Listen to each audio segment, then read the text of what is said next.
All right. We are live.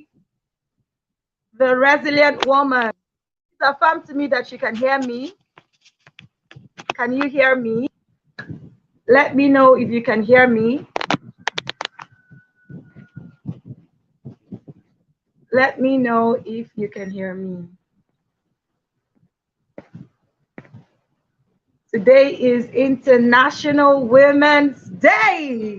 I'm super excited. Super excited. A day to celebrate women. Women are worth celebrating. You'll agree with me. Women are worth celebrating. Women go through a lot. I mean, I think just being a woman is enough. Just because you're a woman, you need to be celebrated. So if you're here, let me know in the comments. Give me a second. I'm trying to check to see who is online. I'm trying to check to see who is online. If you're here, please let me know in the comments. I'm here. All right. Please let me know that you're here. Okay. I'm super excited that we're talking about the resilient woman. Resilience is something that has really helped me in life generally. You know, sometimes you feel like, okay, when life knocks you down and you get back up, that's it. No, that's not it. You're going to need to get back up again and again. And resilience is something that would help you, because I was telling someone that as you go through life, every time you have a new phase or a new level you want to get into, there is always need for resilience, because you are getting into a new level or a new phase. There'll be feelings of, oh, can I do this? There'll be feelings of weariness. There'll be feelings of, you know, am I good enough? Every time you want to climb into a new level or a new phase, you would always experience that weariness or that feeling of, oh, can I do this? Because you're going into a new terrain, right? But if you have resilience, it'll equip you with, you know, the strength, the courage, the bounce back ability, as one of my friends calls it, to be able to get up. Even when you make mistakes on that new journey or on that journey, you'd understand that failure is not the end of the road. Failure is what's it called? It's like it leads you to the road. It's a journey, right, into success. You would understand that. And sometimes when you fail, you'll be like, okay, let me just stay there. I failed. People laughed at me. Or this happened, that happened. I mean, when I see some musicians that are singing or performing and they fall down on the stage, I assume that if it's some people, they will just run away and like, okay, I will never sing again. Experiences can be that powerful that actually they can actually make you or mar you, scar you for life, and such people might never recover from that. So resilience is supposed to help you bounce back, right? Bounce back even after failure, even when there's adversity, even when you face challenges. That is what resilience is supposed to help you do. I'm trying to check to see if people that are online. All right. So if you're here, let me know that you're here. If you're here, let me know that you're here.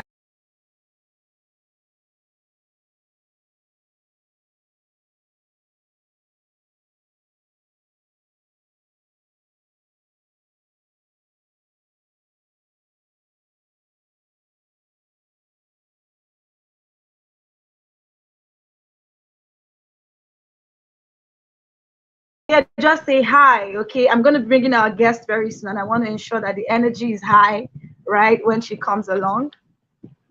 So if you're here, let me know that you're here. If you're here, let me know that you're here. Okay, I see Lota. I see Lota. So when I see you, I'm just gonna call your name and welcome you. So who's gonna chat up next? I see Lota. And if you're here, let me know in your own words, who is a resilient woman? Who is a resilient woman in your own words? Who is a resilient woman? I would love to read from you. Who is a resilient woman? Yes, bring the energy on. I see you. Who is a resilient woman? It's almost time for our guest. It's almost time for our guest. Who is a resilient woman? I want to read from you just before I bring in our guest. I'm super excited. Super excited. I'm being joined today by resilient women par excellence, women that have practiced resilience, women that are resilient. And it's just really an honor to do this with them. Okay, it's time for me to bring in our guest. It's time for me to bring in our guest.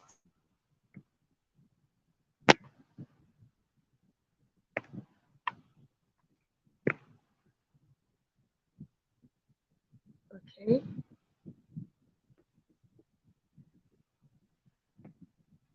Give me a second. I usually use my laptop, but today I'm using my phone, so bear with me.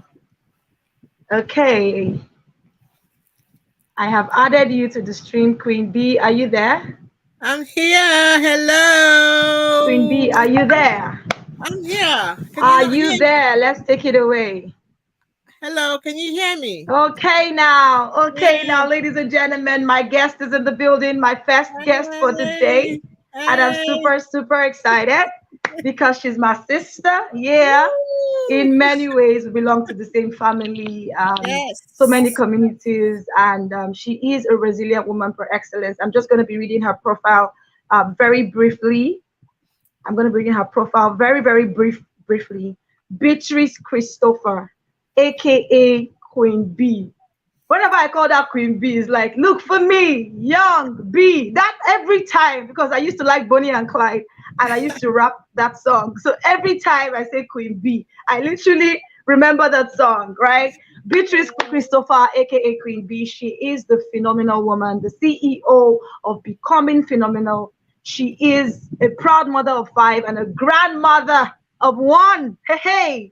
She runs a talk show. She is very passionate about making impact in her community, and her mission is to help women and young people identify and develop their strengths and talents and to raise resilient and success driven adults. Ladies, and if there's a gentleman perchance that is here, join me. Let's Mm. receive. I want to see the energy in the comments. I want to see the chat. I want to see that you're excited. Let's receive Queen B. Look for me, young B. Sis, how are you doing? How are you Hi, doing? Are you hi, saying anything? Because I Sue. can't hear you. Oh my God, I'm speaking. I'm actually speaking. I hope Can can you hear me anyone hear though? me? How you Yes, I can hear doing? you. I'm fine, thank you. I can hear you. I can hear you. Can anyone Oh hear wow, you me? can hear me and I can't hear you. Yes, I can. I Hmm. don't know why. Let me see. I don't Okay. know why. Check Just your check. keep. Can you guys hear me? Can they hear me?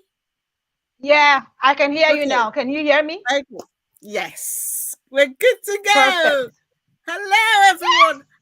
Happy Independence, or how do they say International? That's it. I Happy get my International International Women's Women's Day. Day. I got my. I'm representing. Can you tell? Can you tell my Ankara outfit? Good day, everyone. How are you doing? How are you? Thank you so much for making me part of this magnificent, fantastic event. Thank you. I do not take it for granted. It's such a privilege. Thank you, my sister. So, where You're do we welcome. start? Where do we start? The resilient woman. Ah, I hear that name in my sleep when I wake up. Everybody calls me Mm, the resilient woman. What is a resilient woman? Or mm, what I say, what makes you a resilient woman? A resilient, bear in mind, we are all resilient women. So own it to yourself. I am a resilient woman. You need to say that to yourself. I am a resilient woman. It's not until something massively bad happens to you that makes you a resilient woman. A resilient woman is someone who has the ability to bounce back. I use that word because you used it, my sister. The ability for you to just have that ability, and let me just tell you, every woman is a strong woman. Every woman has the ability to bounce back from whatever adversities or any setbacks. and we go through setbacks every day of our lives. We might not know it's a setback, but it is a setback. Are you guys still with me? I can't feel your energy, although I can't see you guys, but keep dropping things on the chat if you're still with me, so that my host can just see it. The ability to bounce back from any adversity, from any setback, no matter what the situation may be. Let me tell you my story.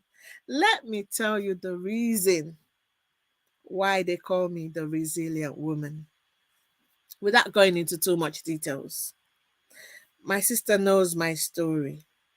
I was, I was a survivor of DA without mentioning the full meaning. I was a survivor of DA. Growing up, I was a traumatized child, traumatized by uncles, traumatized by brother. But you know what kept me going? I will pull through this. During my ordeal, in my relationship, in my marriage, I kept on thinking, one day I will get out of this. One day I will find my voice, because nobody believed me. They couldn't, because I put on that facade. And let me just tell you, this person was a charming person. Let me know if you can still hear me, please. It was terrible without me going into details. When I say terrible, that the case went to court and they gave the person 12 years. I'm saying it silently. They gave the person 12, not 5, not 10, 5, 5, and 2. 12. That is to tell you the extent of what I was in. But you know what kept me going? My children kept me going. That one day I will find my voice. It made me strong. It gave me the strength. And one day I found my voice and I said, enough is enough. And I picked my baggage and I disappeared. I relocated with my children. Having that ability, knowing deep inside of you that you are more than a conqueror, that you are capable. No matter what situation you may find yourself, even if it's at your place of work. Let me just tell you now, it's not only DV. You go through bullying at work, you go through harassment, but the resilience to bounce back, to look into your opponent's eyes and say, enough, I'm not going to take that from you anymore. You can't keep bullying me. No, I am more than this. Don't put fear inside of me. I am not afraid of you. The only one I'm afraid of is my creator. And because I used to say positive things to myself, I used to think positive thoughts. No matter the negativity, I would always have the positive thoughts that I am more than a conqueror. The only one person that I went to was my creator. He gave me the strength. And I started affirming. I started saying things without knowing they were affirmations, guys. I started saying things without knowing. Let me not even go further. What are the qualities? Let me tell you, what are the qualities of a resilient woman? You must be flexible. A resilient woman has the ability to adapt to change. You must be flexible to change. You must be willing and open to change. Such thing makes you resilient. Change is one of the qualities of being resilient. When you can dive into something new, when you can try, you're not afraid to try something new. You're not afraid for a change. I wasn't afraid to move out of one country, one city, to go to another city where I knew nobody. I was not afraid because my focus, the end was my focus. What I wanted was my focus. Moving was the process. You must, and I can't say it enough, you must have inner strength, because that inner strength keeps you going. He that liveth in me is greater than he that liveth in the world. That inner strength. We have Holy Spirit inside of us, which gives us who gives us inner strength. You must have inner strength, a strong sense of self to know who you are. And let me tell you, number 3, a positive mindset. A positive mindset is brought me to where I am today. A positive mindset is brought you ladies to where you are today. If you don't have a positive mindset, you cannot achieve anything. Positive mindset. A resilient woman is able to maintain a positive outlook, to have that faith, to have that hope, even during when you face adversities, but just still have that positive mindset. That is one of the qualities of a resilient woman. Another quality is persistence. To be persistent, to be willing to keep trying, even though when things get tough. Don't stop. Never give up. I hope you're taking this down. Never give up. You have to be tough no matter what the situation is. You have to be persistent. You cannot be easily discouraged because you know the end goal. You know what you want. Except when you don't know what you want. That's when you get discouraged. Because let me tell you, anyone can come and tell you anything. It's up to you at the end of the day to accept what they're saying to you. It's up to you to decide that what they're saying to you will get to you. It's up to you to let that thing they're saying penetrate inside of you. You have the ability to decipher what you want. That is what is called the inner strength, and for you to be persistent about what you want. Another quality is resourcefulness. I love this. A resilient woman is able to find creative solutions to problems. So when you're resilient, there's never one solution to a problem. There's different. You can create different solutions to any problem that you're facing. That's what makes you resilient. And you have to get the resources. Go for the resources. Don't be ashamed to ask questions. Don't be ashamed to speak to anybody. Don't be afraid to read that book. Don't be afraid to go for that course. And don't be ashamed about learning something new, even though you see maybe your mates have gone far and you're thinking, how can I just be starting when my mates are doing ABC? Hello, you're not on the same course, you're not on the same road of life. You may be the same age mate, but everybody's got their own different direction. Face your direction. Get the resourcefulness that you need into making you that resilient person. Okay? Get the resourcefulness. Go for it.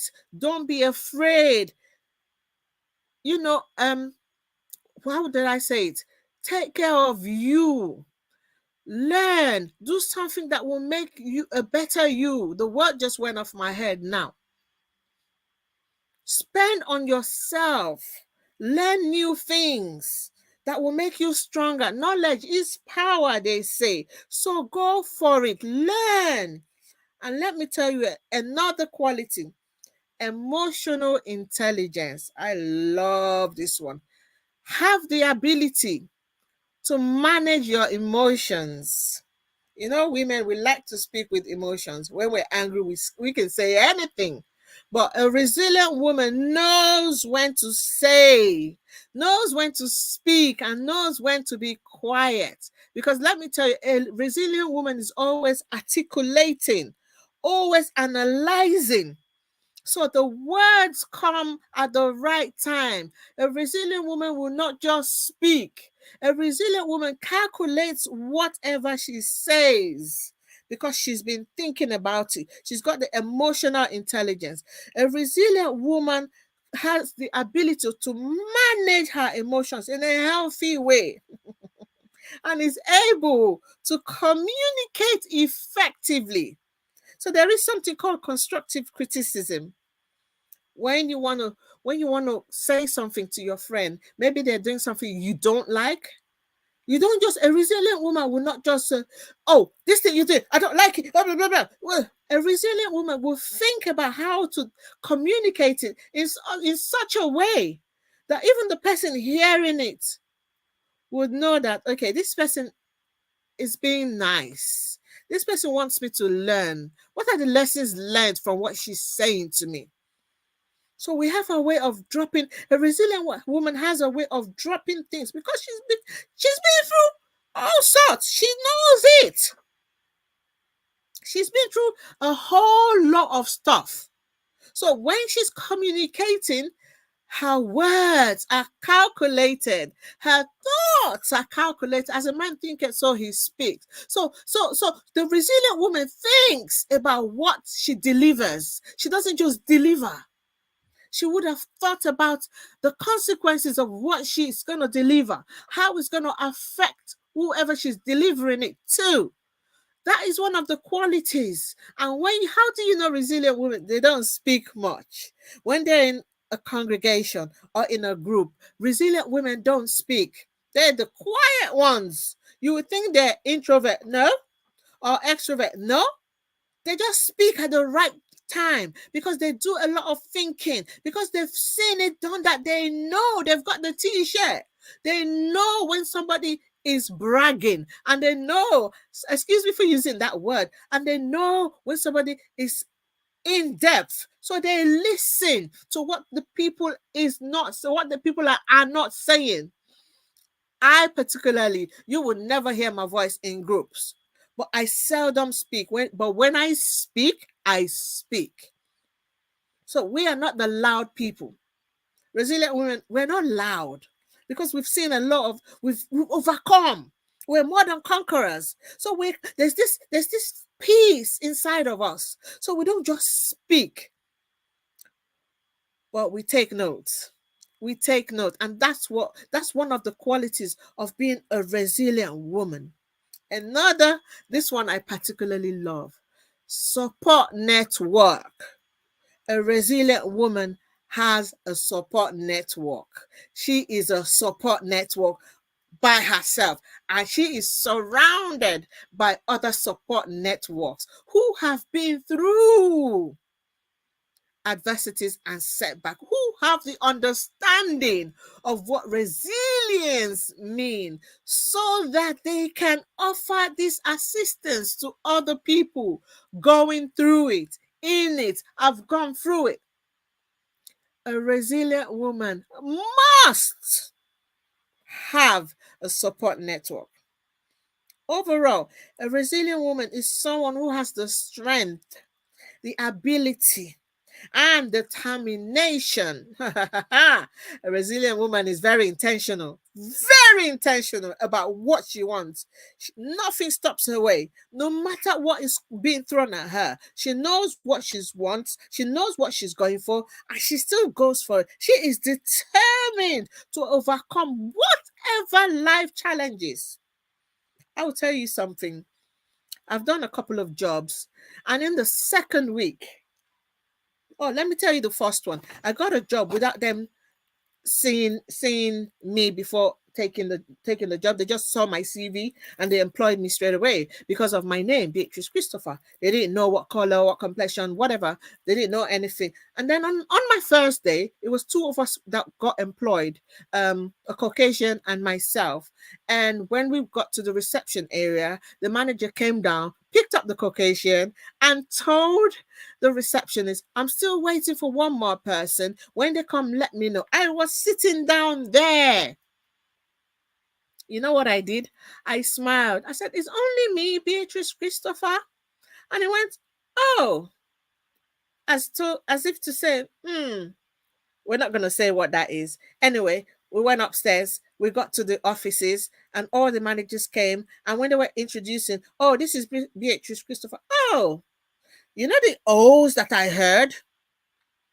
And you know the sentence that I did not hear, but I knew what they were saying? Oh, we thought. Oh, we thought. Do you know what happened to that job? My second week. Second, I was even glad I survived 1 week. The second week, they told me, oh, I'm sorry, this place is not for you. Second week. And when I looked at the whole office, I couldn't find any of a kind. And I smiled. I said, indeed, this place is not for me. I am better than you guys.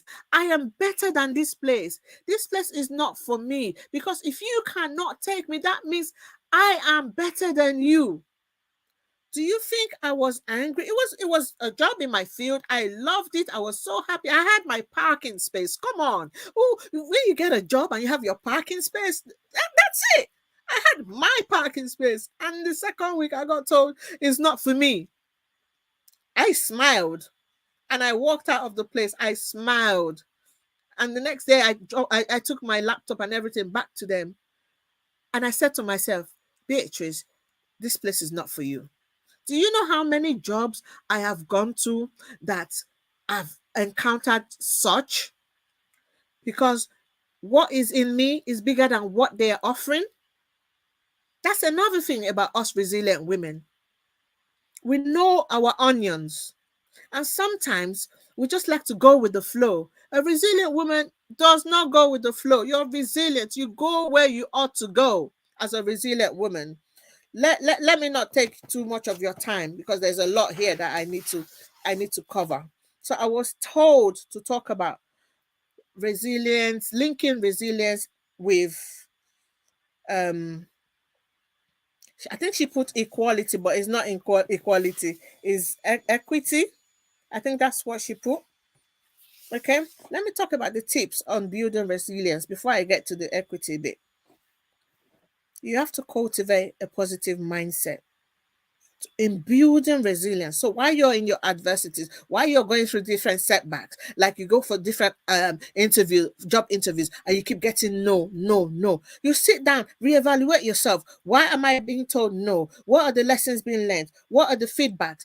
Feedback is very important. You need to get feedback to know so that you can better yourself. So you have to cultivate that positive mindset. Don't say because you've been turned down a few times. Don't say because you've had a bad marriage, you're not going to marry again. No, God ordained marriage. It's God's blessing. So keep going for it. God will bring the one that is yours. God will bring that person. God will bring that job that is yours for you, no matter how many no's that you've received. You think all the successful people today became a success when they tried once? Do you want to know the story of Coca-Cola? Do you want to know the story of Virgin? Do you want to know how many no's they got before they became a success today? Apple, that we all use the iPhone. Do you want to know their story? So don't let a fail set you back. I always say fail and fail forward. When you fail, you learn more. You can't learn when you pass at the first instance because there'll be other things you did not learn. But when you fail, you look at, you evaluate yourself. You take an audit. What did I do wrong? What did I do right? What do I need to better myself? How do I better myself? Always having the ability to learn regardless of age. That is what a resilient woman is.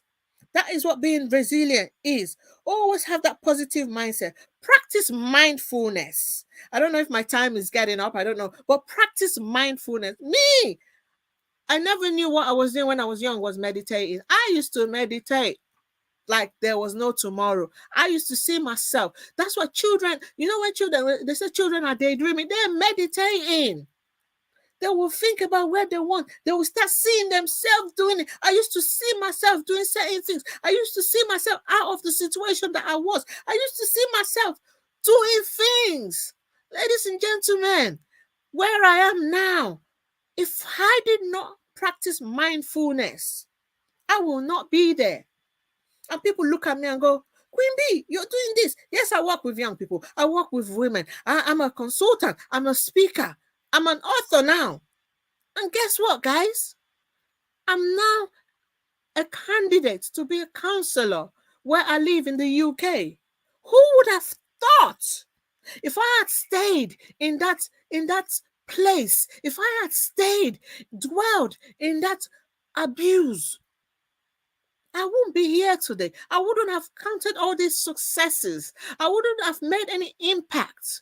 So sometimes, not even sometimes, all the time, your pain drives you to your purpose.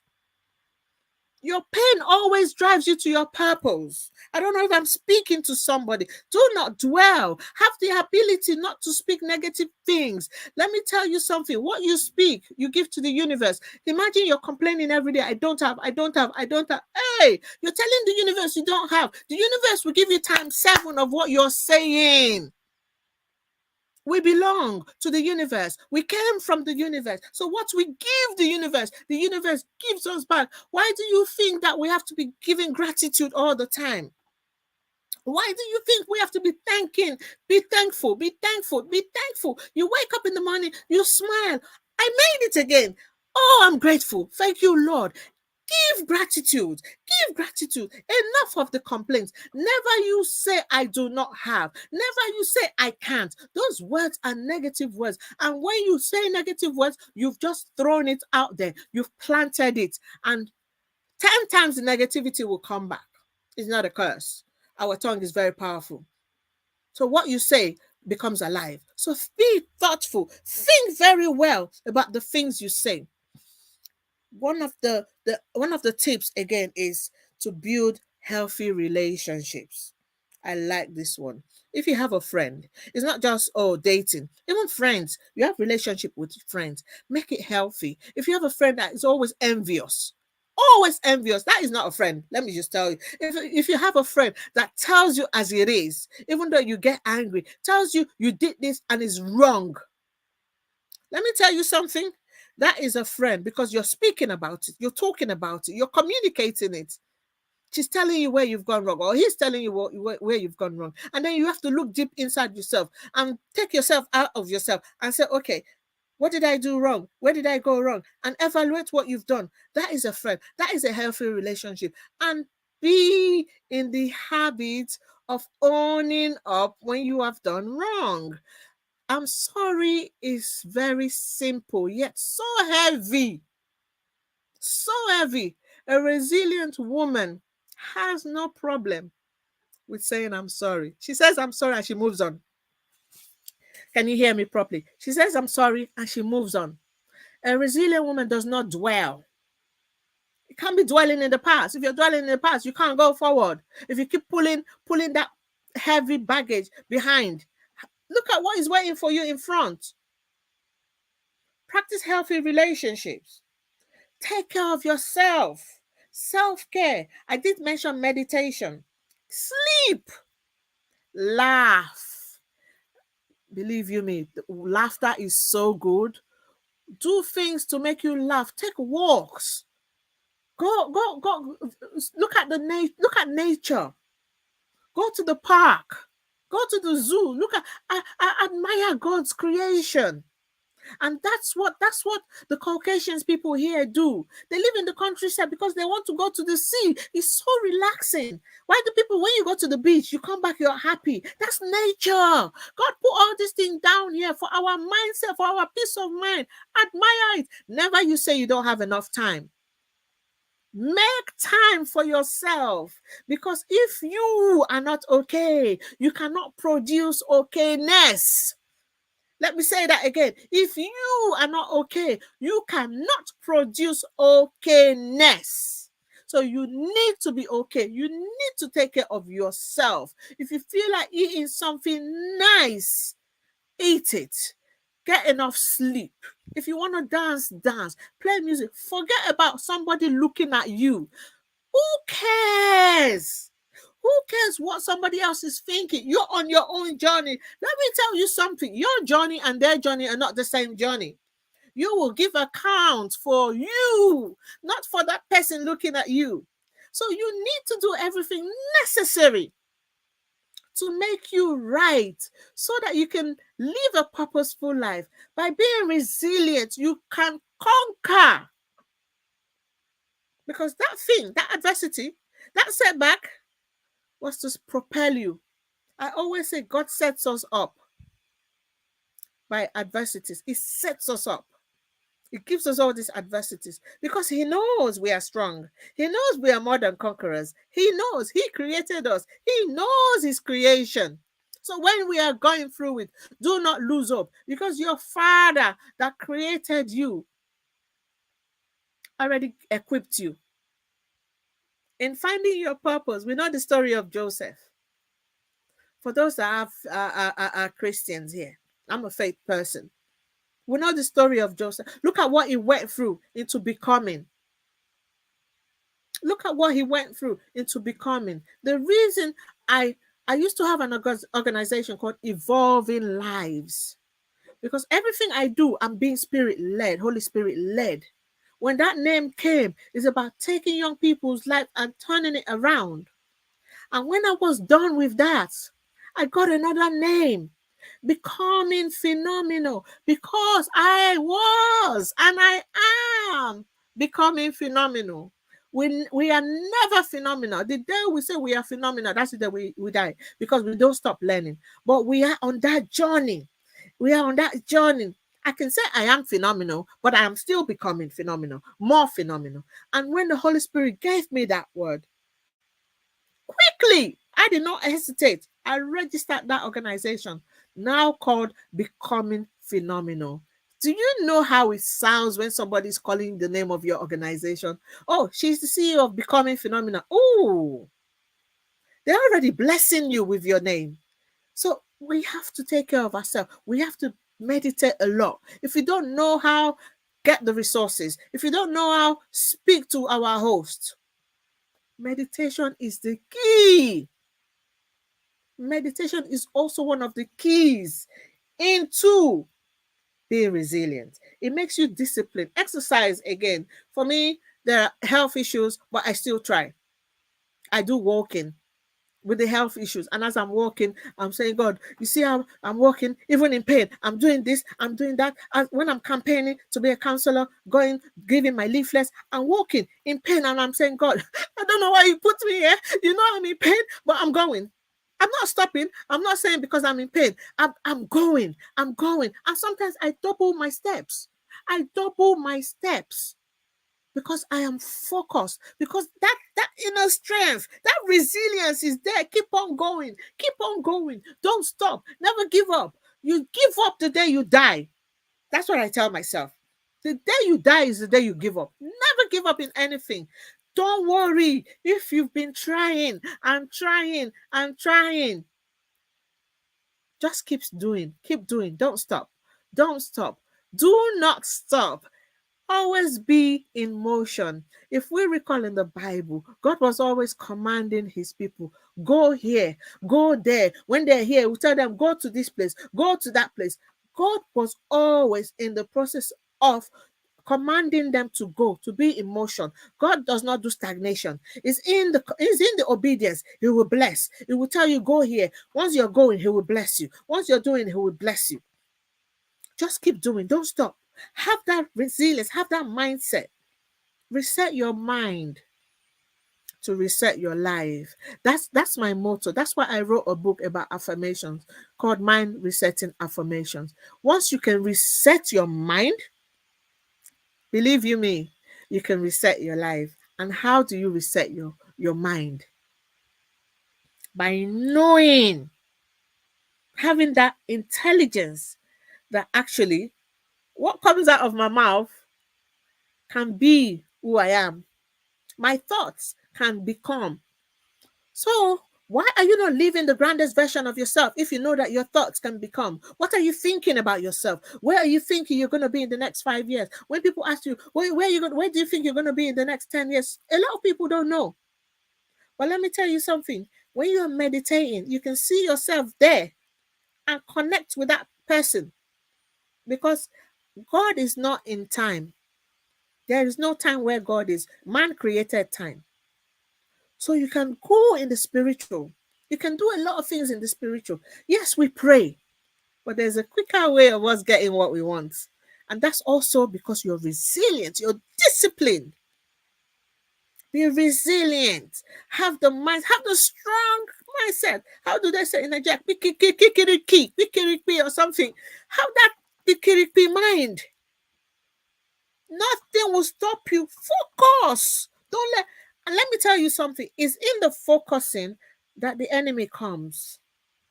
Have that understanding. We already know the plans of the enemy: kill, steal, destroy. So why do we still allow the enemy get to us when we know what the enemy is doing? God has given us what the enemy is doing. Steal, kill, destroy. So we know the enemy is coming to steal our joy, kill our joy, destroy our purpose. But then what do? We don't allow it, because we've seen it. And when you're in the process of climbing onto the next stage of life, getting to the next thing, this is where the resilience comes in. Because let me tell you something the enemy will bring his own.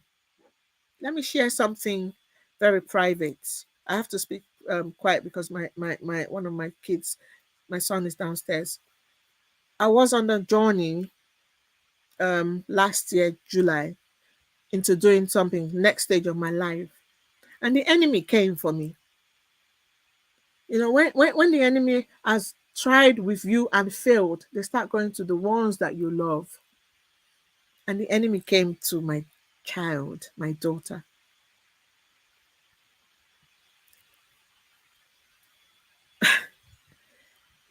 If they tell you that somebody jumped from three-story building because her sister was having an argument with her partner, does that make sense? Jumped, jumped from three-story building. On her way jumping, she hit the second story, hit everything, collapse, long collapse. He had to resuscitate her. Air ambulance broke her pelvis. All sorts of things. Do you think that stopped me from what I was doing then? You know what that did to me? Yes, my child was in hospital. I was in hospital. But guess what I was in?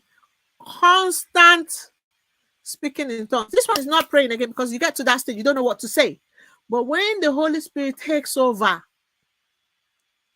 I was constantly, that's the resilience. That's the resilience. Constantly praying in tongues, praying in tongues, praying in tongues, praying and non-stop. I achieved what I was meant to achieve in that time while I was in hospital with my child. I achieved it.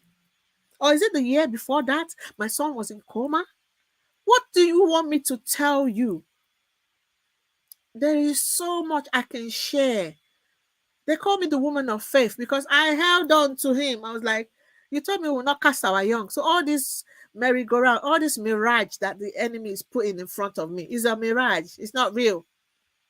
I was telling, I said, I even opened my mouth. I said, you devil, you're dead to me. If you weren't dead to me, I would have killed you myself. I was saying it to devil. If you weren't dead, I would have killed you myself. I said, oh, so you think this is going to stop me? You think this is going to stop me?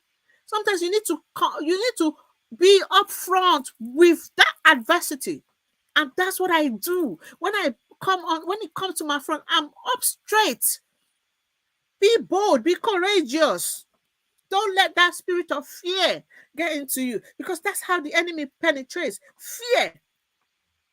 But when you're affirming the boldness every day, when you're affirming the more than conqueror every day, when you're affirming the courageous every day, that's what makes you resilient. That's what makes you resilient. When you're being intentional about the things that comes out of your mouth. I wasn't dwelling on the negative. I was dwelling on what I want. I was dwelling on where I see myself. I was dwelling on what I am. I am. I am strong. I am bold. I am unstoppable. I am limitless.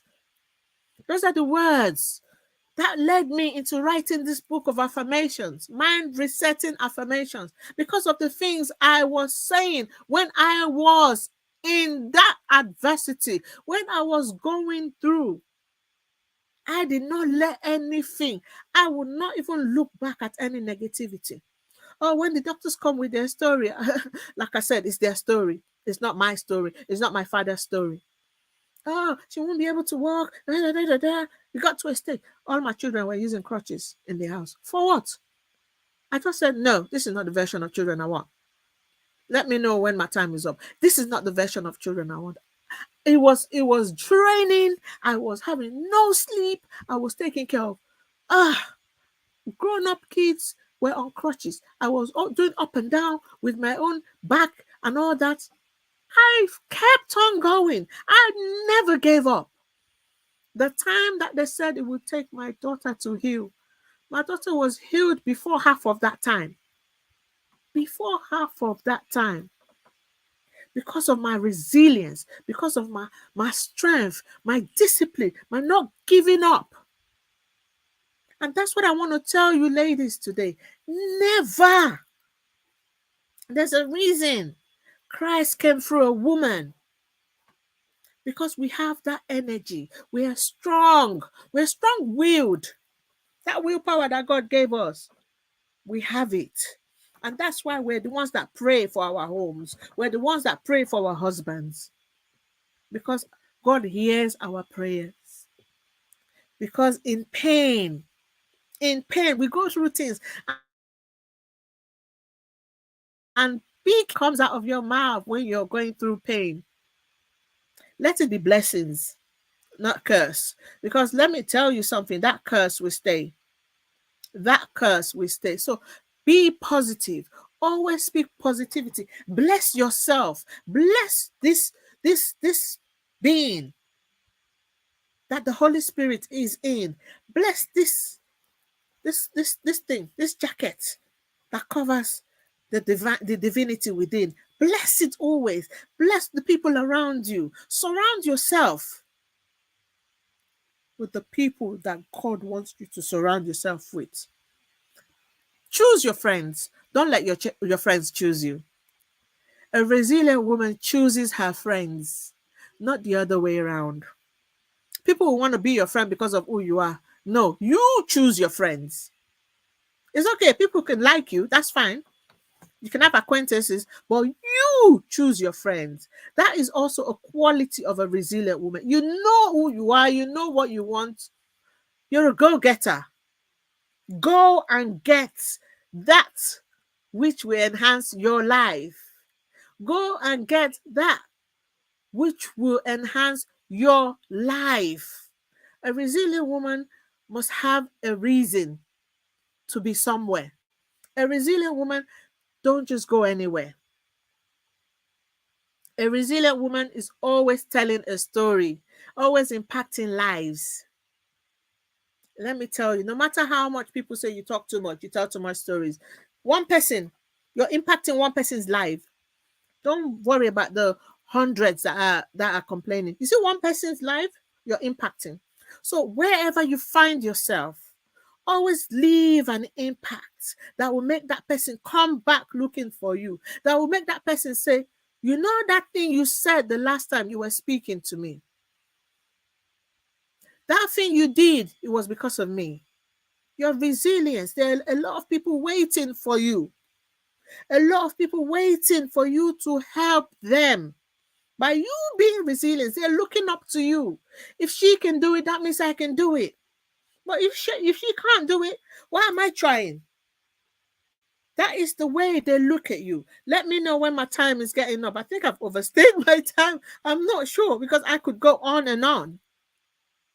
So for you to be resilient, every day you wake up, you bless this being because this being carries divinity.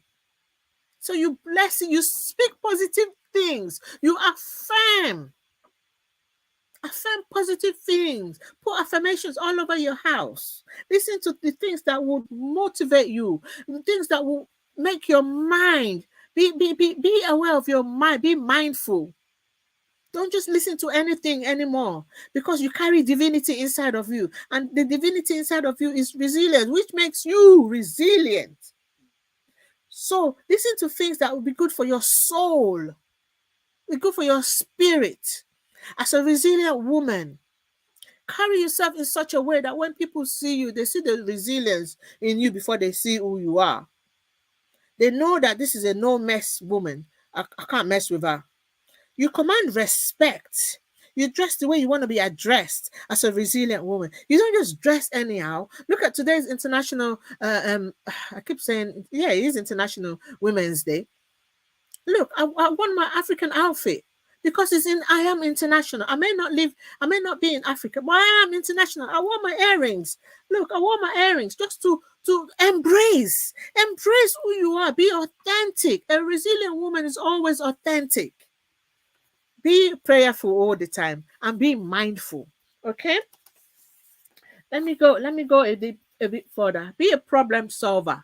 If people come to you with problems, look for a way, or if you get into somewhere, look for a way to solve a certain problem. That is what a resilient woman is. How am I sorting the problem? I'm a community person. I've always done things in the community. If you come to Coventry and ask Queen B, people know Queen B. Wherever there's situations going on, events, I'm there. I coordinate events, I organize events, I anchor events, I take care of different things. And now I'm going further for the recognition that okay, when she was a counselor, she did A, B, C, D. But I can't make that change from the outside. I have that knowledge because I already know that I have knowledge that surpasses every expectation. I have the wisdom that surpasses every expectation. And I have that understanding that surpasses every expectation because I say that to myself. So with that knowledge, I went in that how can I make further impacts? It is by being involved within.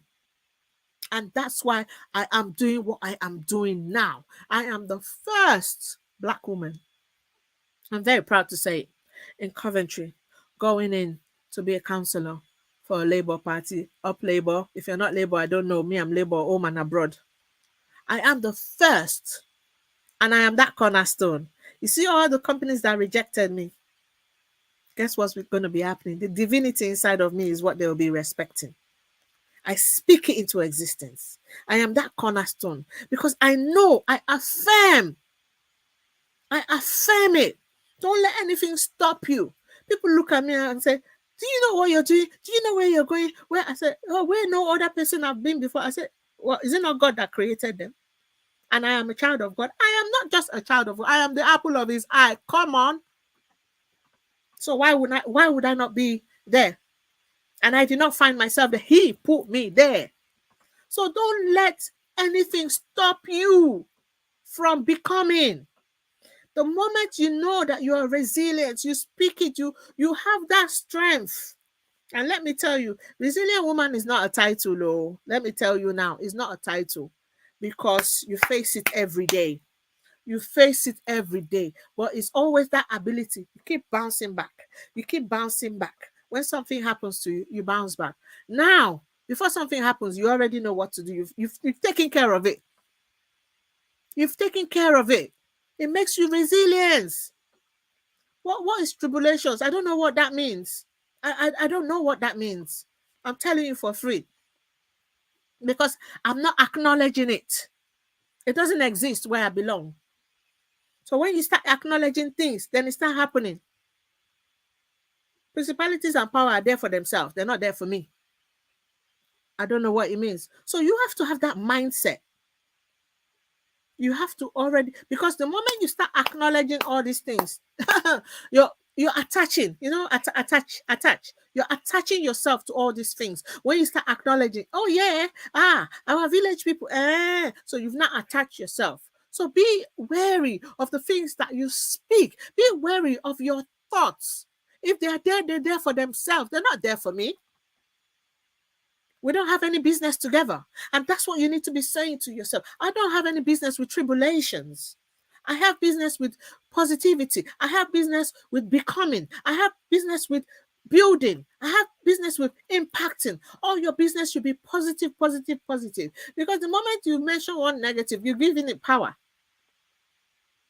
And I'm not somebody that likes to give negativity power. I don't know if it exists. Like I told you, the pain is there. It's doing its own thing. I'm doing my own thing. When the pain is ready, it will leave. Because the pain will not come and disturb my life. It will not come and disturb my purpose. It will not come and disturb my journey. I will not allow it. So when the pain is ready, the pain, oh, you're there. I don't have business with you. Whatever you like, do. I'm still doing what I need to do. And that's the mindset we need to have. That's what makes you resilient. Not that there's nothing, you don't go through anything. In the midst of it, you're bouncing back. You keep bouncing back. You keep going. You keep doing. You keep penetrating. That power is inside of you. You have the ability, you have the strength to become. I will say it again. You have the strength, you have the ability to become whoever you choose. We're not even near the grandest version of who we want to be. But it takes step. You just keep doing and you just see the journey that you've gone so far. You just keep going, keep doing, don't stop. Keep going, women, resilient women, keep going. The way I love you guys, keep doing. Don't worry about the situation. They say there's cost of living in UK. What's my business with cost of living? I know that the one that provides food for me provides food every day. If they have problem with cost of living, that's their business. I know that when it's time for my bills to be paid, my bills will be paid.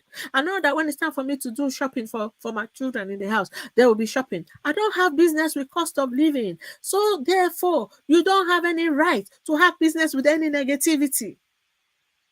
Whatever is going on, let it go on. You keep your peace because you're doing you. Do you, girl? Do what you want.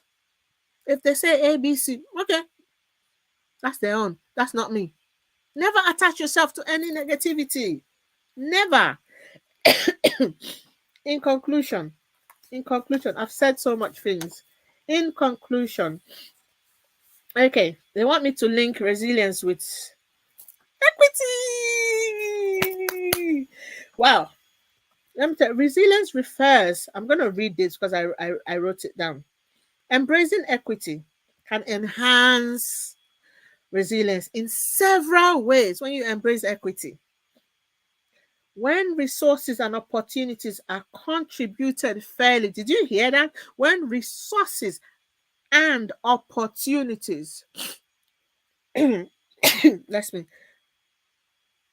excuse me, are distributed fairly, yeah, there's resilience. It works. That's when you embrace equity and resilience. When individuals and communities, when they have the tools to work together, collaboration is another thing. Equity, resilience, collaboration, working together. A lot of people don't like working together, especially in the kind of place we find ourselves. Some certain type of colors, they don't like working together. They like fighting against themselves. And that's another plan of the enemy. Still kill, destroy, divide and conquer. So they want to divide because they know that when you come together, you become a very strong link. But because some people don't have that wisdom, they just fight. They divide, they separate, they scatter. Let us dabaru it. Let us dabaru. When you know that if you dabaru, you won't gain anything. But if you come together, collaborate. I'm purposely using those English today. If you collaborate together, you will conquer. The thing that is going on now in Nigeria, like we all know, God is at work. We just need to maintain peace. I want to say thank you. I think my time is up because my host is showing her face. Embracing equity promotes social cohesion when you come together in the social Embracing place. equity promotes. I want to say thank you because I could Time go is on. not up, oh. Time is Time not is up. up. Okay, thank you. Oh my gosh. Oh my gosh. Oh my gosh. Embracing equity also promotes social cohesion, if you know what I mean. It builds trust. You know, when you can trust your fellow brother, your fellow sister, you can work together, you can do businesses together, you can build. Look at Dubai, for crying out loud. What does Dubai have that Nigeria hasn't got? We know that story. But it's because we're not working together. If there's no tribalism today, there's this one tomorrow. We're fighting. This one doesn't want that one to grow. This one is selfish. This one is greedy. But can you imagine when people come together? It's just like marriage. It's God's institution. Marriage is the institution that God created that marriage. Do you see the beautiful things that happens? The beautiful children, the growth? But the enemy knows that marriage is one of God's things that he loves, that he wants, and it penetrates inside marriages. It penetrates. But imagine if we collaborate, if we work in one accord. If communities come together, it will make you and I feel valued. There's something the Asians do here, Indians and Indians and Pakistans. Um, they put money together. Yeah, we I think we call it ajo, right? Or osusu or something. But you see, the Asians, when they collect their own, they will put money together, help one person, you go and buy a house. Put another money together, help the other person in their community. Please tell me, our people, how many of us are helping each other to buy a house? Ah, they want to collect that money. There's this party. Da. We're not helping ourselves. Imagine how far there's a road in Coventry. The whole road are owned by Asians. I think about 5 landlords, about 50 houses. 50 houses. Okay. She said she got thrown out. So when I get back, I got okay. 50 houses by Asians because they come together as one. They collect the money. Okay, it's your turn. Go and buy your house. And then they put the money again. It's your turn. Go and buy the house. Then they put another savings. It's your turn. Go and buy. And that's how they were able to get properties. The way they own properties in Coventry. If only we can do the same. Collaborate, work together, feel valued, build value within yourself. But we struggle so much into us just doing something for ourselves. It's even having a tribe is a big deal. Because somebody in the tribe will be saying, they want to use me. Excuse me, they want my money. Or they want no, it's so we can come together as one. And I am glad that the younger generation, they're seeing things differently than the older generation. We need to come together as one. We need to build our empire together. That's the only way we can become. And coming together makes us very resilient. No, nothing can penetrate if they're together. No external force can penetrate. Do you think if Nigeria was together, external forces could come and take and do whatnot and collect? They will collect stuff from us and tell us we're owing them. You see that? They collect our stuff and still tell us we're the one owing them for the stuff that they've collected from us. We need to be resilient, guys. We need to have that mindset, resilient mindset. Us women, we need to start. We can't stop. Start praying. Start doing. Don't be afraid to take positions. Don't be afraid to take positions in the government. Uh, People do it. We will get there. If they turn you down, keep going. Keep going. And I'm glad a lot of women are going in there because we are making the change slowly but surely. Slowly but surely. Furthermore, in conclusion, now I want to conclude. Promoting equity can reduce the systemic barriers, like I've just been saying, that often prevent marginalized communities from accessing resources and opportunities. I've just said that. I've just said that. Imagine how far we can go if we work together, if we promote, if we come together as one, bringing the resilience and the equity, bringing it together.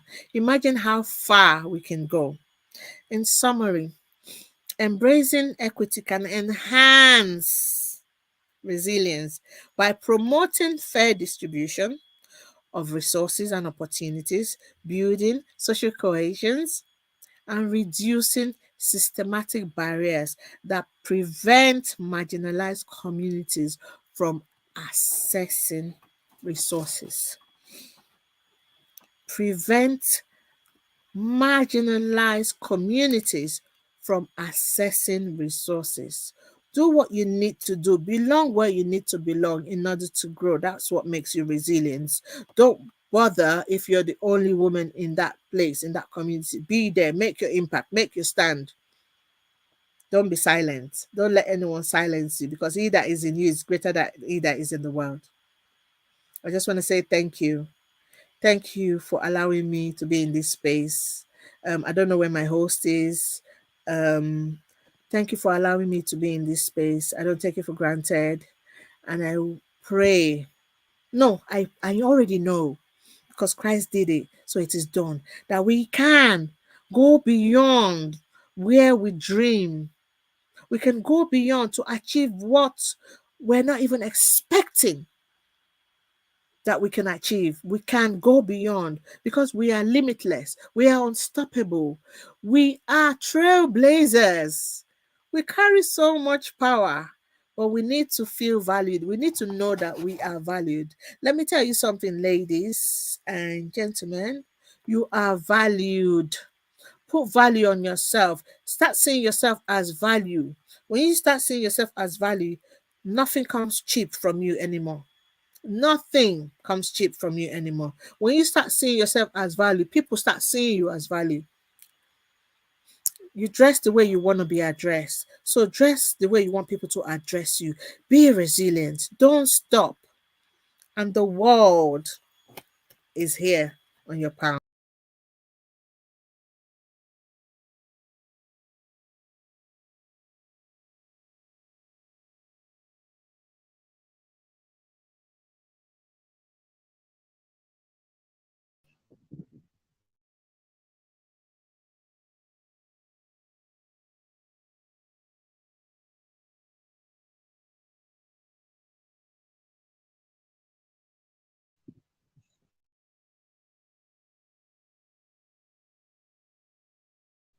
Oh my God. Where did you go? You need to be on this stream when I'm saying what I'm saying. Like, what? My hands are literally hot.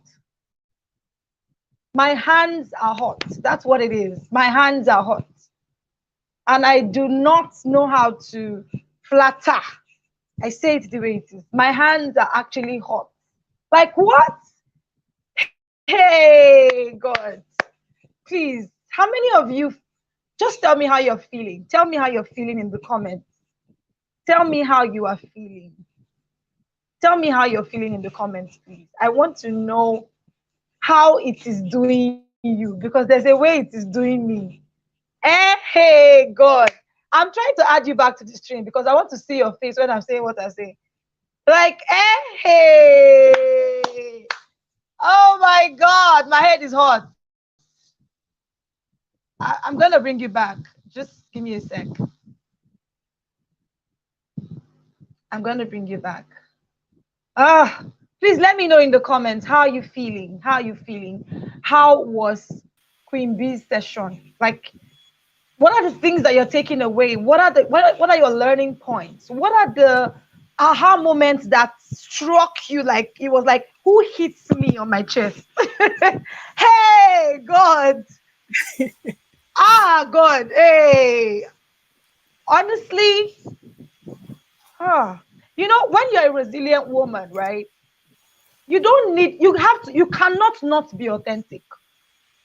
You cannot not be authentic. The reason is when you go through a lot in life, and I like when you said that you don't have to go through so much to be resilient, or you say, okay, because I didn't go through all these things. No, it's not about going through so much pain and drama and all of that. No, it is Mm-hmm. really that when you go through something, you become one with that thing. You are real. You're not Yeah. saying something that does not exist or something that did not happen, right? Yeah. You know how there are some people that just say, oh, in my father's house we have 10 swimming pools when they don't have anything.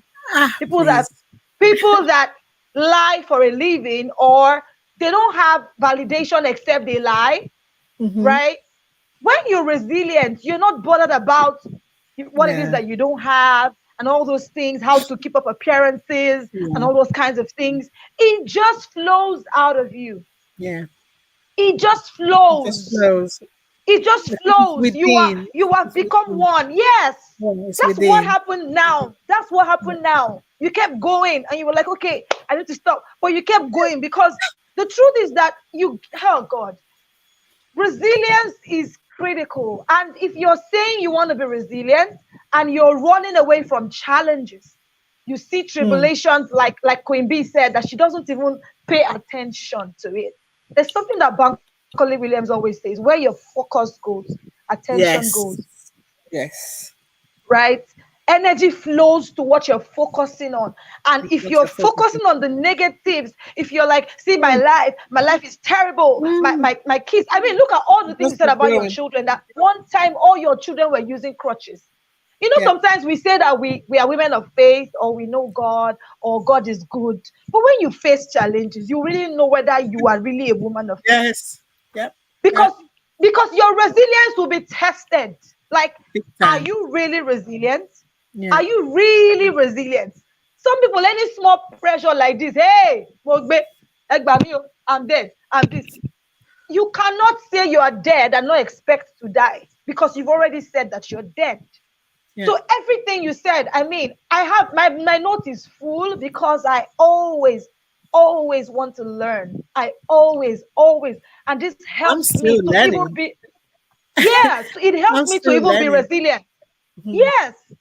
I look, please tell me what hit you. I'm seeing all the comments. This was powerful, motivating. My note is pumping. Please share some of those notes with us. Share it. Let me tell you my own. You said something about moving was the process. And then Yeah. you said something, and then you said moving was the process. Yeah. That one hit me because a lot of times we focus so much on what is happening to us that we lose sight of where we're going. Yeah. Yeah. It's a process. It's a Mm-hmm. process. You just need to understand that it is a process. And you cannot be saying, oh, this thing is taking too long. Yes, you may feel like it's taking too long. There are times where you'd have questions, and not all your questions will get answered. And that's the simple truth. Sure. Yeah. That is the simple truth. You need to be okay with that. I like when you said that the resilient woman knows who she is. Yeah. She's self-aware. She Yeah. knows when to stop. She knows when to Mm. start. She knows when to Mhm. continue, when to speak. Mhm. And Mhm. you don't become that woman by not being, how do I put it? I like when you said that everybody is resilient. So you're actually Yes. resilient. But the more Yes. you exercise your resilience, the Yeah. more resilient you become. That's just how it works. So it's not like, We all have oh, it. there's a, Mm. exactly. So, oh my God, my notes. In fact, let me wait for all of you to share. I'm overflowing with fire. Like, I'm like, this is it. You couldn't have been a better opening speaker for this. Oh Like, my goodness. Thank my you. hands are hot till now. Like, this is fire. Thank You you. said you must have inner strength. Yeah. You must have inner strength. Very Inner important. strength is really inner That is strength. And key. how does inner That is, strength even come? It comes through trials. yeah. It comes through trials. It's not something that we, Because you okay, never just know have what inner you have. strength. You never know what Yes. you have until you're Yes. being faced Face, with that face. Exactly. situation. So you never know what is Exactly. inside of you until that situation arises. And then you see yourself just going forth, going through, waiting to get to the end of the tunnel because you believe there's a light there. But my sister, my sister, my The sister, light the is in light, you. the light is you. You are the light. It's you that is Hey, showing come yourself. on It's you now. that is showing yourself. So that thing is Whoosh. embedded inside of us. Divinity is the strength that is the strength that is inside of us. We don't even know one third, Kaya Bagad. We don't even know one Hey. third of what's inside of us. And until we face it, that's why God puts us through so that He can bring out that which is within. Mm, mm, mm, mm, Mm. mm. Hey. Oh my God. Who like I'm the thing is entering like this. Beam, beam, beam. It's not small, small. It's mm. Oh my God. That is it.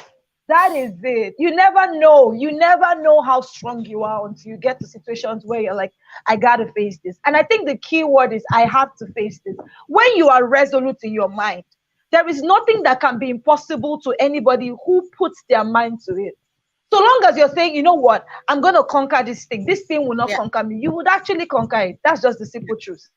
But when you Do, already feel like, okay, I'm dead, I like when you said positive mindset.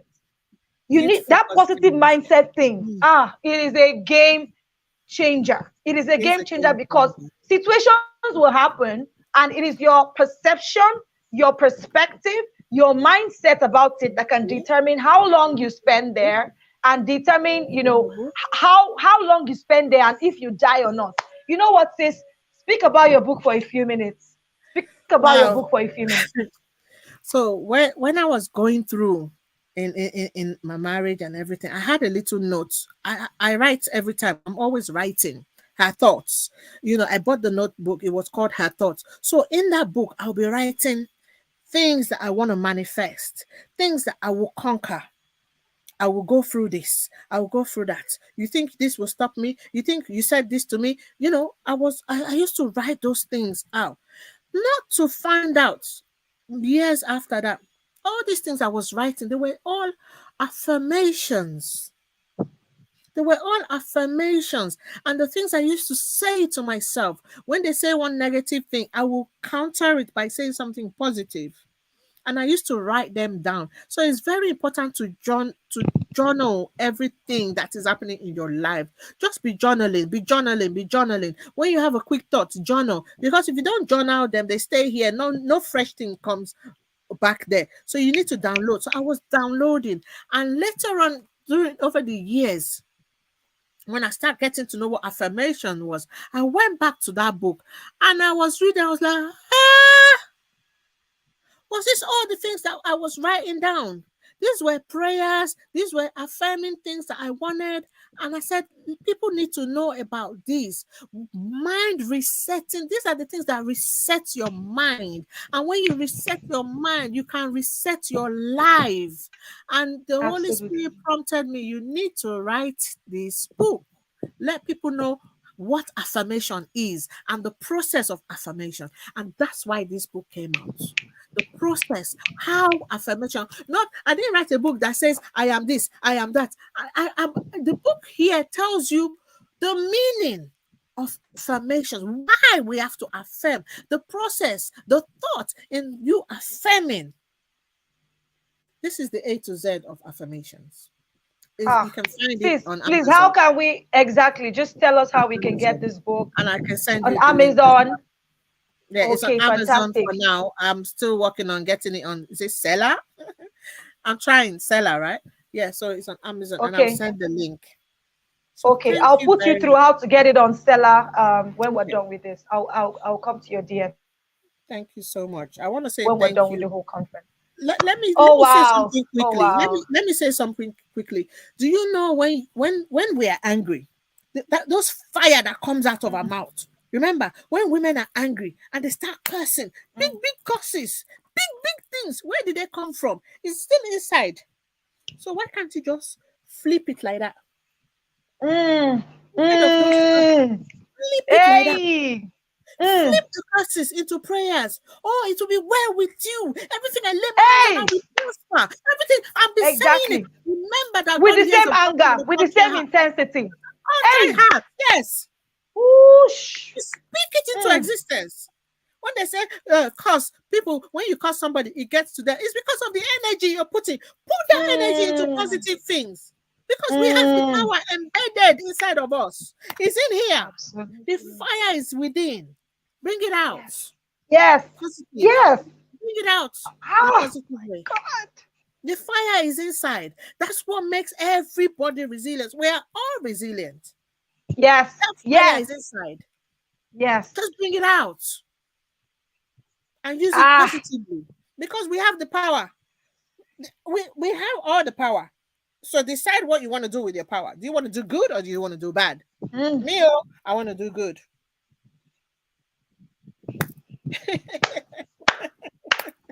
Hey. Oh my God. This. Thank you. My God. I don't know what to say anymore. I don't know. I mean, look at the chat. The comments are on. Someone is saying, God, see, everything you're doing today, sis. You said you're running for counselor. Yeah. You anchor events in the UK. Yeah. You're speaking. You're Yeah. coaching. Yeah. It's easy to see someone doing all these things and say, how does she do it? The truth of the matter is that everyone, you know what she said about you have it in you. In you. You Yeah. actually have it in you. But guess what?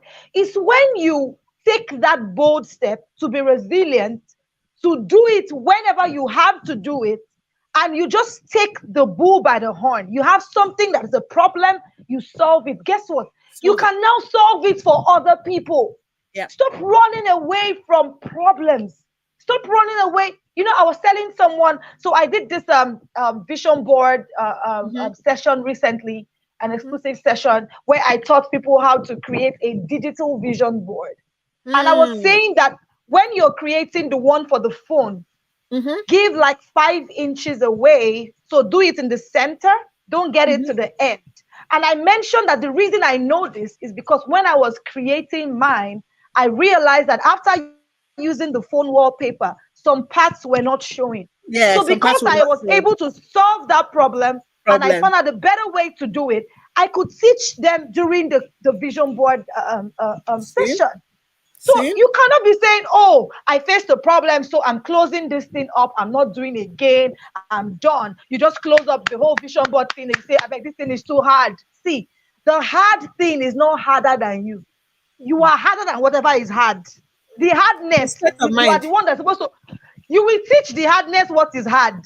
But you cannot be running away. Every little thing you run. That is, if you do that, you would never become everything God wants you to be. And as you keep doing, if I ask her now that, okay, after counselor, she might end up running for what's the next one?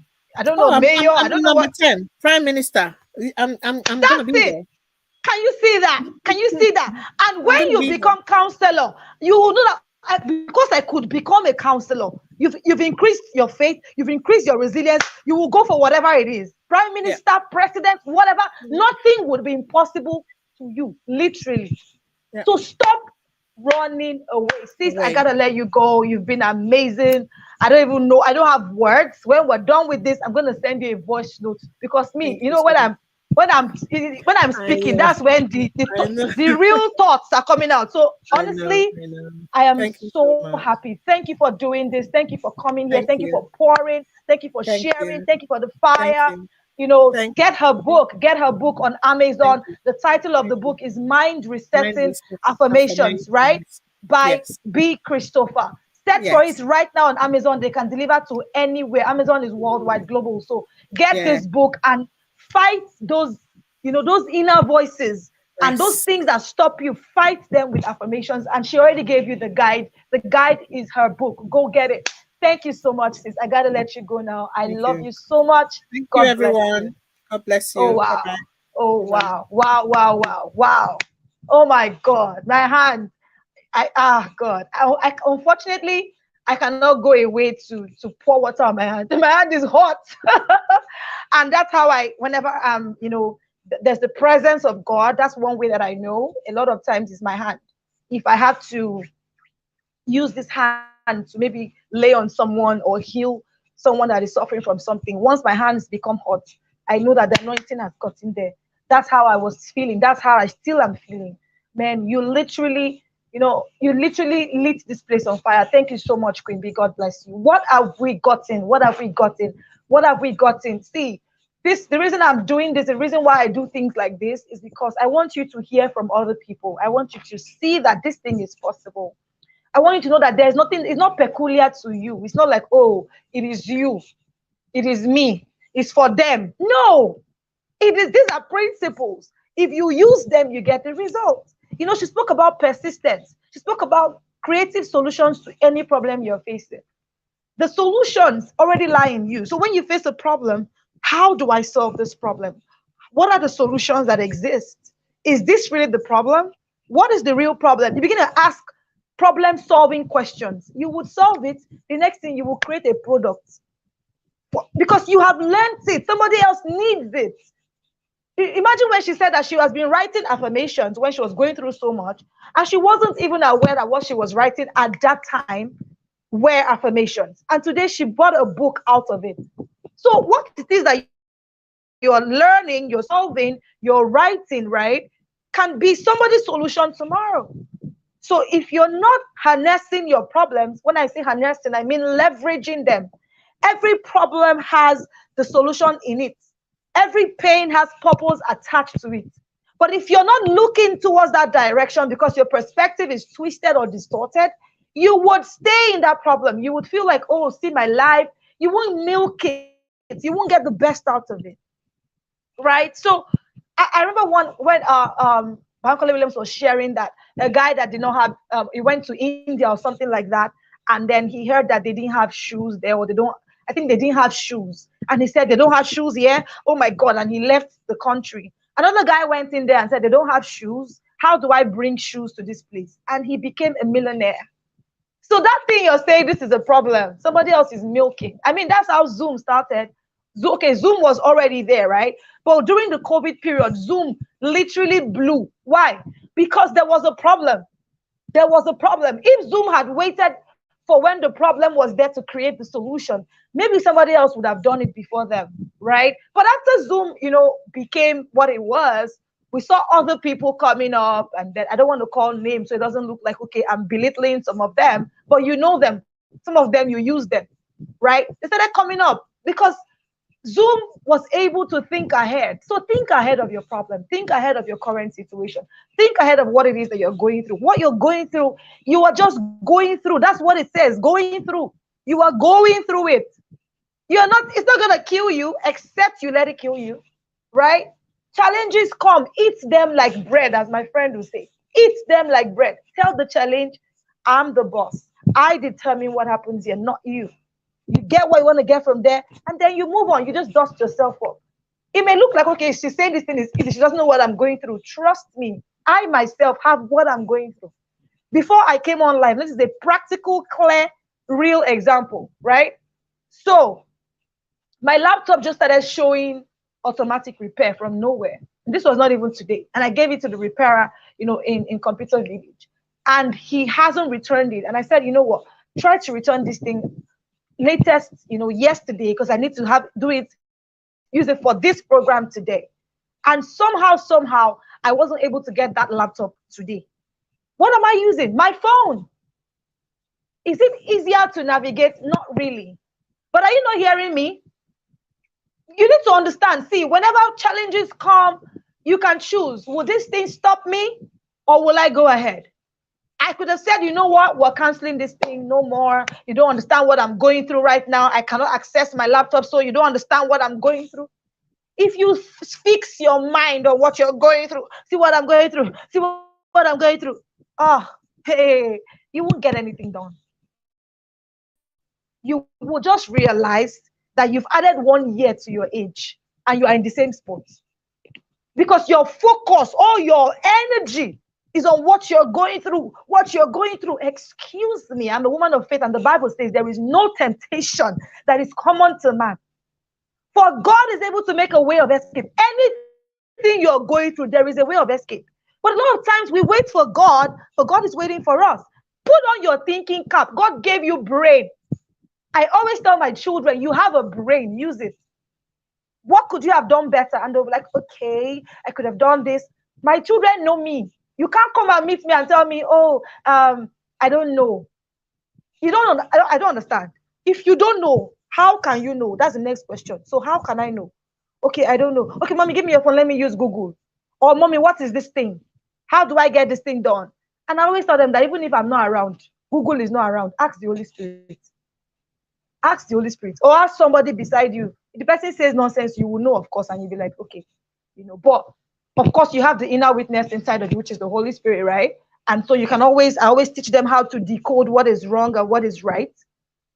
I taught them, when Peter said to Jesus, you can't go and die. Oh, don't go and die. I asked them, how did Jesus know that it wasn't Peter that was speaking? It was the devil. When Queen B was speaking today, she said when she sees problems, she takes them as she says this is the mirage. You know why? It is not real.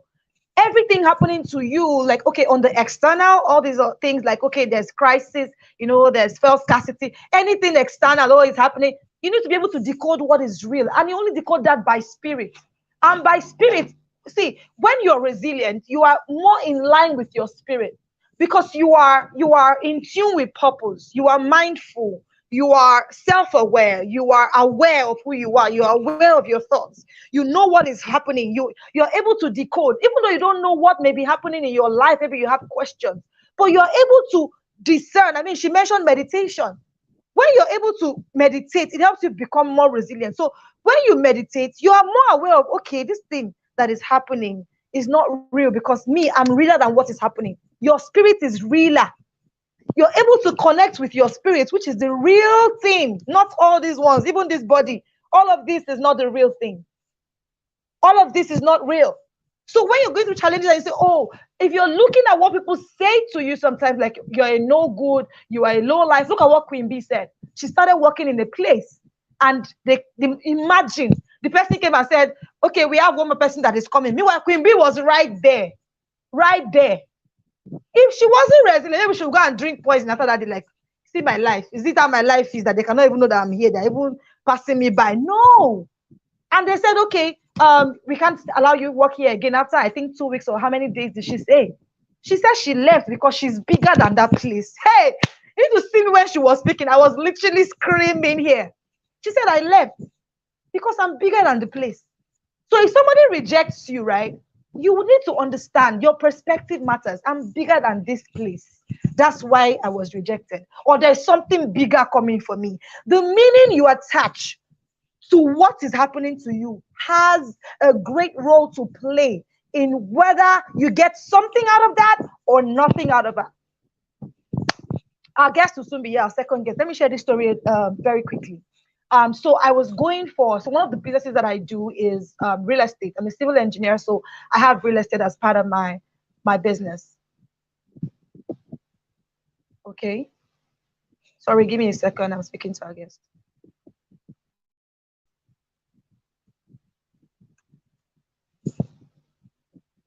So I was going for site inspection and everything, and I heard someone say, oh, they've canceled the site inspection, and we have to just go back. I felt really disappointed. I felt like I already planned to do this thing. Why are they canceling this thing? But because I'm resilient, right, and I have a positive mindset, I said, they're canceling it. Okay, no problem. I would just go home and rest, right? Whatever it is, whatever the reason is, it's going to work out for my good. And that's how I speak. Romans 8:28 is my mantra. It's going to work out for my good. So I just turned back and I started going back. But I looked towards the right-hand side of the road, and I remembered that God had given me an instruction to go to a particular street in that road to carry out a specific divine instruction. So I laughed out loud. I said, Holy Spirit, you really? Holy Spirit, really? So you wanted me to do this thing. You had to, I don't know what you just did, but I get it. And I went to go and carry out the instruction in the place that the Holy Spirit told me to do it. And when I went there was a particular guy that came there, and he was saying, oh, I need a job. And he saw me there. He didn't even know why I was there. I came there to pray. And he was saying, oh, I need a job. I want a job. And I'm like, you need a job? How about you? What do you do? What are your skills? I started to teach that guy how to make himself more valuable. I was bringing out the hidden talents that he has inside of him. We ended up having a 1 hour mentoring session. When we were done, I taught this guy how to use Canva. I taught him how to create a YouTube channel. He even created the channel right there. I showed him how to start making money from his own phone. And I made him understand that if you need a job, you cannot go to your place of work looking like you're frustrated, looking like your life is over. And the reason you're going with that mentality is because you don't even know who you are. Being resilient is being self-aware. If you're not self-aware, you cannot be resilient. In fact, if you even apply for a job and tell you that they're not taking you, you will nearly die because you're not even self-aware. If you're self-aware, if someone tells you come for an interview, it will boost your confidence because you're like, do they even know what's about to hit them? The best thing that happened to planet Earth is about to work for them. So when you're calling your salary, you call the salary with your full chest. So I finished speaking to the guy, and the guy was like, thank you so much for being here. You helped me, all of that. And the guy left. I felt fulfilled as a person because one of the ways you can be more resilient is to fulfill your purpose. Purpose is something that helps you become resilient. If you are not fulfilling your purpose, you will not be resilient because purpose comes with challenges. And if you're fixated on fulfilling your purpose, you will be resilient because you would know that whatever it is, this is my purpose, I'm going to achieve this thing. So it made me feel very fulfilled. And that same day, I got back home and I got an impromptu MC engagement that I know I was supposed to do. It was impromptu, but because I was at home, I was able to take up the offer. And I was asking myself, if I had gone for the site inspection, would I have been able to mentor this guy and impact a life today? Would I have been able to do this MC job that came? Would I have been able to take up the offer?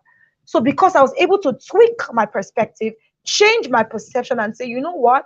If this thing was cancelled, then it has to be for my good. It just has to be because me, nothing just happens to me, right? So being self-aware, it really, really helps. It really, really helps. So many things. If you were here in Queen B session and something struck you, just type it in the comments while we wait for our guest. It has been amazing. It has been amazing so far. If you got anything from what I said as well, just write it down. A few things I want to highlight from some things that Queen B said. She said, what is in me, right? What is in me is more than what they are offering. What is in me is more than what they're offering. That was what she told herself. What is in me is more than what they're offering. When she said you cannot work here anymore, she said, what is in me? Sorry, I'm trying to speak to our guest and speak to you at the same time. What is in me is more than what they're offering, right? It is more. So they told her you can't work here again. And she said, okay. Dusted her feet. Like I had a program with MCRB, one of my encounter shows, and when he came, he said he went to preach to a babalawo in somewhere in a particular village when he was like 8 years old. He said when he got there, the man was like, "Oh, get out of my shrine," and everything. He said as little as he was, he dusted his feet, on the babalawo shrine and said, "I dust my feet," and he went. Whenever people reject you, dust your feet. Just do like this. Add this one and say whatever, because they don't own you. They don't own you. They rejected you, but they don't own you. They might not be able to articulate your value at that time. Or like Queen B said, your value may be higher than theirs. That's why they cannot keep you. You have to separate what happens to you from you if you want to be resilient. Otherwise, life will just be happening to you. Life will be happening. Then you'll be saying, hey, like Queen B said, village people, you wake up in the morning, you sprinkle incense. Village people, you wake up and hey, village people, even when you are praying, you are saying you are praying, but you are praying from a place of awareness of village people to the point where you are not even aware of the angels that are beside you, around you, assigned to you, because all your mind is full of village people. You know when what's the guy, Elijah, or who was that went somewhere and then he saw some people that he was scared and all of that, and he said, They have plenty, they are coming after me, and all of that. And Elijah came and said, go back again. No, Lord, open his eyes. And he came back and he said, I think he said, them that are for me, them that are for us, are more than them that are against, or something like that. Right? Them that are for us are more. So what the village people that you think are the village people, there are more people that are for you than the village people. But if you're not aware of who you are, if you're not sensitive to your spirit, right, being more resilient to yourself and to your, to your in your environment, you are aware of your environment. And when she said positive relationships, sometimes you need to be resilient enough to even identify the relationships, the environment, the things around you, that you can learn from, the things around you that are beneficial to you. Otherwise, you will focus so much on the things that are not there, and the things that are there will be there, but you will not see them as beneficial because you are not resilient enough. Them that are for you are more than them that are against you. You need to be aware of this in any way you find yourself. If people are against you and they come to your face, castigate you, backbite, do all sorts of things, okay. Them that are for me are more than them that are against me. That should be your mindset. Otherwise, you would live your life as a victim. You will live your life as a victim.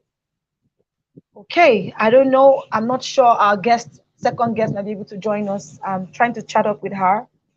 Apparently, it was GMT time she gave us, which was 1 hour before. So I'm trying to find out when she can come around.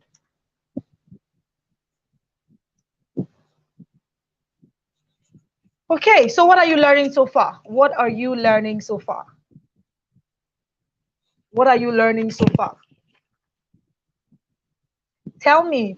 I see that you're here. I want to know if you're really here. What have you learned so far? What have you learned so far? Okay? What have you learned? What have you learned? Let me check. I see that. Okay, she's here. Ooh. Wow. Thank you, Lord. I was just telling them that you said you had somewhere to go, and then there was GMT time and all of that involved. So I'm just happy that you're here now. Ladies, our guest is here. She won't be here for long because she has to go somewhere, but I'm just so excited and glad, right, that she's here. I'm just gonna run through her profile a bit, but let me add her to the stream. What are you learning so far? Let me know. Let me know as I bring her up. What are you learning so far? Oh, wow. This is a very, very amazing day. Apart from the fact that we're celebrating women, I mean, we've just been learning so much. And the last speaker, Queen B, just lit the place up. And I'm just so excited that you're here, sis. Welcome, sis. Welcome, welcome, welcome. Thank you Happy so International much. Women's Day. International Women's Yes, Day. sir. Yes. Oh my goodness, I'm Oh so my happy God. to be here.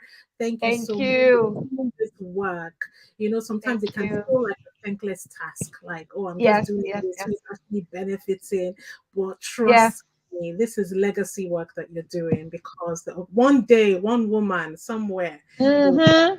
with your back and will be like, oh, thank God for the Mm-hmm. day that Mm-hmm. any woman stood up and put this together. God bless you, girl. I celebrate you. Happy Amen. International Women's Day. Amen. Thank you. Thank you for coming. You know what? I won't take much of your time because I know you have very short time. But ladies, I want to tell you who my sister is. I want to tell you who she is in a brief moment. Tombra Nwoswagu. She is a woman with a strong sense of responsibility to elevate people. She's a transformational coach who loves to nurture and help others see life through a completely new lens that gives Mm. them personal power. She is known as the activator. She has a best-selling book called How to Be Unstoppable. Hope you have the Yeah. book here because you Do will show us. that. Okay, now when you're done, at some point, please tell us how to get the book. She is an amazing woman, human being, and I don't want to take too much of your time to talk about profiles, but I want you to know that she is amazing. She's a speaker. She hosts a transformational podcast called Created for More. Please, we're on YouTube. Just go and check it out and subscribe. It is amazing. You will learn a lot, right? And today she will be speaking to us on the resilient woman and many other things. Dear sis, take it away. The floor is yours. I'm exiting the stream. Oh, no worries at all. Thank you so much. I think it's very, very on the money, the topic, because when you think about women and just the amount of, I don't want to call it load, but the amount that is on us, really, resilience is a key thing for us, a key determinant in us being able to move in life and do the things that we were called to do. So every single woman needs resilience. Every single human being needs resilience, but really, particularly for the woman, I think it is very important that we grow a tough skin. And I love the fact that any from I talked about my book there, because in my book, How to Be Unstoppable, guess what? I have an actual chapter on resilience where I talk about just my own thoughts on what resilience is, why it is important.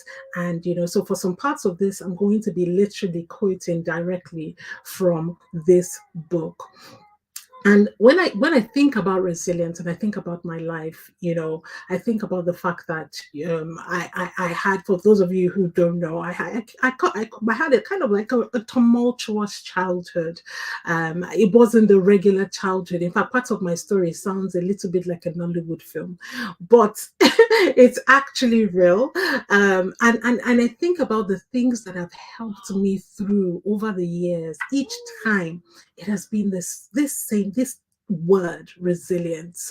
When I was 18 years old, I was diagnosed with an autoimmune condition known as psoriasis, and this disease ravaged me all over my skin and in my hair. And this was supposedly when I was supposed to be like in the prime of my life, like university and all of that. But guess what? I had to hide all of my skin because I had like scales, falling. It was just unsightly. That's the word I would use. It. What was the thing that helped me wake up each day and face the world? Wake up each time I would have to, shave my head or have to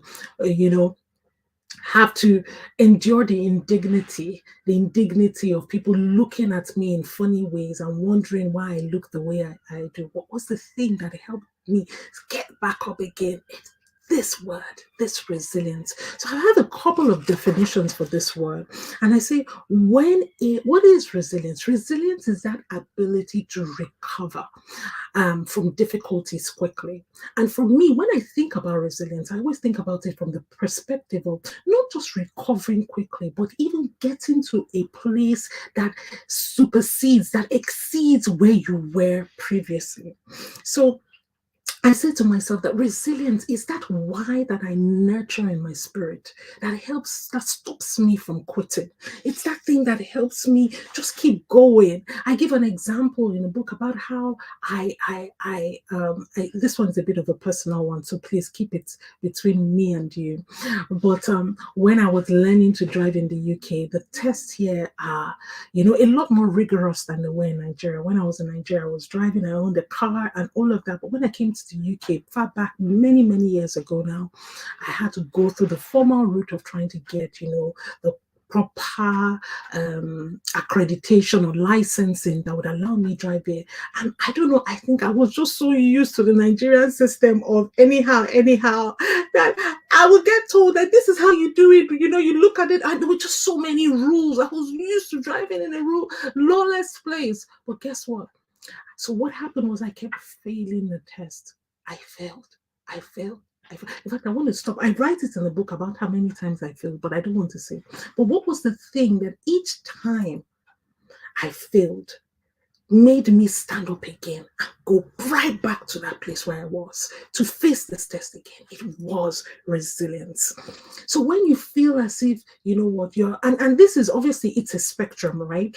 And this is one of the things I talk about in the book also, the fact that it's a spectrum, the fact that Just because for some people resilience looks like, oh my goodness, like, oh, they're recovering from this, harrowing experience. And for you, it might just be, okay, like I said, maybe facing a test that you've done over and over again when you feel demoralized, right? It doesn't negate, it doesn't diminish the potency of your resilience. So resilience is something that you must nurture. You must understand that as you are, you have to keep putting in, as much as you can.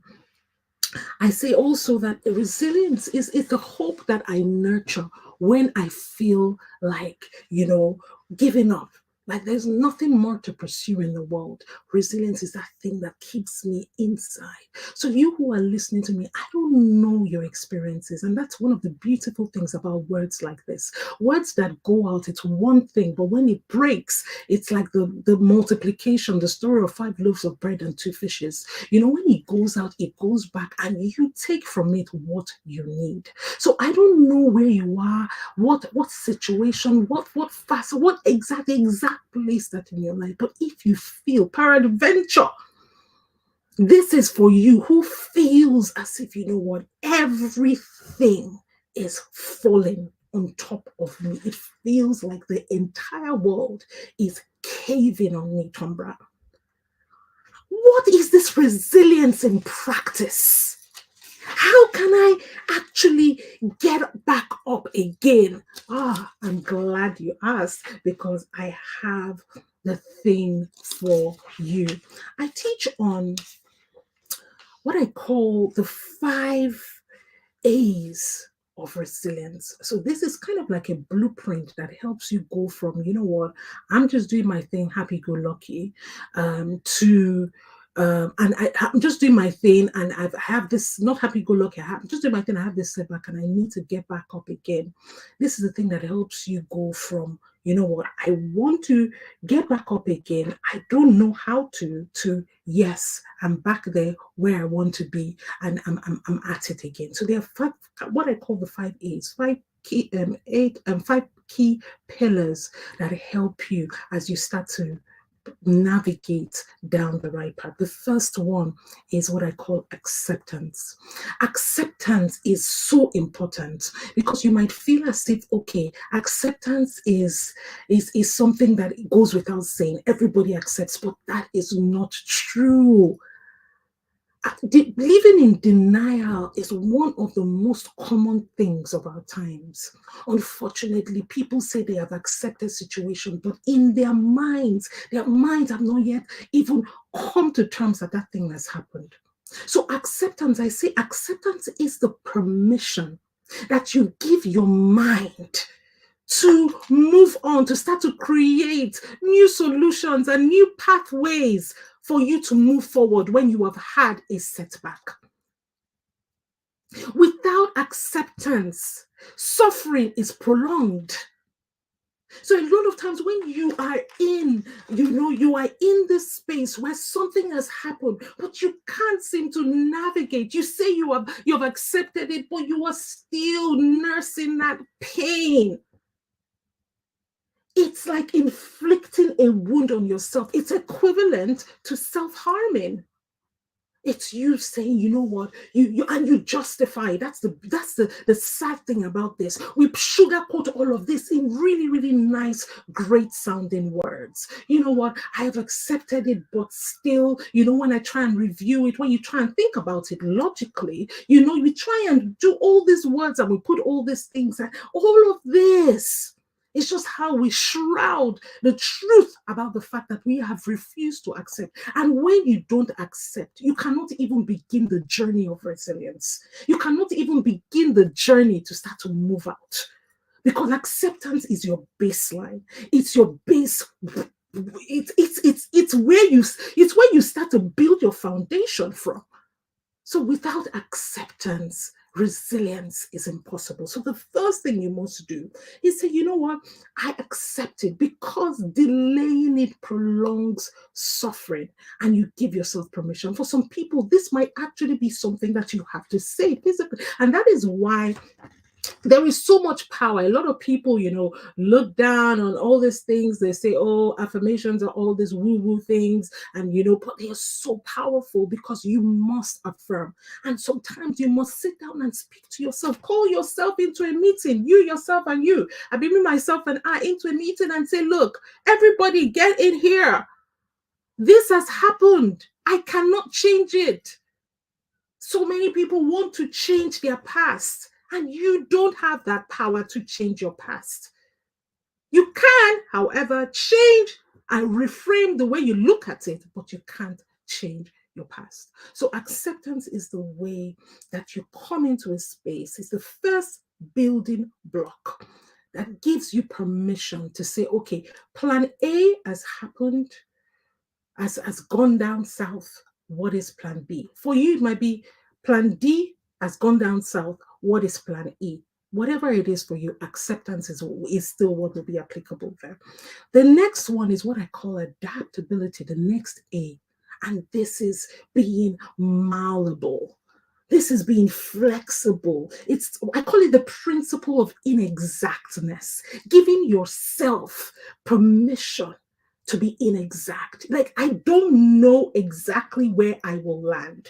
All I know is where I am right now, I don't like. So I am going to forge ahead. And it's okay to not know if I will still be successful that time, the next time. But I give myself permission to live where I am and head down there. That is what you say to yourself. It's being adaptable. It's saying to yourself, you know what, whatever it is, I will adapt. I will change. I am not a tree. I love the people say you are not a tree. If you don't like where you are, you can move. Adaptability is given, and it's the permission to be flexible, to say the only version of myself. There are more versions of myself that I will allow than the version that I knew before. Some people are so wedded to their past version, their past reality, that even conceiving that things might be different is a problem for them. And if you cannot start to detach or dissociate yourself, you can embrace something new. How do you embrace something new? How do you start to walk into something else if you're not willing to detach yourself from what was? So you detach yourself from that thing that didn't work out. You give yourself permission. You enlarge your mind about possibilities and what can be. And you start to track and go higher. And flexibility is what allows you do that. Being able to say, you know what, I will be flexible. I will start and I will enter into my new. Sorry, apologies for that. Yes, I will enter into my new. Okay, so you guys, I want to check that you are listening, you are getting every single thing that I'm saying. Don't see problems. The summary of what I'm saying is that don't see issues, don't see setbacks in a finite state. Embrace the principle of inexactness. It's all right not to know. It's all right to leave what was and move towards what you are not really sure about, because it is in doing so that you get more. And if you are not able to do that, you can't bounce back. Okay? Alrighty. Number 3, the third thing, when it comes to this, is when it comes to resilience. When I spoke earlier, I just spoke now, and I talked about the fact that you leave what you knew for something else. And what allows you to do that is this mind expansion, this inexactness that allows you forge ahead into the new. But this one, this third A, might sound counterintuitive, but please listen to me. Listen to what I am saying, the meaning of what I'm saying. The third A is what I call assurance. And you say, Atombra, assurance. You just said it's about this thing. When I say assurance, assurance in who you are, not in how necessarily the things will pan out, but in who you are, in whose you are, knowing that last, it will work out for my good. So I don't know how it's going to be. I don't know what the outcome would be, but you must have an assurance that last, it is all working together for my good. So assurance is what strengthens your decision, right? Assurance is the hope that you nurse, that you know what, I don't know how this thing, the road that is going to lead to this place that that I'm going to. I don't even know what it's going to look like. But all I know is that there is a fire in me that has been put in there from the foundations of the earth that I will nurse, I will cater to, I will support, I will fan into flame. And that is the reason why I am standing up, I'm rising again, because there is more in me. Okay? And having that assurance is what helps you get to the next bit. The fourth A is what I call action. We can talk from now to tomorrow, but unless you take action, nothing happens. So action is so important. There's so many people. If I took a poll in this room, I sent out a newsletter to my emailing list this week, and in the newsletter, the title of this newsletter was "Overthinking and Not Taking Any Action?" question mark. And I wrote about how so many people overthink, don't take any action. It's been by far one of the most popular newsletters I've written the most in recent times. So many people reached out. Oh my goodness, coach, it's like you were just talking to me. Because we get so stuck in our minds about what we should do that we forget to actually do things. Everybody, if I took a poll, most people have so many ideas about how they can rise, how they can move forward, how they can take their lives forward. But unfortunately, nobody takes any action. I saw a post on Bankole Williams's page, and I thought it was so profound. He said perfectionism is procrastination disguised. So profound. It's like you put this procrastination, you dress it up. Look, no matter what, if you put makeup on a pig, it's still a pig. It is still a pig. No matter what you do, it is still what it is. So unless you are willing to take your action, you still remain in the same spot, and it is unacceptable. So thinking alone will never get the job done. You must go past thinking to taking action so that you can bounce back. Your action, guess what, is what translates into a self-fulfilling prophecy. It is what translates into a self-fulfilling prophecy. Your action, because as you do is what you will see. You don't get rewards for things that you think about. You don't get rewards for things that you wish for. You only get rewards for the things that you do. Okay? Alrighty. Actually, there were 4 A's. That's why I had the fifth one. There were 4 A's. Okay, so the bonus point I am going to give you, I'm going to give you 2 bonus points around resilience, because I think, again, this is something that a lot of people get caught in. There is such a thing, I call it the slippery slope of resilience. There is such a thing, right? Believe it or not, as resilience working against you. What, Tombra? What are you saying? I don't get this. It is the truth. Because we are now becoming so desensitized to adversity as a people, particularly from where I'm from, that everybody is so used to. That's just how it is now. That's just how it is. That's why we're starting to see, a new movement arise in parts of the world like Nigeria. Because for the first time, people are being like, you know what? This suffer that I've been suffering since, do you mean that we can get better? Because people have been so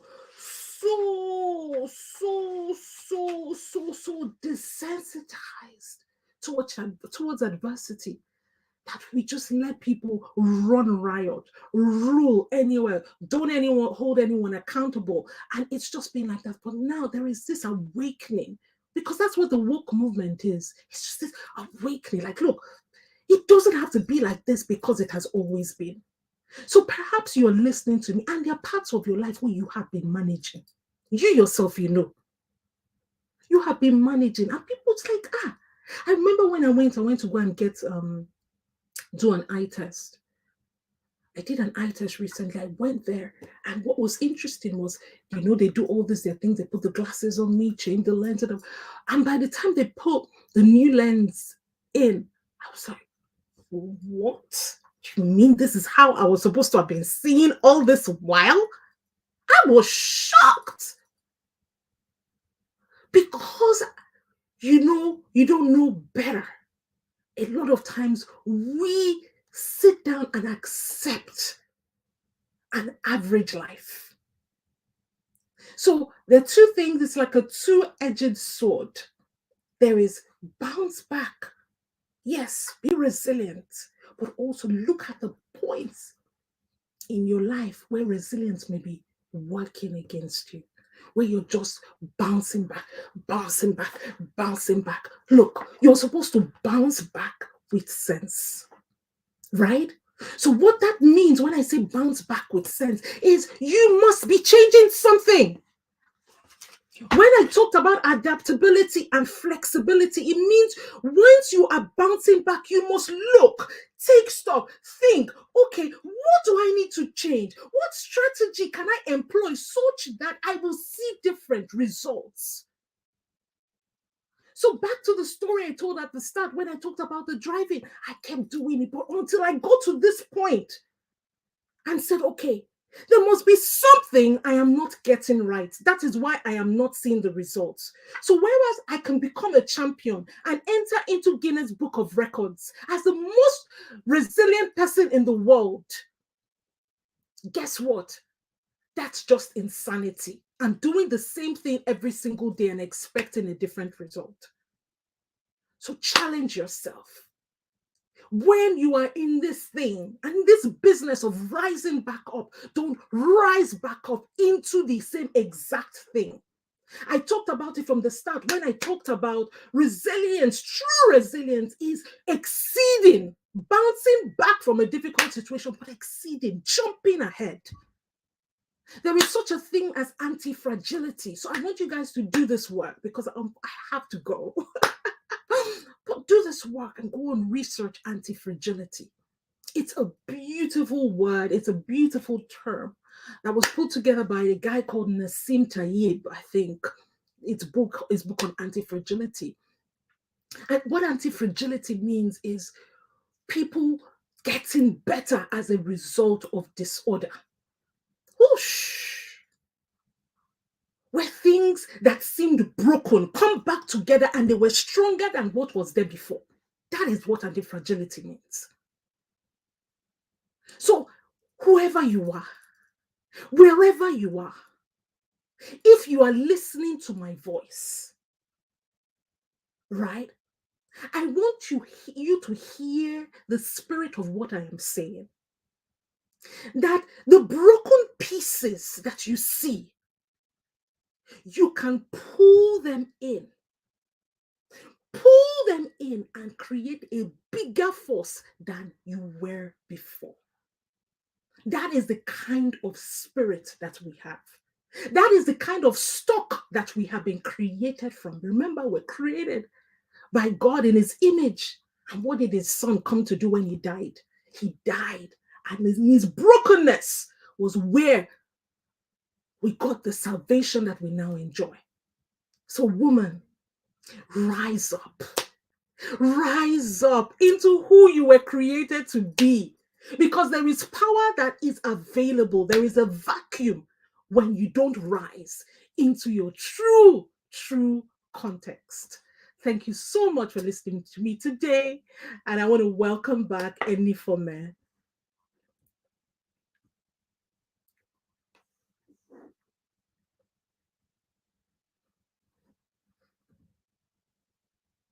Enifome, are you there?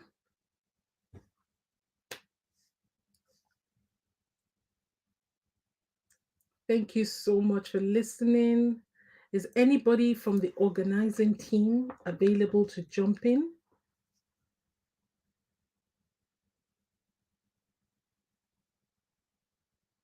Oh, thank you. Please let me know in the comments what you've gotten from today's session. I would love to hear from you. Okay, so Rhoda says, please can we get a recording of this session? I would like to listen to it over and over. I listen to it again. So any for me, if you can jump back in, it will be greatly appreciated. Thank you.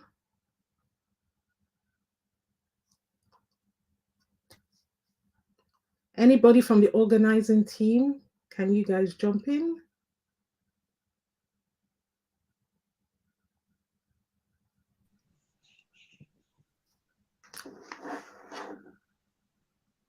Okay, I'm Hello. back. Yes. I was speaking, you were not hearing me until my camera came on. Whew, wow.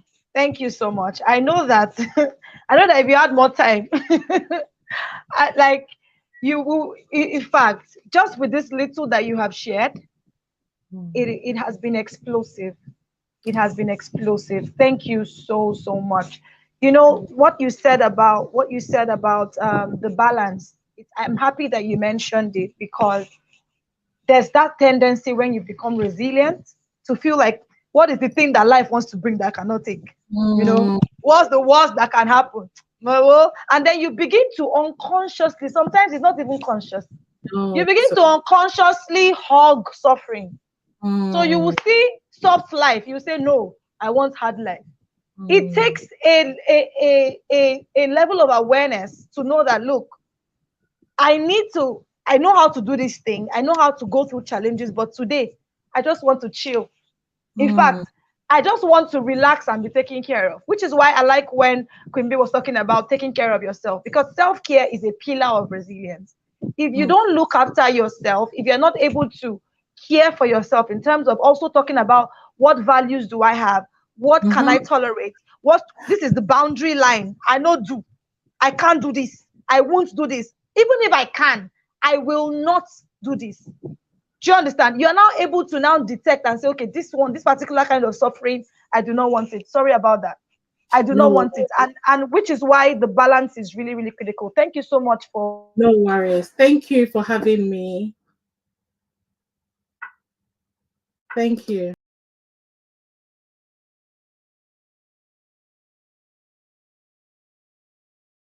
for sharing that. I'm gonna let you go now. I know you're leaving. I'm gonna let you go now. Can anybody hear me? Because I can't see Tombra. I'm sure that you're hearing me.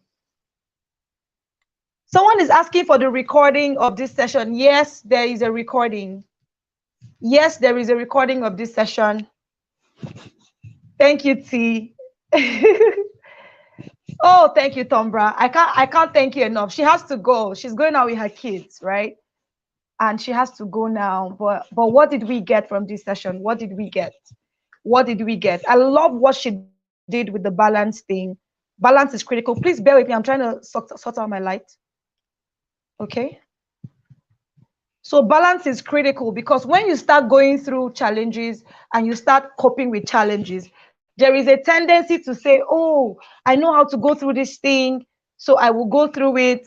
You might even see challenges and even decide that, okay, I want challenges. For someone like me that is very resilient, I'm very self-aware when I know that, okay, I don't want this thing. For example, if you give me food without meat, for example, I won't eat it.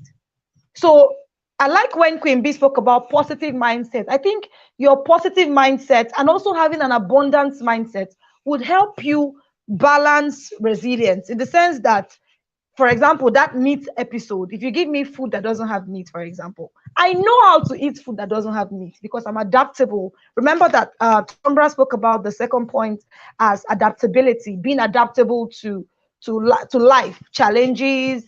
When you change levels, you're like, okay, I've left my past, this is my future, my present. Balance is very key, because when you become very resilient, there's a tendency that you would want to accept nonsense, or I won't say nonsense, I mean like something that you shouldn't accept, which was her first point, because you're resilient. So knowing that balance, and if you give me food that does not have meat, for example, I will tell you I can't eat food without meat. You know why? Eating food without meat makes me feel like I'm suffering, makes me feel like, see my life, because I don't like eating food without meat. I can adapt, I can manage it if it comes to that point, or I'm in somebody's house and the person is offering me food and I feel like, okay, I should eat the food or I want to eat the food, but it doesn't have meat and I don't want it to look like, okay, you don't have meat, so I won't eat, or whatever. It depends on my mood at that time. But I do not, and I will most likely not eat food without meat.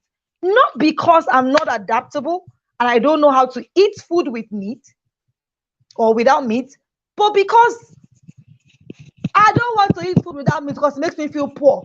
It doesn't correlate with my abundance mentality. Do you see? So I love what Tombra did when she said that thing. I can eat food without meat, but I choose to not eat food without meat. I can choose to eat food without meat or choose not to, but I don't have to accept eating food without meat because I'm adaptable. I don't know if you get my point. Please, if you get me, let me know.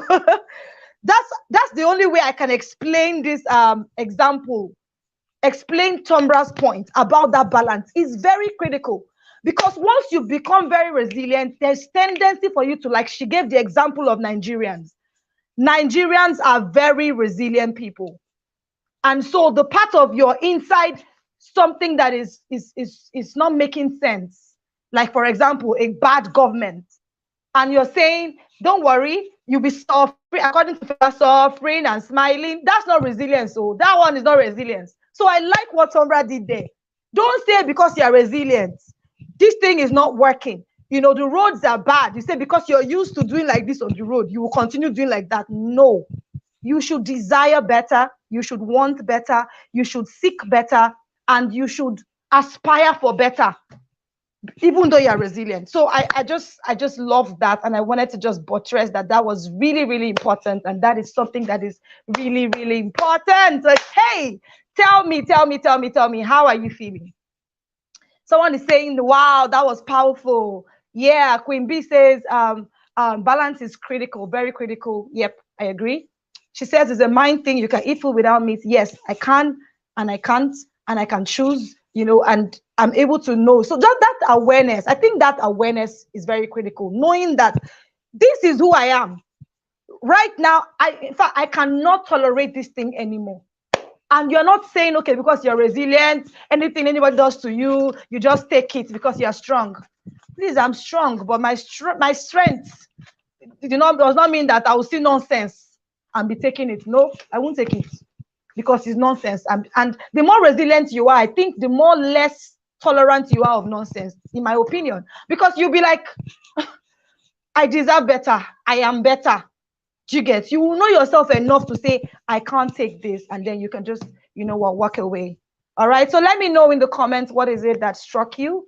Someone is saying accepting in your mind truly and bouncing back is resilience. I agree. Accepting in your mind, accepting. So let me run through her points while I wait for you to share with me what it is that you learned. Okay. Let me run through her points now. Number one, she said she sees resilience as the why in her spirit that keeps her going. You see, why is so important. It's an anchor, which is why I said that purpose is one pillar of resilience. If you don't know your why, why you're doing what you're doing. Why are you even here? Why are you here in life? Why are you in a company? You will not be resilient in that company. Why are you in a relationship? You will not be resilient in that relationship. Why are you in any particular phase of your life? Why?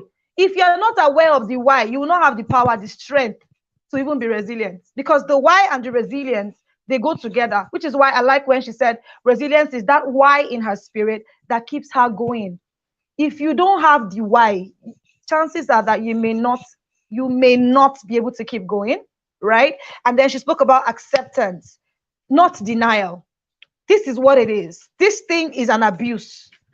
Some women will say abuse and be saying, it's because my head is not correct. There's a way I used to talk. When I talk, even me too, self, my own too much. And you'll be hearing all sorts of things, and you'll be like, are you kidding me? This is abuse. For example, now. So accepting it and saying, this thing is abuse. Not saying, the Bible says that you now quote one scripture that, buttresses you being in denial. That God gave us scriptures and God exists doesn't mean we should be in denial. If you accept it, I feel like you give God enough room to work when you accept it. But when you're like, you know what, this is not me, it's not my portion, yes, it's not your portion, but right now it is happening to you. So accept that this is what is happening. That way you're able to now change what is happening because you've accepted it.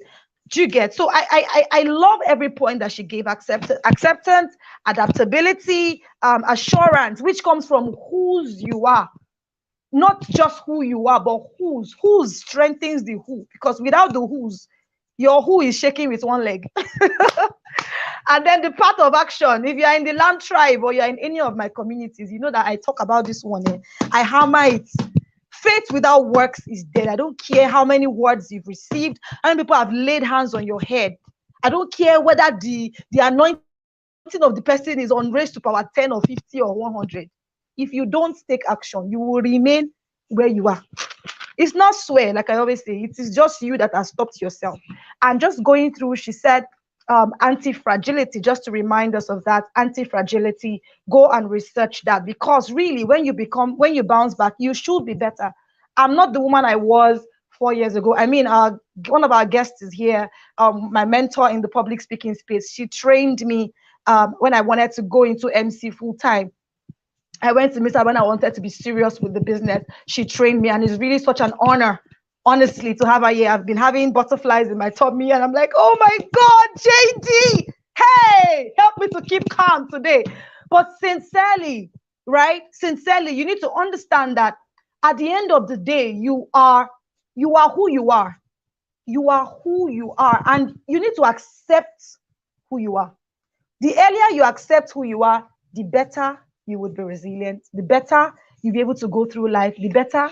You cannot, if you are resilient, you should not return to the same state you were. I'm not the woman, trust me, when I look at myself in the mirror, I'm like, Enifome. The old Enifome literally died and a new one was born because I am better. When life knocked me down and now there is a better. You can't see me and not tell that I'm better. First of all, my skin. When I saw my picture, if you go to my page, you will see one picture where I wrote existing and living. There's a difference. The existing part, if you see me, my neck, everything. And that was when I had the best job in my entire career. I was managing 30 people. I had a very huge fat salary. But like I always say, it's not by the makeup and all of that. If you're dying, you're dying. The earlier you identify that you're dying and you're just existing, the better, or the earlier you would live. So for me, I am better off than I was when life knocked me down. So I like when she made that point, and not just bounce back, but become better. Wow. So some of you did not share what you got, but I've shared mine. I'm still waiting for yours, but I want to bring in our next guest. She's been here, and I just spoke about her just now. Can you guess? I just spoke about her just now. Let me know people that are listening. I just spoke about her just now. Oh my God, help me to keep calm today. Hey, JD, is this your face? Is this your eye? I love you so much, and I know that you I love know. you too, Anifome. Thank you Oh so my much for inviting God! me. Oh my Good God! to see you. Oh my God! I am so happy. I was thinking about us the first day I met you, how you've been. If I was thinking about one of the workshops you did that I had to pay how many times. See, let me tell you people something.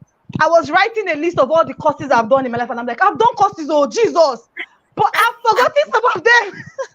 Oh God, may we never forget that. Honestly, I love you so much. People, please help me show love to my mentor, my sister, my friend, my God sent. You will not understand, but let's not, so that we will not be talking. They'll be wondering, okay, it's the only two of them that are here. Honestly, if I go, I'll start becoming emotional.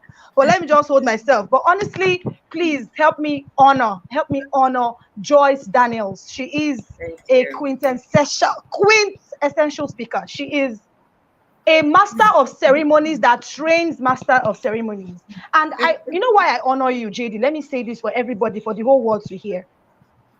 It is very easy for you to become something and forget people that have not become that thing, and just be so into you and be into that thing that you have become, and say, I am who I am, and then leave every other person.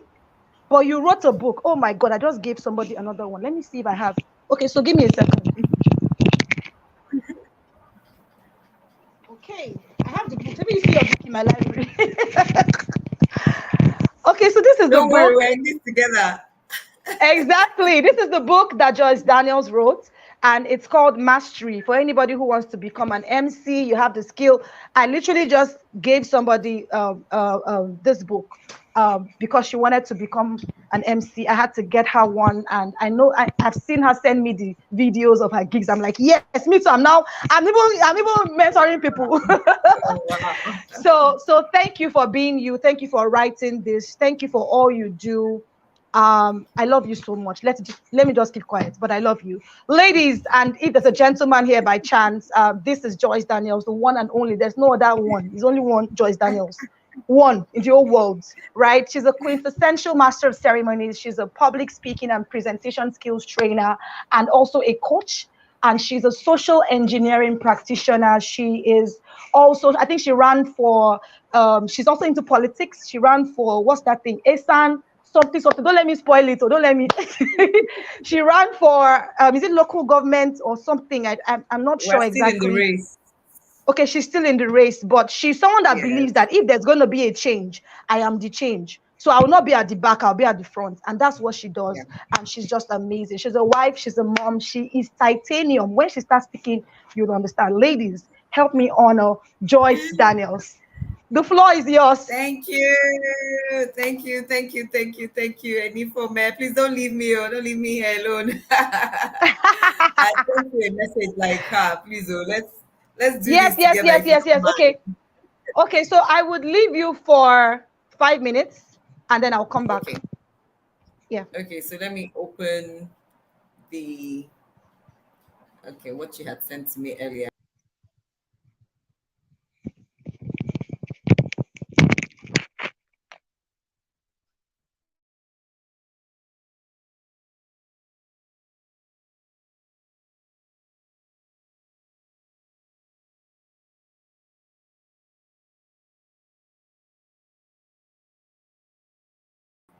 Um.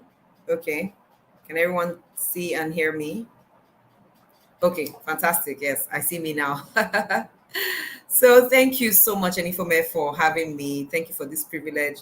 A happy International Women's Day to everyone who is on the call or watching the replay later. I'm all glammed up and all made up because we are celebrating women today, and we're celebrating equity that we embrace. And it's my prayer, my desire that indeed in our lifetime we will be propagators, continue to be propagators of equity. We will be beneficiaries of it. That in our lifetime, we will at some point have moved beyond embracing equity as a conversation because it will be a way of life across the world and across board. That's my prayer for us all. So we're talking about the resilient woman. the resilient woman. Who is she? Who is she? I wish I had come in earlier at the very beginning of Tombra's talk, so I'd have just copied and pasted. Who is a resilient woman? I I've always used a particular term, and I think I heard Tombra use it at some point, which is bounce back ability, bounce back, the ability to stretch and bounce back. So the resilient woman is the woman who is able to bounce back after a setback, bounce back after a challenge. Hi, able to bounce back from disappointments, from failure. And even beyond that, a resilient woman is that woman who is able to hold on through what is required. Every achievement in life, every stage in life requires an amount of stretch. So you want to go into secondary school from primary school, you have to stretch through what we call the common entrance exam or the school entrance exams, right? You have to stretch through. The resilient woman will stretch through. There are times you would have to read all through the night, or you read more during the day, at night. So you stretch. You want to go from secondary school to university. For those of us in Nigeria, you stretch through the university matriculation exam, which we popularly know as JAMB. And JAMB might jam you like it did some of us, and you need to write it again. I wrote JAMB twice. I know people who wrote JAMB 3 times, 4 times, because they needed to stretch through enough to get into school, right? Then the WAEC will tell you for your senior secondary certificate exam, you must have 5 credits and co. And some people like me didn't have the required 5 credits from my first exam. So I had to write a second exam called the General Certificate Exam, the GCE. Then I still wrote the Cambridge GCE. So it was a combination of all these 3 results that helped me get into university. At least I had all my papers together. If you understand what I'm saying, if you know the struggle I'm referring to, please write in the chat I know, or write I understand, or just write IK, which is for I know, and IU for I understand. So the resilient woman is able to go through the stretch for what she wants to achieve. So she wants to become a PhD holder. She wants to have a doctorate degree. She would go through university and probably have a master's or graduate with a first class in her first degree. And then she can go through her doctoral studies, which might take 2 years, 4 years, whatever. And then she becomes that doctor. If it was very easy to become a PhD holder, many of us would have been PhD holders. Some of us don't even have master's degrees because we've not been able to stretch through. So you see, resilience is not only about coming back from a setback, it's also stretching through enough for where you want to be. So you want to be the top of the line in whatever it is you do. There will be a required sacrifice. The work, either it's attending the courses, like when Enifumi was talking about attending courses. Some of us have attended so many courses we've forgotten that we attended them. Sometimes there was a year I looked through my costs, what it had cost me to go through courses. I was like, my goodness, Joyce, you spent all of this. But guess what? It was part of the price required for where I wanted to get to. I needed to buy those products, buy those courses, learn them, attend them, learn what was in there, so that when I come out to perform, as it were, I would look like I woke up this way, right?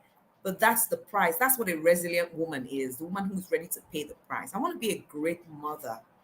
I wanted to be a great mother from the very first day I realized I was pregnant. Wow, 21 years ago, exactly 21 years ago. And I wanted to be a great mother. What did it take me? What did it cost me? I bought books at that time. I bought books on parenting. I bought books on pregnancy. I was a student. I was a single mom. I went to find where to buy secondhand books because I wanted to be a great mom, right? I wanted to prove a point to myself and prove a point to my child, and of course to the rest of society, that I could do it.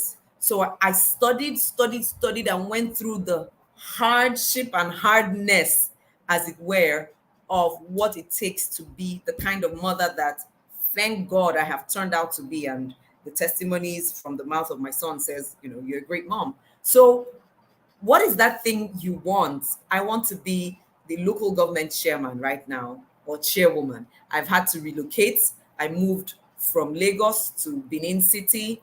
I'm gone to set up the house in the village, registered with a political party, began to make my voice heard, going through the rhythms of politics. I've attended School of Politics, Policy and Governance. I've gotten political mentors. I've gotten mentors in other areas that I need. I've had to go to people to speak on my behalf and to teach me what to do to become. So you see, what is that thing that you need to do to get where you want to go? The resilient woman is the woman who does them. As simple as that. But simple doesn't always mean easy. Resilience is not the easiest thing, and that's why a lot of people are not resilient. It is easier to just sometimes wish, sometimes pray, many times even fast. It tends to be easier to pray for something many times than to work for it, than to stay awake for it, than to pay the price for it, than to study for it. Some of us will just pray and forget about the work that needs to be done. The resilient woman will pray, will fast, and will work. She will sacrifice, she would learn, she would show up, and show up fully. That's my definition of the resilient woman. And if I keep hoping I'm getting the pronunciation right, where the fo is supposed to go and the me is supposed to If you don't get it right, who will? Who will? I was writing. I didn't even know that the camera had come up because I was taken out of the stream. Oh my God, I've already started writing. Oh, she will pray, she will fast, and she will show up. Please, all those prayer and fasting without showing up is not. If you are serving God, Don't work. if you say you are serving Doesn't God, work. you really say you are serving That's- God. Please, there has to be a doing. There has to be you showing up or something. Like JD, this thing you're saying. This Yeah. thing you're saying is a problem. I see a lot of women with potential. They pray. They send broadcasts, NSPPD, NLP, every P, all the P. I can't remember all of their names. They are in all the prayer houses. When it comes to praying and fasting, they are there. Just show up. Let's go live together, or let anything like something that has to do with your actualization or you becoming. They cower. They're like, okay, I can't, I'm not able to, and they come up with so many excuses. So that point is and I'm waiting on the Lord. The Lord hasn't asked me to go on yet. And if the Lord doesn't speak, I'm sure where the Lord there. is, where the Lord is, you'll just be like, you're waiting on me. I'm tired. It just imagine Adam. After God gave Adam the whole garden, Adam now was waiting for the Lord to come and till the bush, the weed that was growing there. It's honestly, I think you should stay here a bit, because I know you wanted it to be like a Q&A session. You mentioned, let me go back to something you just said. A resilient woman pays the price. She is ready to pay the price, and she pays the price. Can you walk us through how? Because sometimes people are not even aware of the price. Other times they are aware of the price, but they feel like they don't have what it takes to pay the price. And even when they are aware that they can pay the price or they have what it takes to pay the price, they somewhat don't end up paying the price, and they remain stuck, and they are wondering. I know I mentioned when I was talking about the courses I've done, I mentioned that one of the courses I did with you. Let me tell you why I love JD. JD gave me instrumental, what's that thing? Instrumental plan, right? At the point that I met JD, I was at the height of abuse. You know, I was telling you that I want to come and see Aunt Kwan. I was at the height. When I say height, the peak of abuse. The mere fact that I wanted to invest in myself or even move on with life was a miracle. And when I decided to do MC full time, JD was the person I went to meet, and she gave me instrumental payment, and I paid, because I knew that if I'm gonna do this thing excellently, if I'm gonna get a lot of things from this thing, I need to be serious about this thing. And if you're serious about something, you need to pay the price. If not, you are not serious. You are just saying it with lip service. You're actually not serious, because if you are serious, you will pay the price. So JD, just for someone that is still struggling with that thing, because I talk about this thing a lot, that you cannot be saying that you are tired or you want something, and coaches have really suffered. In fact, coaches are suffering, because you want something and then they have to push you. You that wants the thing, or they are the ones pushing you again. So just let me just allow you to talk about this thing, because it's a big problem. It's a big problem.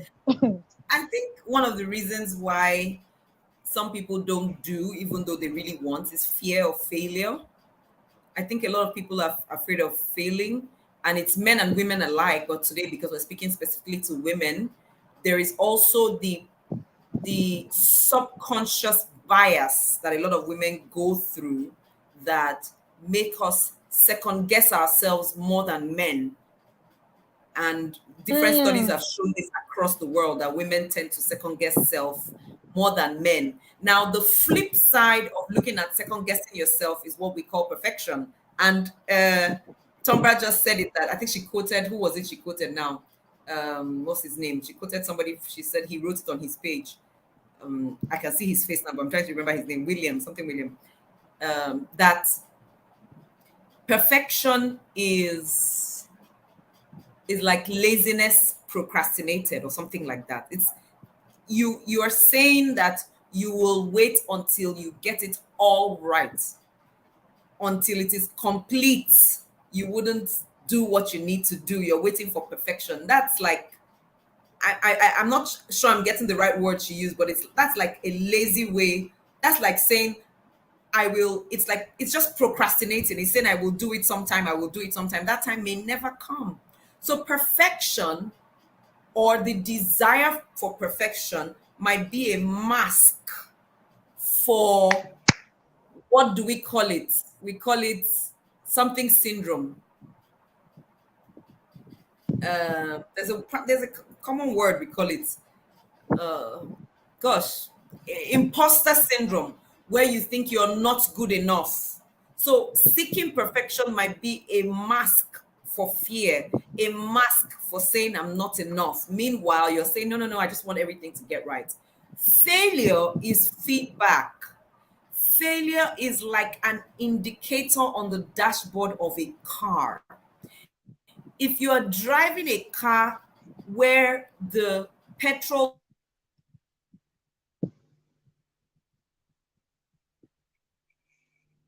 is that my network? If you're driving a car and the petrol isn't working, the petrol indicator light isn't working, you are running a risk of the car stopping when you don't know. So you're driving a car and you don't know that that blinker isn't working and it doesn't go off. So you just keep driving, and next thing you know, in the middle of one highway, your car just starts slowing down, and you're wondering why. The petrol is finished, but there was no indicator. So fear is an indicator. Fear asks you to check. It's the same thing with failure. Failure asks you to check what you didn't do right. So in my case, in my SSE, for example, I failed maths and physics. And all failure said to me was, why didn't you get this right? What was missing? And so I checked. I said, okay, what was missing? Enjoying the class. I wasn't enjoying my classes. So when I was going back for lessons for my SSE and my JAM, I ensured I hired teachers that I enjoyed. I realized that all the other courses where I had A's, and I had A's in my SSE, I enjoyed those courses. But in maths and physics, I didn't enjoy them. So I realized that enjoyment was important to me. Do you know enjoyment is not important to some people to learn? Some people learn regardless. Now, of course, I am older, I am wiser, I have grown. I realize that even if I'm not enjoying it, if it's something I need to learn, I will sit through and learn it. But at that time, enjoyment was important. So failure showed me that if I was to pass, if I was going to get through maths and physics, I would need to enjoy it. So the teachers that I worked with going forward, Mr. Amadi and Mr. Gosh, I can't believe I can't remember his name, but I'm seeing his face. I enjoyed them. And the more I enjoyed them, the easier it was for me to learn. And when I wrote my GCE, I got an A in maths without cheating. I got an A in maths and I had a C4 in physics, or C5 in physics, and an A in maths. So failure, if we dissect failure properly, the same way if we dissect fear properly, it tells us something. If we are able to own it, failure tells me why, where, who should I speak to? Where should I go? So it's okay to fail. Failure is part of growing. So when that indicator on your dashboard goes off, what do? It doesn't tell you that the car is destroyed. It says top up your petrol. So once that light comes on, you know, oh, I need to find petrol. Once failure as a light comes on, it means, oh, I need to get a new teacher. Oh, I need to find this. Oh, I need to find that. Another light goes off, it tells you, oh, you need to put water into your window wiper washer bottle, right? You need to put water and soap in there. Failure is feedback for something. Fear is also feedback for something. Why some women don't show up is fear. The other reason why a lot of women don't show up is they may not even know exactly how to. They may know what to do, but not how to do it. So that takes us back to learning. It means you might need somebody to teach you again, to teach you the how. Somebody might tell you what, but didn't tell you how. Somebody says, oh, Joyce, Enifome, go and catch a fish. And you say, yes, sir, I'm going to catch the fish, and you run off. But when you get to the river and you have the fishing tools in your hand, the next question is, how? Do I put it at this time there? So she might stand there for a bit and not wanting to look silly. She doesn't want to go back to ask again, so she doesn't look like she's a mumu, as it were. Guess what? She might just stand there with all the tools in her hand for 6 hours, and afterward go back and say, you know what? It didn't work. It wasn't complete. The instruction was not complete. So how? So I'll round off by saying, ask for help. Nobody on the face of this earth was made to know how to do everything all by themselves. As I'm saying this to you, I'm reminding myself, because I know a few places where I missed out because I didn't just ask. I didn't ask for help. Right? There were times in my past, for example, as a master of ceremonies, that I would know that this event is coming up in this organization, but I wouldn't want to go and ask somebody I know in the organization to say, hey, look out for me, just in case, because I'll be like, no, what's mine will come to me. I'm a daughter of the Most High, blah, blah. I would just say all those kind of things. Now I hear of an event coming up, and that's an event where I want to be a part of. I intentionally find who is in that organization. And I say, who is in there? Oh, this person is there. Do you know this person? Do you know that person? Oh, give me a number I'd like to call. Hello, my name is Joyce Daniels. I see that this event is coming up. And I also believe I have been shortlisted as one of the masters of ceremonies. Just so you know, here's my CV, here's my profile. I will like to be a part of it, and blah, blah, blah, blah, blah. I know you have a budget. If I go in to ask, I wouldn't have done that before, because then I would feel somehow like, won't I be seen as somehow? Now I realize there's no price for being afraid of bad eye. Hey, somebody wants to give me bad eye. Give me bad eye. It doesn't change the color of my skin or the length of my hair. My locks is not unlocked. My acts, right? Guess what? I even realized the world is not, people in the world are really not just standing by waiting to give you bad eye. They're actually waiting for you to step up, and they're hoping you will step up, because some of them are also tired of looking for. So they want to be found. So we should also go out to find. And I'm saying this to everybody who has said to herself, no, I don't want to be too forward. Let him up. Be forward. My sister, please be forward. Forward ever, backward never. Who backward in earth? So if I'm not forward, guess what? I'm backward. I don't want to be no backward. So I'm going to be forward.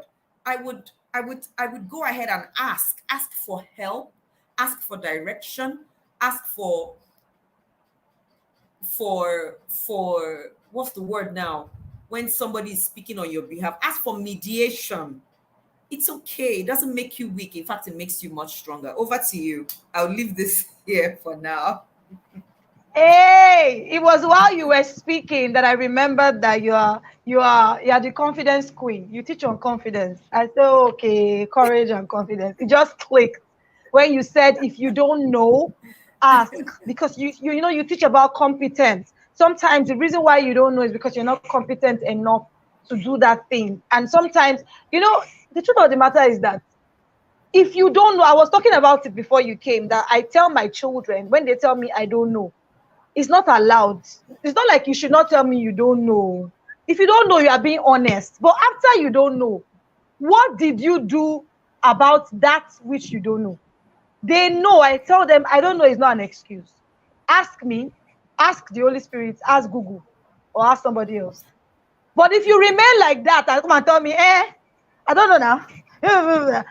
A lot of things I learned, I don't even know them. Even this StreamYard, the very first time I wanted to host an event, and they want to me StreamYard, please, please, please, please. I don't know. This is too technical for me. But I sat down, I learned it. I gave myself 3 days to be with a StreamYard coach, and I learned it. And look at me today. I can host anything on StreamYard. So if you don't know whatever it is you don't know, you can actually know it, but you need to put yourself, humble yourself. See, JD, maybe you were being modest. You did not. The people that have pride did not mention that one. Pride will keep them from showing up. You know when you're saying that they don't want to look like they don't like. I think you mentioned it a bit. You said they don't want to look like they are falling their hand or something like that. That feeling of self, that self, Yes, that's that right. over self that has consumed you, that you're not even thinking about the many people that will benefit from what it is you want to do. When you said people are waiting for you to step up, that one is like, I feel like I need to stay there. The Bible says that the earnest creations of God are waiting for the manifestation of the sons of God. I like putting my name there. They are waiting for the manifestation of any for me. Who are the sons of God? Am I not part of them? So when you're saying somebody is dying, you know that somebody was raped and the person has stopped living because they were raped. You were raped and you survived. You feel like you don't want to talk about it because people would, I don't know, they will look down on you. Yes, you might be truthful and you might be honest and you might have your feelings are valid. But can you think about the number of people that are going to not get help because you did not show up? I think that is something that really helps me because sometimes I don't feel like showing up. I don't know if you can see me, my screen is frozen. I don't feel like showing up sometimes. And everybody that shows up doesn't always feel like showing up sometimes, honestly. But you just have to show up. If you are aware that what you're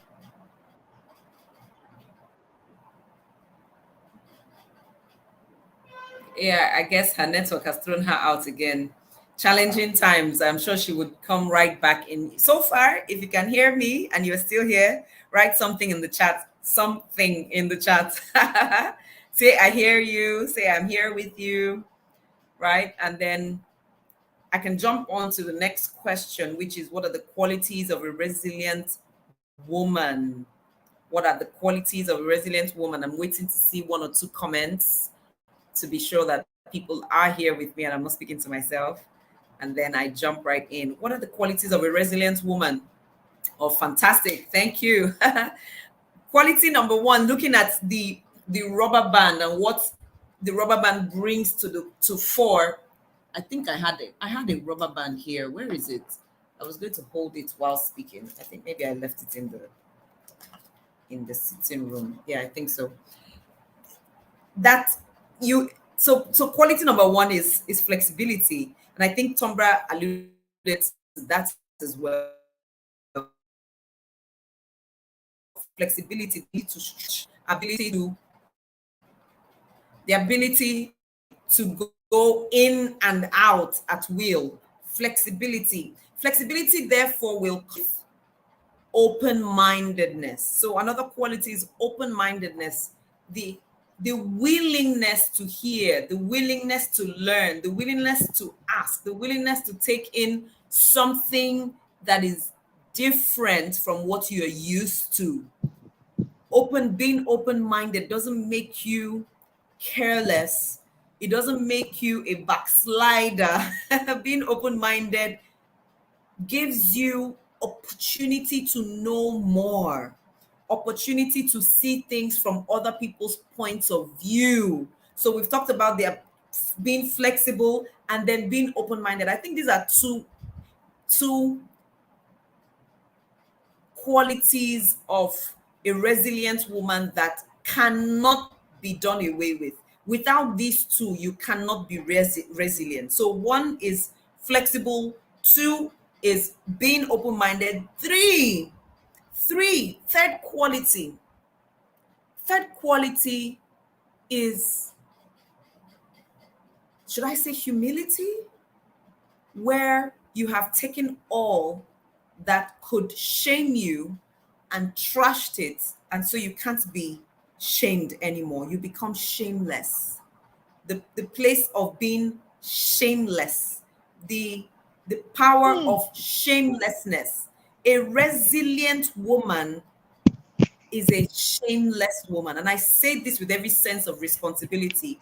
Because of the sense of shame, many of us will not hold on through or know when to change gears while still being resilient. We're ashamed of opening up to the truth, opening up to correction. And so some of us stay where we shouldn't be. Resilience will come with a bit of shamelessness. And allow me, please, for sake of this conversation, take this away from the man that has been announced to be our incoming president, even though it's still being contended. Bola Ahmed Tinubu, if there's one thing I've learned from him is, in my opinion, he has no shame. So he can keep going. He has no shame. There's nothing you're going to say to him that will shame him. Tell him that he's sick. Tell him that he doesn't have correct degrees. Tell him that nobody knows his real identity. So, yes, thin line between being shameless and being evil. Thin line. I'm talking about the shamelessness where, oh my God, you're already dead to self. So that comes back to us talking about pride, putting pride in its place where I'm dead to self. You can't kill me. So if I'm going to be resilient, I'm going to be dead to self to a large extent. So that pride doesn't take hold of me. I'm humble, I live in humility, and I'm shameless. So I've mentioned three qualities: ability to stretch, right? Flexibility. Then we talked about the second one was what?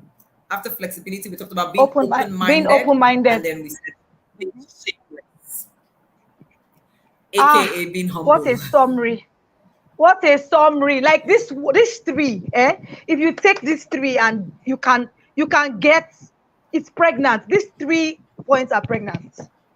This thing you said about shamelessness, JD, I love you, Sha, because we this thing just showed me that, like minds. I told my mom, I said, Mommy, Bola Ahmed Tinubu is one resilient man. I said he's resilient because he has been holding on to this. The day I heard that he wanted to contest, I didn't believe. I was like, it's not true. I was like, you know that you are old. You know that you have health issues. And you go ahead to put yourself on the poster, subject yourself to all of that, and then you are shameless. I said, this man has no shame. Like, no matter how resilient I am, I'm not trying to judge or say that if I was this, but knowing myself to the extent that I do right now, you are old. You have health issues. You should be resting. Why would you decide to? So I said, Mommy, this man has no shame. How does he see himself? Because you have all sorts of pictures on the internet, and I'm like, but I needed to They've not just, deterred I'm him. like, They've not deterred I'm him. like, some pictures will be like, hey, God, I beg, that kind of picture. And he's still going. So Going that strong. example was important. It was important. Oh It yes, I might had not to be use it. what, no, it was important that you did, because he is it's a good, is that, not to say that, like you said, the thin line between being evil and being shameless, but he's a very good example of someone that is shameless. Thank you for those points. I'm going to stay with the humility part, being dead to self, because sometimes being so full of self is the reason why you would stay with something that you do not want to stay with, or accept a lesser life, or not even be resilient, because you are still so full of self. So thank you so much for sharing that. Okay, what are the tips on building resilience? Because I always say that we are all resilient and we all came to this world with resilience, but we build on it through, different things that happen to us, challenges, and there are many of these things like pillars of resilience, um, um, types of resilience, things you can do to be resilient, all of that. But what are, in your own opinion, what are the tips that you would share? Because I know that you're one resilient woman, JD. You're one resilient woman that I know with my full chest. And that's why I said you must, even that anybody must be in this place is you. Because you're very, very resilient. I remember when you might have forgotten this, but you were telling me, I think it was one of the courses we did together, or I did with you, where you were saying if somebody, yes, you said nobody can use you. God, JD Sha, your words still ring in my head till today. Hi, God. See, she said, because as an MC, you want to go and do an event, and you're like, they don't want to pay me, it's free, and all of that. Chidi is so resilient and so self-aware that if I end up doing an event for you and you do not pay me, you did not use me, because you do not know who came to MC your event. Is as in that thing that you said, say, God, hey, do you know that even when I go and MC an event today, I'm so aware of who I am that if you are not aware, it's not my fault. I don't know how to explain it. It's like, JD, tell us, what are tips? Because you are resilient. And I want you to, at this point, go into some of your life's journey. Because I don't know if you permit me to share that here, that you were a single mom, and all of that for a number of years and all of that. And you raised your teenager alone for a number of years, or I think before you became a teenager. I'm not sure of the exact story, but you've been through so much in life and you are very, very resilient. And when you become resilient as a person, you tend to know some of the things you can advise people to do if they want to build resilience. So I'll allow you, just take it away, infuse your personal stories, anyhow you want to run with it, but just tell us tips on being resilient, building resilience. Thank you. Thank you so much. Thank you. Tips for building resilience from my perspective. Now, the things I share, I always like to put a caveat that these are not things I've learned from a book somewhere. These are things I have agreed with from my experience. So if something doesn't sound right or resonate with you, I would say go and do some more research, go and verify. Right? I'm saying things that are true to me. So, number one is have an anchor or a series of anchors. What is an anchor in a ship? It's something that holds you down, something that keeps you from swaying, something that keeps you grounded, as it were. So, have an anchor or have anchors. Identify what your anchors are. I believe that my anchors are the they are the key to my resilience. So I have a number of them, about 7 of them, but for sake of this conversation, maybe I'll just mention 3 or 4. Number one anchor for me is God. I know God. I don't only believe in God. I know the God I serve. I'll leave it right there. Whatever name he is called anywhere in the world, I don't know, don't care. I know the God I serve.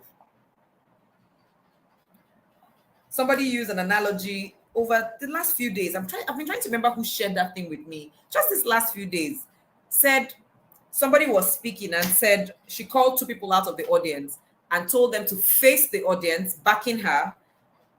And then after a while, she said, sit down. I put a chair behind you, sit down. One person sat down quickly. The other person was skeptical, even tried to feel if there was really a chair before he sat down. And she said, now let me tell you the difference. The person who sat down quickly is my personal assistant. She knows me. So she knew that I would have put that chair there. This other person doesn't know me. I might be a preacher in your church, but they don't know me well enough to. So he wasn't sure if I really put a chair or no. He didn't know if I was testing him. And she said, that's how we behave with God. Those people who will sit in a whim are those who know. Resilience comes from knowing. It comes from a place of knowing that everything will be all right. So for me, knowing how God works, how I have understood how he works, is my first anchor. And so that makes me resilient. I keep going, if God has said this, he will do it. If I have asked this from him, he will give it to me. He will just need to see me show up. Show me any miracle in the Bible, because I am Bible believing. I will show you the work the person who was the recipient of that miracle had to do. There was almost no miracle. There was no miracle there that happened to someone who didn't do something. They all did something. So I would say to myself, I'm doing my part for his part to also be done. So number one anchor for me is God. Number two anchor for me is my name. Joyce means leader in different languages. Joyce means leader. So I know that I should lead. I should clear paths for people. I should blaze trails for people. I should set pace for people. I should be a shining light. And so I'm not struggling. The truth is, I am not struggling to be a light. I know it is my job because it's my identity. It's my identity. It's my identity. So my name gives me strength to be resilient. I'll outdo myself sometimes because I want to show someone else that it is possible, because I know beyond any doubt that there are some people who will never believe it is possible until I do it. That's part of my makeup. I am a leader, born to lead, born to show the way. One of the reasons why I'm also intentional about training, coaching, is because of my belief in my leadership. I believe it with all my heart. So it makes me resilient. So yes, I haven't run a coaching program in months or even over a year. I haven't done this and that. But here I am. I'm sitting right here doing it again because it's who I am. I knew I was going to be tired today because I had all sorts of engagements from where I MC to where I was going to speak. I knew I would be tired, but I couldn't say no. That's part of resilience because of my anchor of my name. So that's number two. Number one is God. Number two is my name. Number three is my goals, where I want to go. And now let me tell you where I draw two places where I draw strength from my goals. And for the sake of this conversation, allow me use the word my ambition. Number one is Joseph in the Bible, for those who read the Bible. Joseph was a foreigner who was bought and sold as a slave, right? And then his master's wife accused him falsely of making advances toward her. And so his master threw him into the jail. Now, while in jail, he had access to send people to go beg his master for forgiveness. But guess what? Joseph didn't beg his master, Potiphar.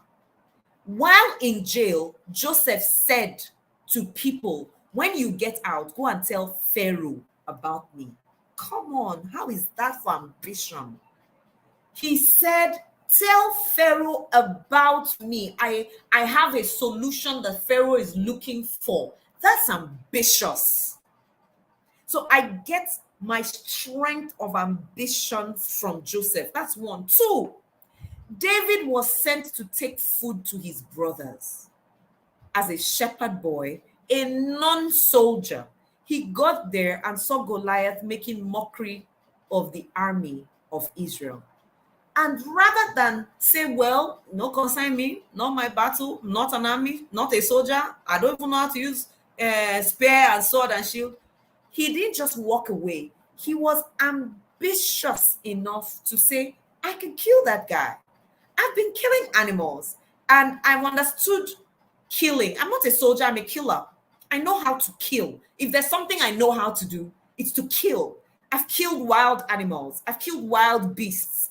This is a type of a beast. He might be a man, but he's a beast of sorts. I can kill. So David didn't care about being a trained soldier. He just knew he was a killer. So the same way, I don't care about being a trained politician, as it were. Some people say, where's your experience in politics? No, I'm a leader. I'm a giver. I'm a lover. I know how to blaze trails. And that's what leadership in Nigeria requires. I am empathetic. I am committed. I am dogged. That's what it needs. It needs a killer. I'm a killer. Don't ask me if I've gone to soldiering school. I know how to kill. Don't ask me if I've been in political offices before. I have led.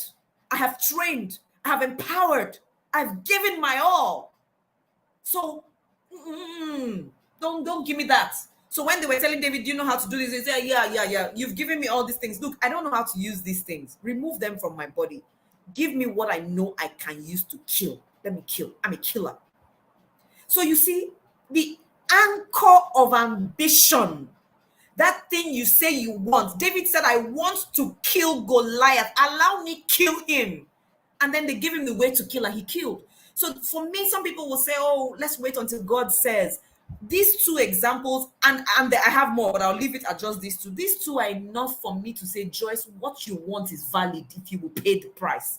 Joseph paid the price. He waited in that prison for 2 years. And when they finally called him to say, hey, Pharaoh is now looking for you, guess what he did? He washed himself, he shaved, he changed his clothes, and he said, now let's go meet Pharaoh. Let's go and show Pharaoh the stuff we're made of. And say, Pharaoh, give me your dream. The God who I serve will give me the interpretation to your dream. Look, I know who I am. I have an ambition to serve you, Pharaoh. I'm not going back to Potiphar. I'm here for you. So the strength of your ambition, of your goals, of your desires can make you resilient. The question is, do you want it enough? Are you obsessed with your desire? It's okay to be obsessed with it. Don't let anybody take you away from being obsessed. Be obsessed with that thing you want that you are now willing to pay the price. I'm giving tips on how to be resilient, right? What was the first tip I gave? What was the second? I said, have your anchors, right? Find your anchors. And I said, anchor number 1 for me is God. Anchor number 2 for me is my name. Anchor number 3 is the strength of my ambition. And the fourth and final anchor I would give for this conversation's sake is your experience, your past. Shame your shame, as it were. Your past. So yes, I had my first son when I was in my 3rd year in University of Port Harcourt. I was a Christian leader. I was pioneer leader of my Winners Campus Fellowship.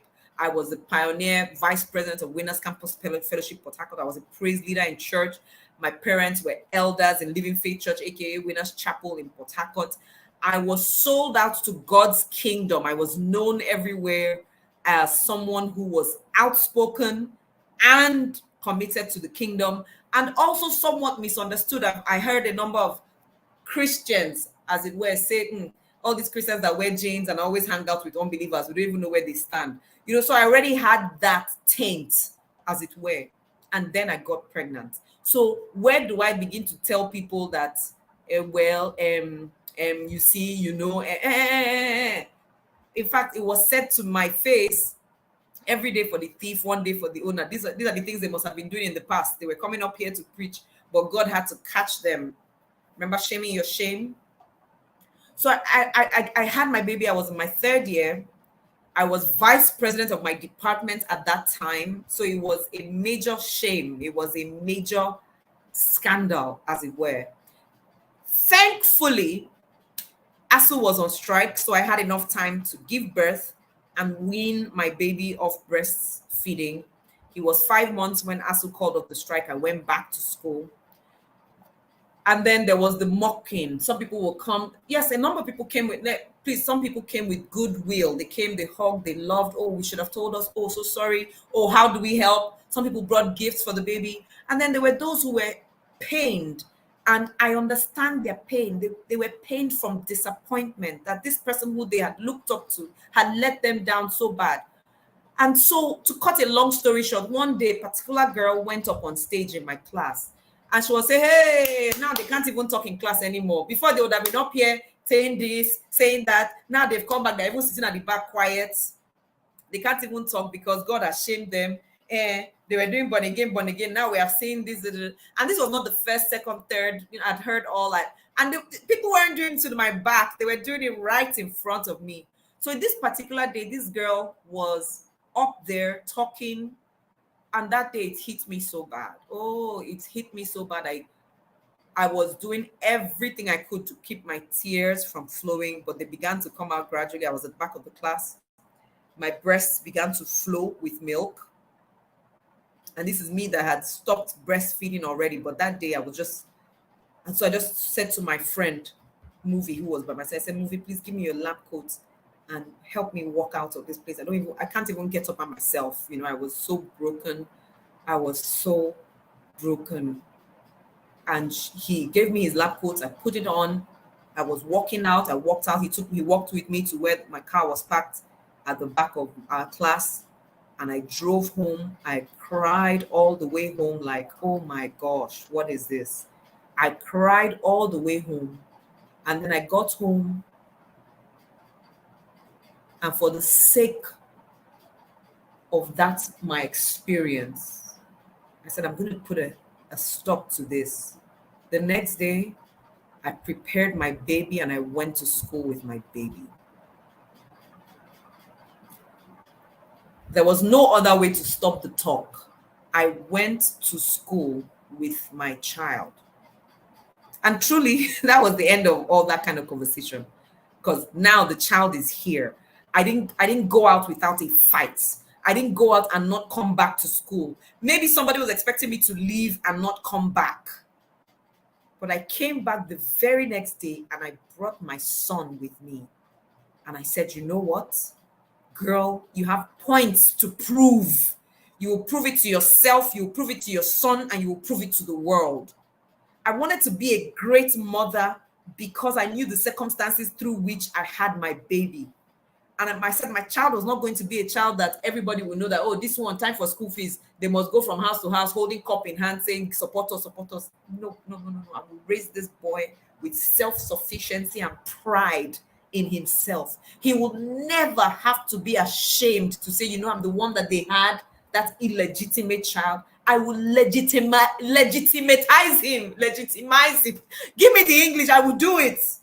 By the quality of parenting I will give to him. I know he needs a father, but he will never miss that father because I will be father and mother. So I studied what fathers were supposed to do with their children. I did it. I studied what mothers were supposed to do with their children. I did it. I never, in these 21 years, my son is going to be 21 this year. I've never said to him, after all I've done for you, never, because guess what? I wasn't doing it for him. I was doing it for me. I was doing it for me.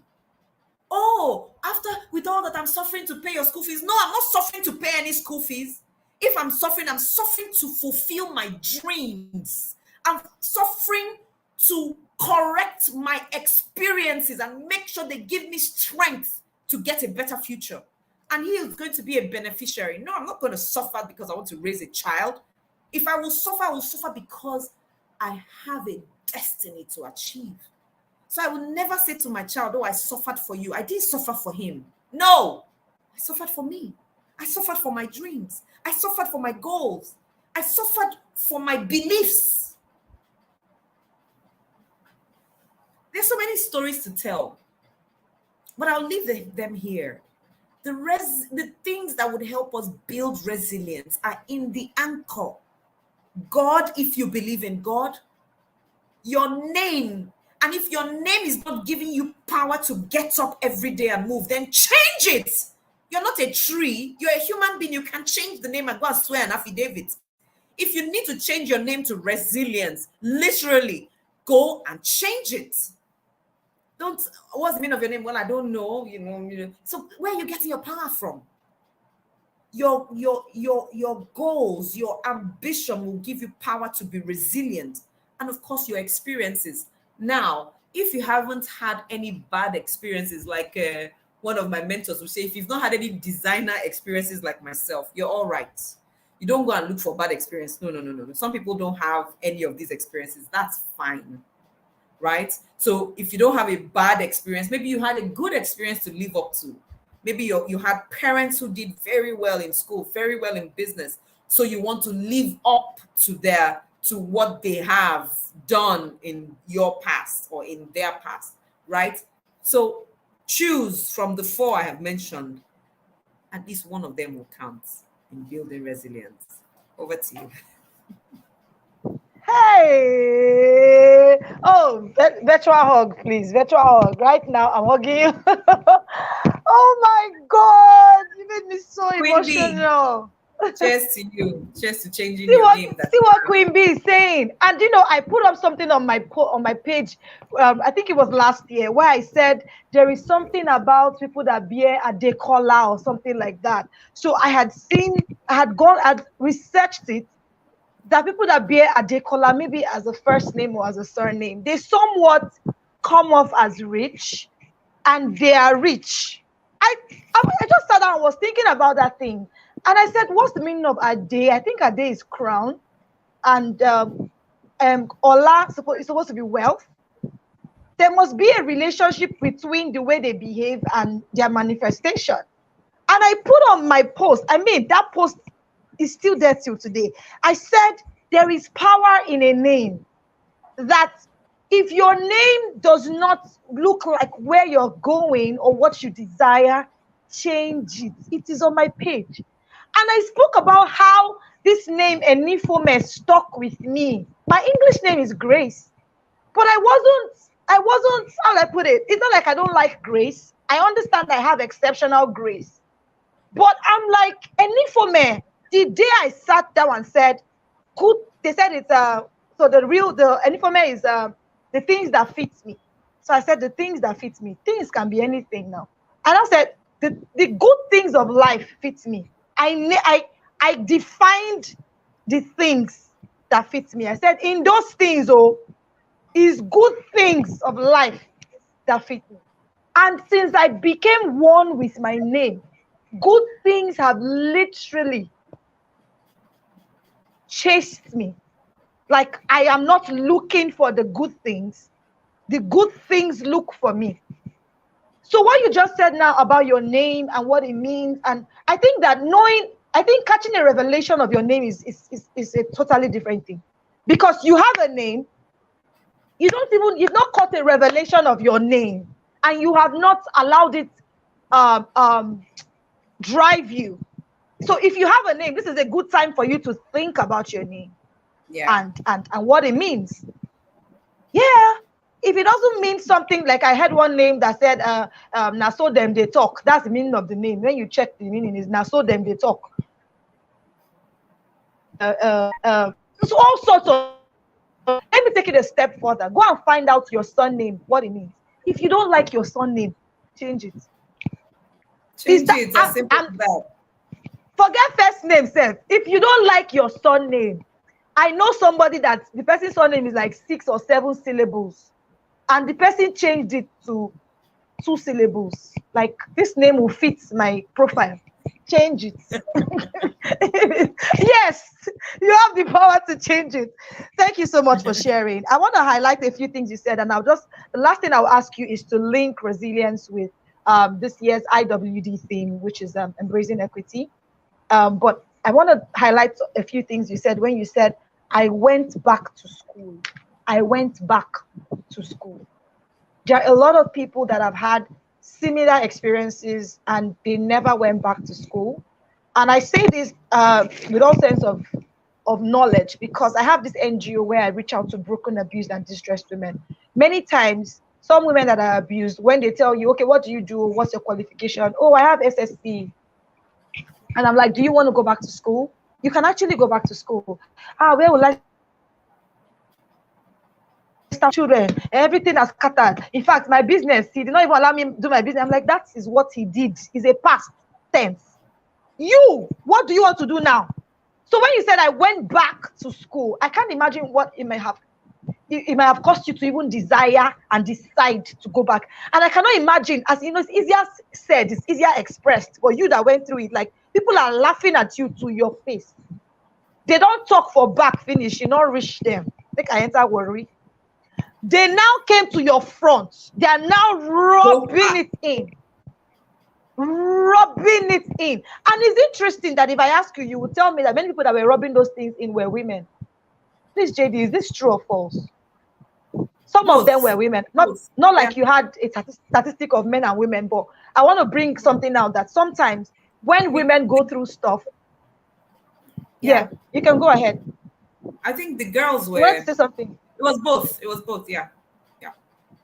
Both ways. Okay.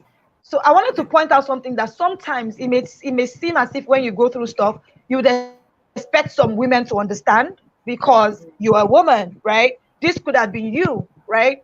But you will still see women judging women. When I was doing Live Again Summit, I put up a post and said, oh, I went through abuse. I think what happened to Osinachi was similar to what happened to me. I'm just lucky to be alive, and I bless God for the mercy of God and everything. And one lady, JD, one lady came to the comments, like, God, oh. She came to the comment and she said that they're just telling us, you're just doing this thing to chase clouds. There's one comment she put up, like, you did not tell us what happened to you. You did not tell us gone. You are just two of them actually that you're just doing this to gain. I can't remember what she said because I threw it off as soon as I got it. I threw it off like this. But I was like, really? Like if somebody will make this kind of comment, maybe a man that doesn't understand what it means for. So I must put a disclaimer here. Men are also abused. The disclaimer, what I mean is that if a woman is being abused, you would expect a woman to understand the woman that is being abused. That's what I mean, right? But there they were making nasty comments. And I've come to see that sometimes women do not, I don't know how to put it. They just tend to, I think the men do it, but the women's own pains me more. Let me put it like that. It touches me because I feel you are a woman. You should understand. And I'm hammering on this because I know that the next question is for you to talk about, link the IWD thing with resilience. Like, what is really the link? Because sometimes I see a lot of things. I see a lot of things. And I just wanted to just touch on that and jot there. You said, I was doing it for me. I was doing it for me. You don't need to stop living because something happened to you and then you start blaming everybody for why you're where you are, and then you just pause your life, put it on hold because you feel like, oh, I have a child. JD is one of Nigeria's top female MCs. If she sat there and said, I gave birth to a child as a teenager, I am not going to continue with my life or my dream, I don't think she'll be the person she is today. And I don't think I would have even benefited from her knowledge, her experiences, and everything. And then you also said, if your name is not giving you, okay, I've touched on that. So please, can you just go back to that thing I said about women making those nasty comments and maybe doing things that may make another woman feel really worse, and then relate the IWD thing, embracing the equity to resilience. Yes. Thank you so much. So for me, the first thing I always neutralize negativity when it comes to me. I neutralize and generalize it. So I always say it's not a woman thing, it's a human thing. People will behave how to the best of their knowledge. If this woman or these women knew more or knew differently, they would do differently. So that's how I sum it up. So I'm personally never hurt extra because a woman does it. It's a human. So I neutralize it by saying it's a human challenge. I also will remind myself that the greatest enemies of men are men. So I just say it's a human thing, right? So when it happens and a woman, I know that there is the tendency to say she should understand. Well, she doesn't. It's not been her experience. Perhaps it's also possible that she's not open-minded enough, or she just doesn't understand it. And at my event today, I talked about how there was a time when I really didn't like all these women conversations. Oh, International Women's Day. At some point, I was like, haven't we talked about this women thing enough? We never do, until I realized the need. I knew the statistics. I got to know the numbers, and I was like, oh, this is really, really important. We need to continue to have this conversation until we see things change. So I was not empathetic toward people who wanted to talk about women issues. So I can understand that there's some people who just don't see things the way I see. Yeah. That doesn't mean that they may not change views tomorrow. They may change views at some Exactly. point. So that's life. I'm not. I would try not to be hung up on who is saying what, where, how. Even today, I did a video 21st of October 2020, the day after the NSAS shooting. And the video began to make rounds. It went viral then, where I called out Somolu and Muhammadu Buhari and co. And so I remember. in the last 2 days, people have been sharing the videos everywhere. So somebody sent me the link today to somebody's Twitter. And so I said, let me humor myself and look through the comments. Some of the comments were like, this kind of person now, will she be able to keep a husband? I can't imagine what her husband is going through in the house, even if she has any. Hey, this one, da, da, da, da. Actually, I started laughing. I actually began to laugh. I laughed because they're saying what they know. And so I saw when somebody responded to another one, said, she's not just anybody, she's Joyce Daniels. Do you know her? I said, in my mind, I was like, don't fight back. So the person is saying what they feel. Maybe, and there's no guarantee, maybe they get to know me more and they say, oh, no wonder she spoke that way. It's because of this. I don't know. So they'll say, I laughed. I actually found it humorous. So that's where what I mean by neutralizing and commonizing and humanizing the challenge, so that it doesn't hurt me beyond what it should, or it doesn't hurt me at all. Now, embracing equity, for the person who's watching this and may not know the difference between equality and equity. Equality means everybody has equal access to resources. Everybody, all of us on this call, have equal access to this cup. That's equality. We all have equal access. Equity is, I may not have access, but Queen Bee has access, and Ebifome may not have access, but her brother has access.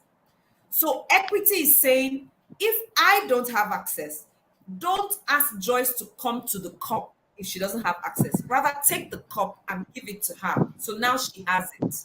She now has the resource. She now has the opportunity. Enifome's brother might have the access, but Enifome doesn't have it. So we would ask her brother to please share with her so that she now has access. Equity requires allocation of resources to those who don't have. Equity requires allocation of resources to those who don't have. Equality will not allocate. Equality is everybody has level playing field. So now we understand that the field is not leveled for everybody. Not everybody has equal access. Now, let me use my story as a master of ceremonies. Number one, I grew up in a middle class home. Number two, I have good education. I went to public schools all through my life, from nursery, primary, secondary. It was one government school after the other to my University of Port Harcourt, where I graduated. But I schooled myself in speaking. I improved my pronunciation of words. I schooled myself because I had access to books, I had access to television, I had access to people, right? When I was growing up, I had access to attend the First Lady's Children's Concert organized by Mariam Babangida. I got there, I was age 10, and that was the first time I was asked to MC an event. It was said that the First Lady said, why are there no children MCs? It's a children's event. Why do we have adult MCs? She want children. And so my aunt who took me said, I have one talk. She will be able to MC. And when they called me out, they said, would you MC? I was so glad. I said, yes, I was 10. It was a massive event. We had children from the 21 states. Then we had only 21 states in Nigeria. It was a massive event. It was covered on TV and all of that. The First Lady was there. The next day we went to Aso Rock to meet with the head of state. That was access. Call it privilege. Not everybody had opportunity. So when I went there and I emceed for the first time, that was when I decided to continue emceeing in schools, in church, until I decided to make it a career. Now there's some girl somewhere who possibly did not have access to the quality of education that I had. She may not even have finished university, right? Or she didn't have access to the kinds of books that I had around me that improved my quality of learning. She might not have had access to the extra lesson teachers that I had. Even when I was in school, I was in A class, and I understand that we had the best teachers in school. And that argument went on for a while until we put all the facts down and we realized it was true. We were actually given the best teachers. And almost all, not all, but almost all teachers' children were also put in A because they knew that the best teachers were there. Well, it's still subject to debate by some of my classmates, but I agree that I had some of the best teachers. When I hear some girls who were my set, but when other classes speak, and I go, who taught them this? And I hear even the way their own English teacher speaks. I say, no, my English teacher didn't speak that way. My English teacher gave us, what do you call them? Spelling, dictation. We had 10 words a day, and we had English class every day for 5 days, right? So there were 10 words a day. So we did 50 new words every week. Then the weekend assignment was to go and find the meanings of these words and submit. Come on, if you didn't do those kind of assignments, you cannot know English like me. Your grammar cannot be as good as mine. I would use words like succumb and succor that I learned in secondary school. But if you didn't have access to that quality of education, what? You won't know it. I had access to cable TV and I could watch free. Some people did not have. So equity means I should understand that not all of us are equal. So I should take what I have to those who don't have. That requires resilience. Why did I decide to teach MCs and train MCs? One of the reasons why I put a fee on it was for commitment. But God knows my heart. I would give everything I have for free. Because some people will never know it until they hear it from me.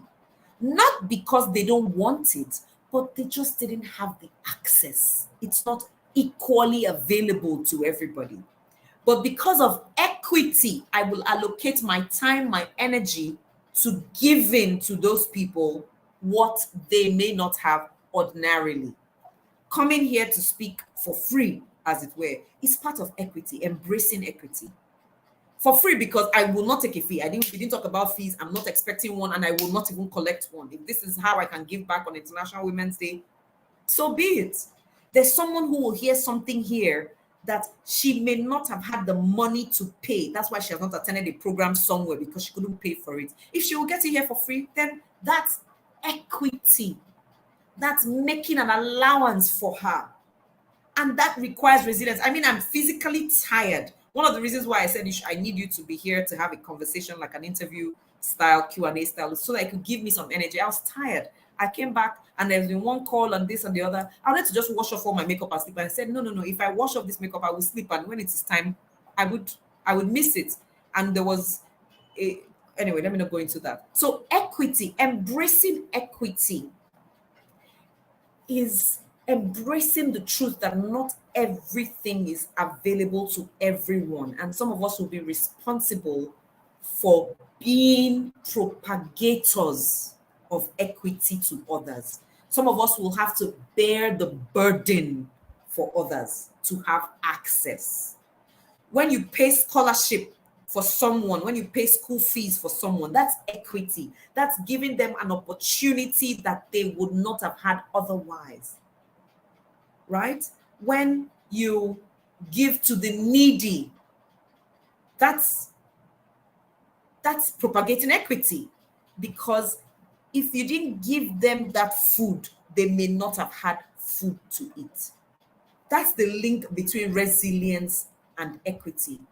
Now I'm speaking as propagators of equity, not as recipients of the benefits of equity, because I'm hoping that anybody who is listening to this will be one to give, not only to get. I pray that we are beneficiaries of equity, but more than that, I pray that we are propagators of equity, so that when we get into places that others don't have access to, we open doors for them. God knows that I will open doors for as many as I can. Him sparing life and giving me strength. I need resilience to do that, because sometimes the people you're trying to open doors for will be walking slowly. You understand? It might be like, my goodness, don't you know I'm opening this door for you? Resilience is what will stop me from beating the people that I'm opening the door for. That's why, just remember, that's why you're opening the door for them in the first place.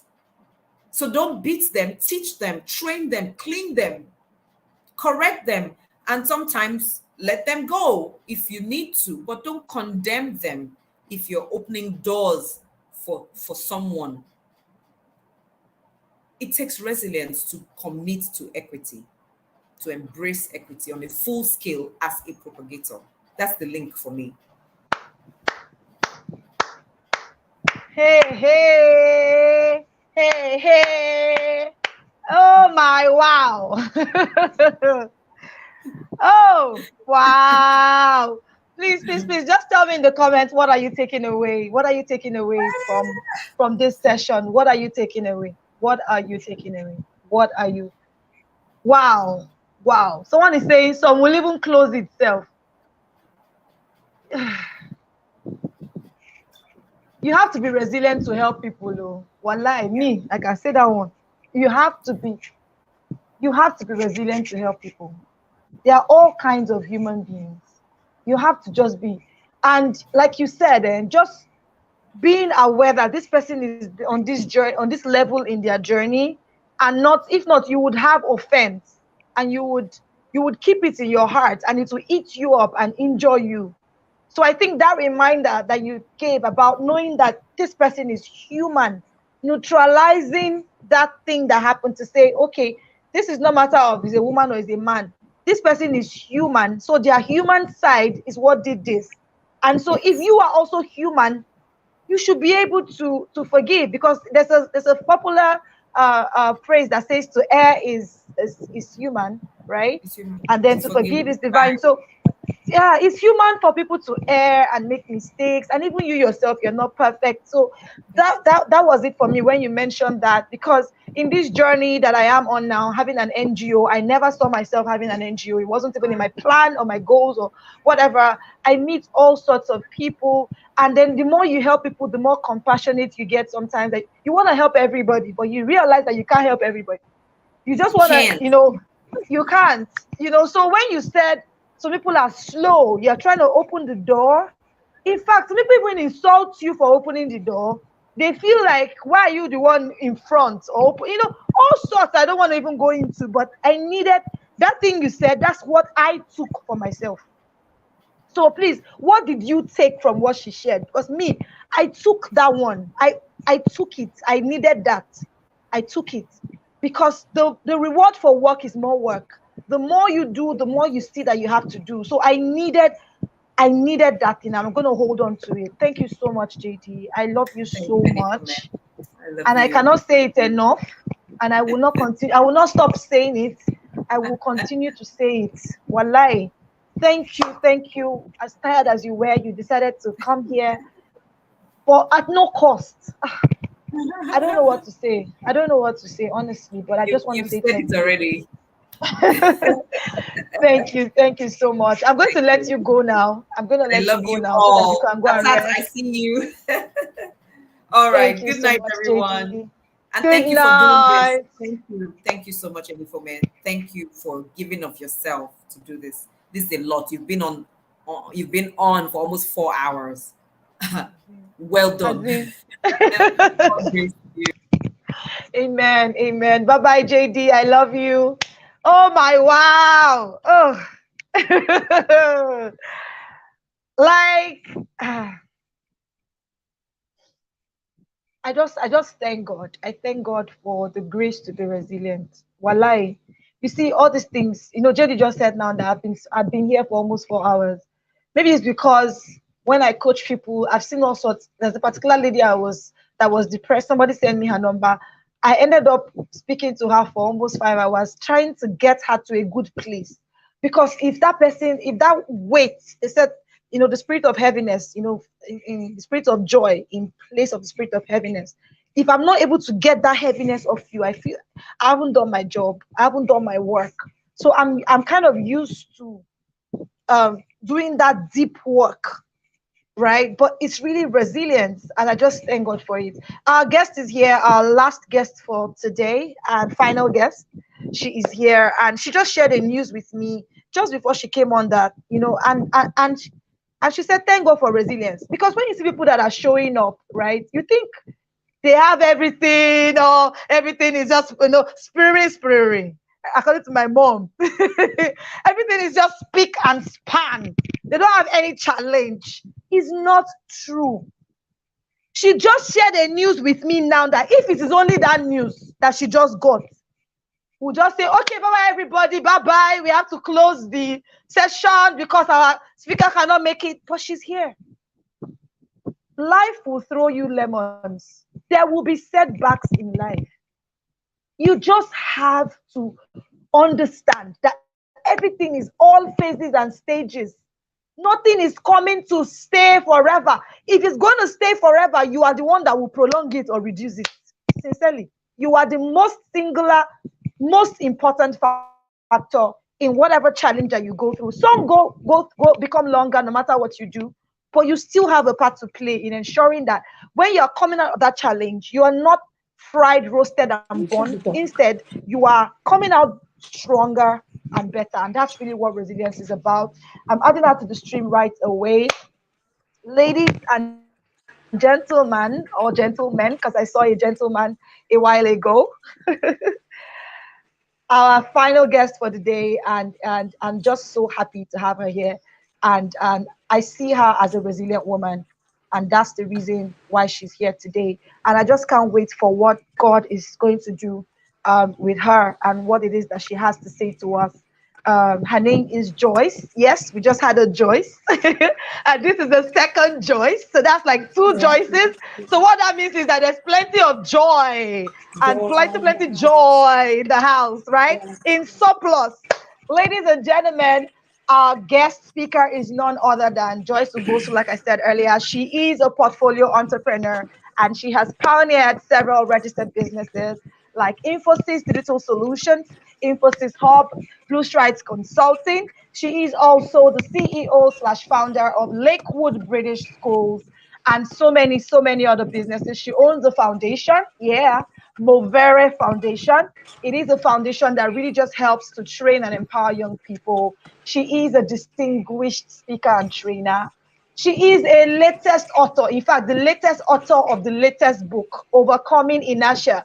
And she said she's going to give it to some people. I don't know if that is still up on the table. She'll give it to I think two women.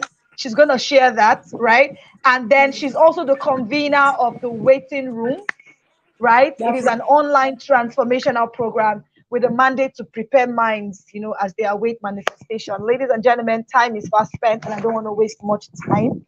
I just want to bring in Joyce Ugosu to take over the stream. Joyce, over to you. Hey, my book. Good evening, everybody. Thank you for having me. Well done. Happy IW.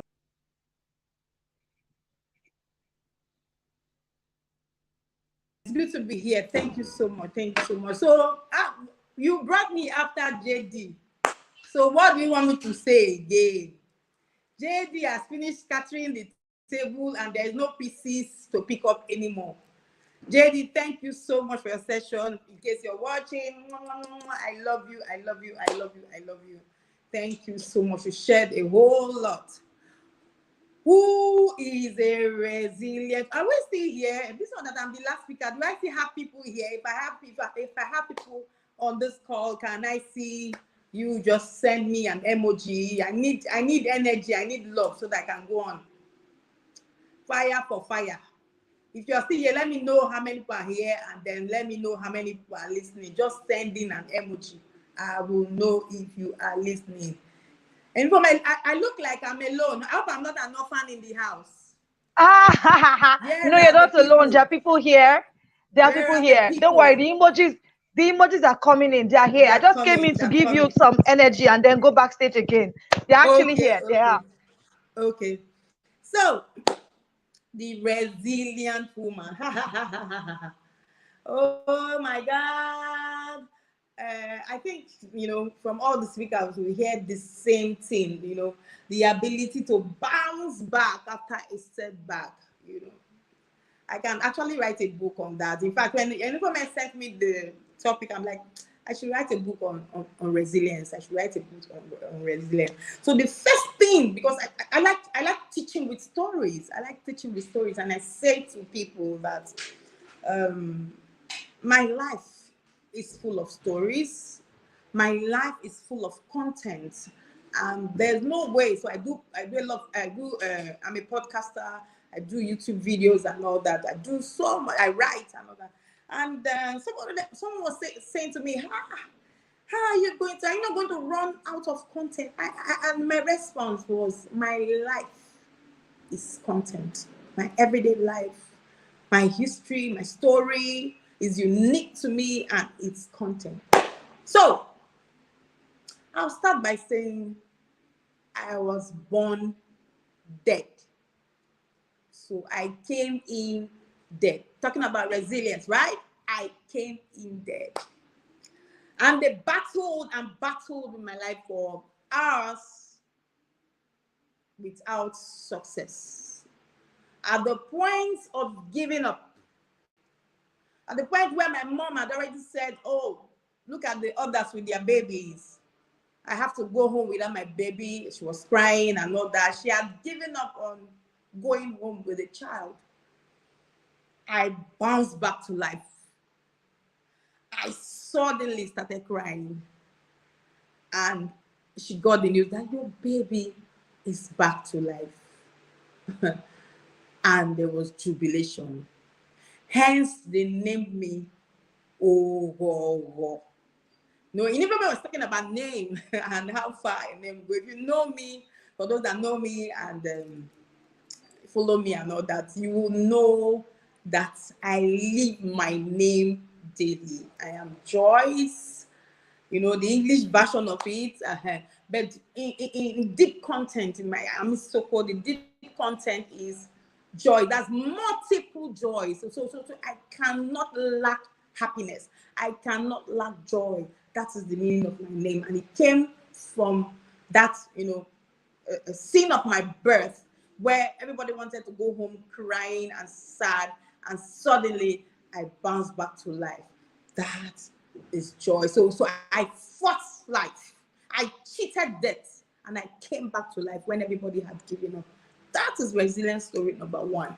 So in my life history, I've always had issues of near-death experience, of maybe this business is going down and you want to come back to ensure that it doesn't work. So the second story I will give about my life is my story. It's nobody's story. I did not read it from any book. Is growing up when I was 11 years old, my dad died, and he was shot on his way to work. He used to work in First Bank, so he was shot on his way to work. And so my dad was my hero, was, you know, that role model that I know, that's, you know, person that I look up to. So I was heartbroken. I was heartbroken, and I felt,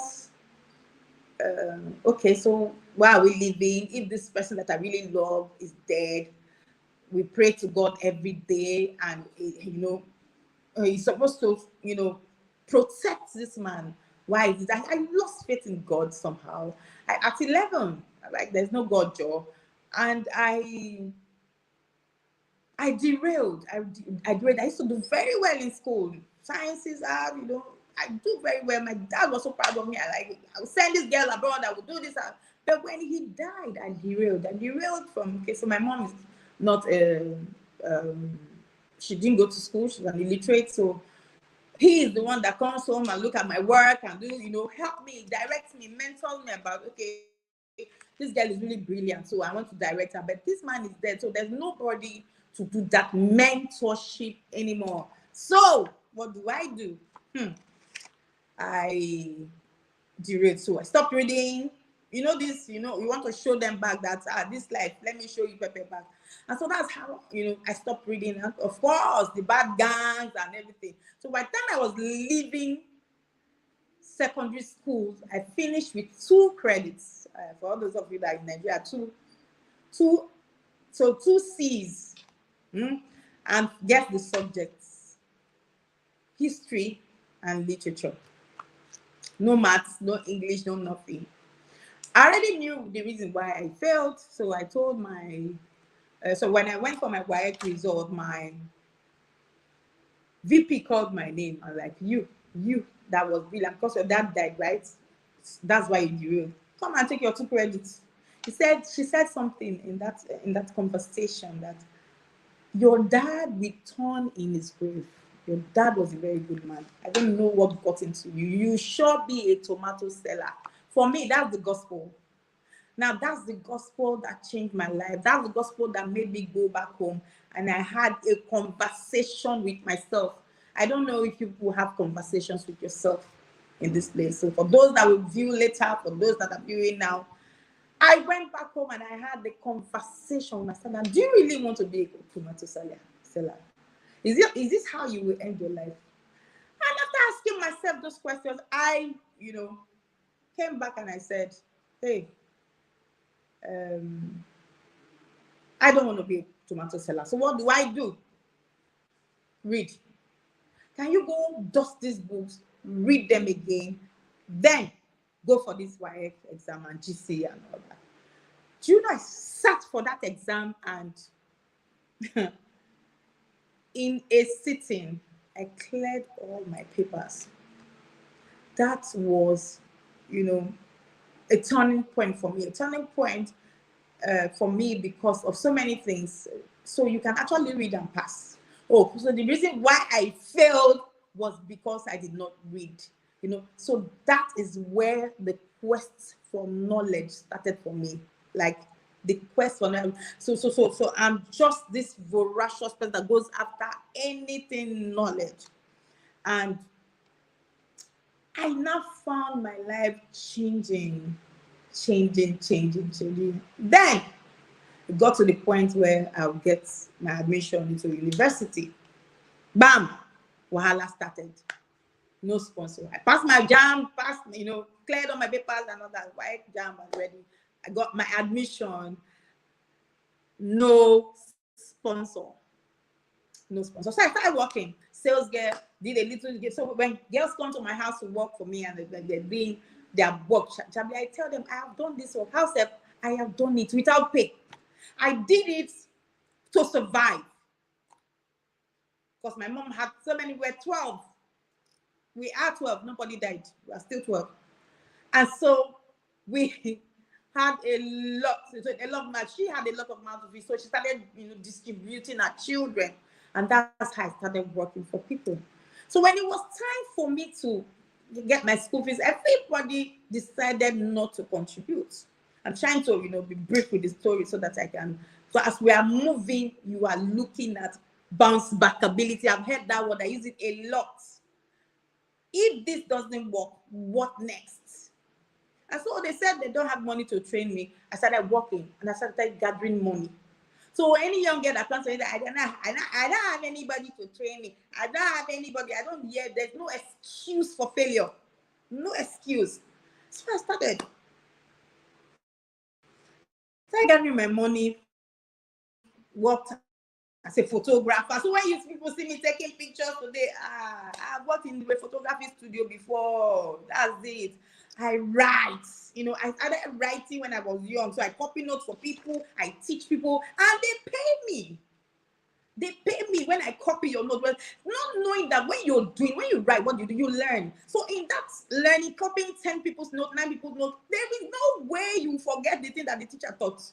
But those children, they were just lazy and they thought they were doing you good. They will pay you for knowledge. They were paying me for knowledge, for knowing more, for getting better daily. So it was time to go to university. I couldn't really afford it, so I kept working. So sometimes some people are your saviors. One, a doctor, so we live around the doctors. We're like, this young girl, you are really very obedient and humble. And why are you not going to school? Yeah, we finish your work. I said, there's nobody to train me, so that's why I'm working and all that. And he said, why don't you go to a polytechnic? So I went to a polytechnic, and I say it with my full chest, because I would have been a tomato seller if I didn't go to a university, a polytechnic. I got my admission letter. It's still there to date. But there was no one. And I cannot do 4 years. And the man says, go to 2 years. After 2 years, then you can do your IT and gather money again and go to school. That was it for me. Bang. Bang. And I went back, picked myself, went to receive for a poly jam, sat down, took this exam, got it in one sitting, and I went to school. Are you seeing the progression in life? Some people that I know, some are my relations, some did not go ahead again because nobody to train us. What I did is, after that first 2 years, I went back to work, got that, and so when I go to school, I also get favor. There's this person that their father is very rich. When I was in my year 1, somebody's father paid. See, God works with our desire. What is your heart desire? What is that desire of your heart? That's what I want. I got to school, I didn't have money for accommodation. In fact, I got to school with I had issues with my legs, surgery. So I went to school like, half semester gone. And I got to school and somebody just had pity on me. Do you have a place to stay? I said they've shared all the accommodation. Oh, my daughter, I just come. I really like you. I want you to stay with her. That's how I stayed first year free. Second year came, another miracle.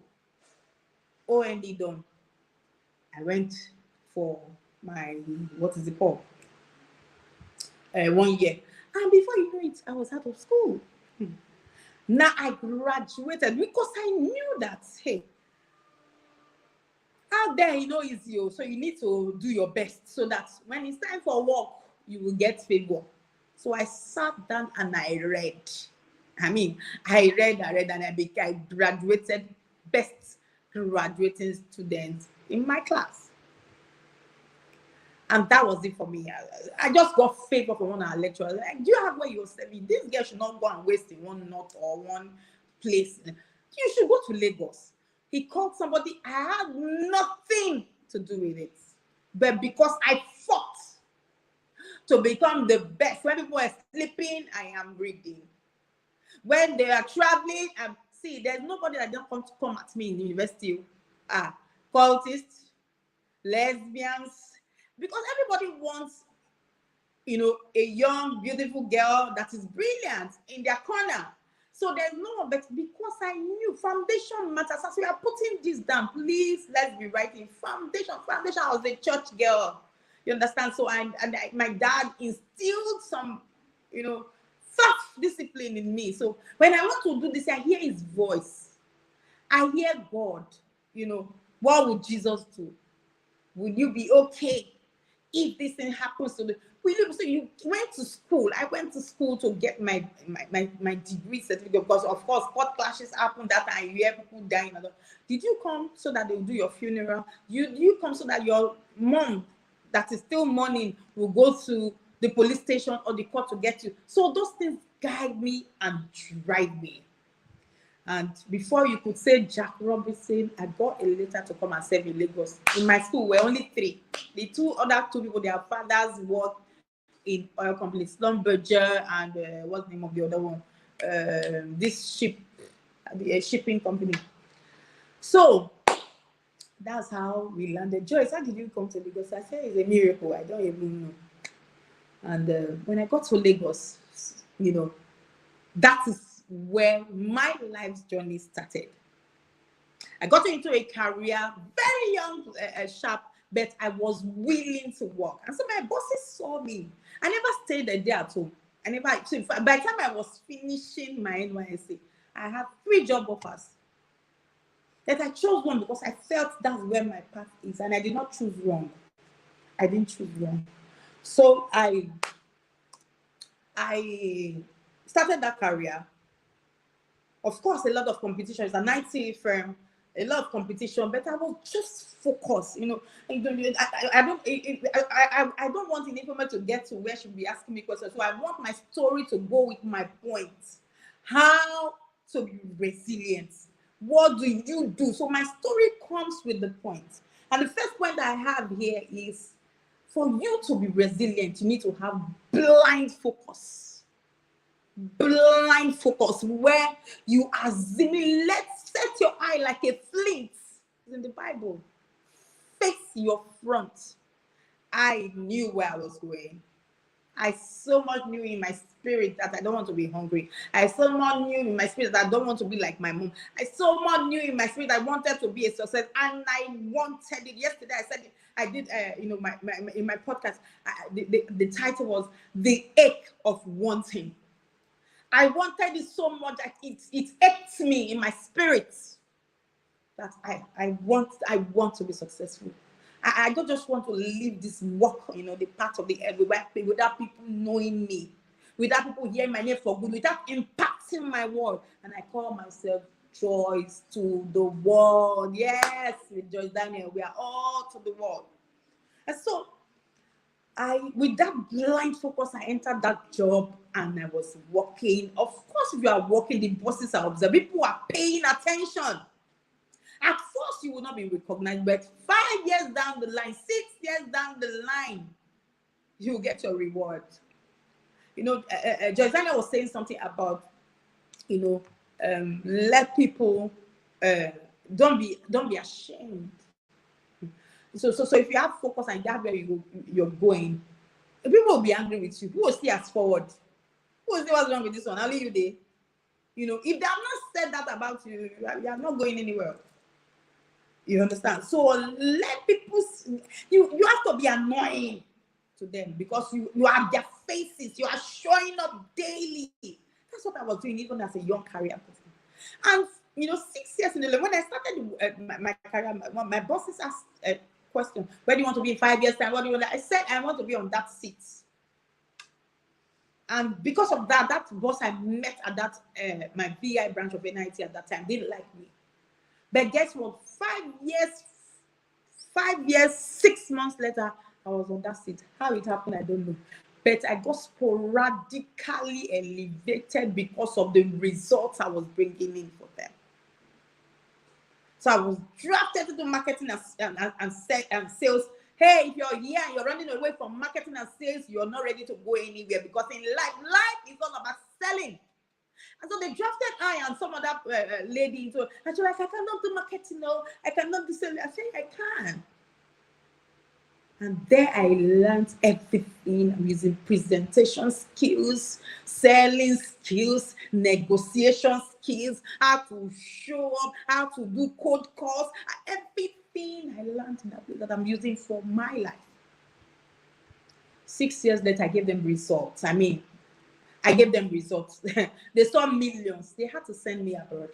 My first opportunity to travel abroad was free. All expense paid trip to Dubai and India. All for in my family, my papa, my mama, my auntie, uncle, nobody has flown the plane before. I was the first person to break that barrier because I was resilient and I showed up daily. Now, one of the things I want to talk about, the second point, I think as we're going, and I'll be delivering my point, is you have to learn to give as a resilient woman. You have to learn to give. Give your all, give your time, give your counsel, give. So go to church, there's family, there's work. That's how my life was. But amongst all, which is also a point here, is knowledge. So in the evening, when people are going home, I'm joining evening class because I'm ICT firm, so they train on ICT skills. I'll join the class and hear what they are saying. Weekends, sometimes I come back. I want to do the certification. I didn't know I was sowing seeds for myself when I was starting my company. So I went from there to Champs and did a fantastic job there. Boom. And when I got to Champs, 6 months into the job, they had a policy. I was newly married there. I became pregnant. They had a policy that you cannot be pregnant till 1 year. And I was sacked. Talking about resilience again. And so I negotiated with them. So what do I do? My lawyer spoke with them that this woman is married and all that. I said, no, I don't want to go the war way. I just want to negotiate with my boss. And I gave him a call, we talked, and he asked me a simple question: Joyce, do you want to come back and work with us? I said yes. So when you deliver your baby, come back. I will take you, work with me directly. So that problem, we were talking about problem, seeing the learning and the joy in every problem. Every problem you see has some learning point that you take home. I negotiated and boom, I went back to work. Do you know that what I'm doing today, my company that I started, everything started from that going back to work. Now, question is, if I did not serve my first 6 months very well, do you think the man will hear about me and say I should come to him? No. He heard about the job I did in that 6 months that I was employed. The sales I raked in. And he was like, whoa, this lady did this. I would want her to work with me. So he drafted me to his office. And guess what? Because see, life is a journey. Life is like onion. It opens and opens and opens. So the next day, everything is curved. When I got to the office, I'm just trying to abbreviate this story very, very short because I'm conscious of time because we'll be here for close to 4 hours. That is where I met the lady that gave me the connect to work briefly with the people that had the idea that I'm using to run my business.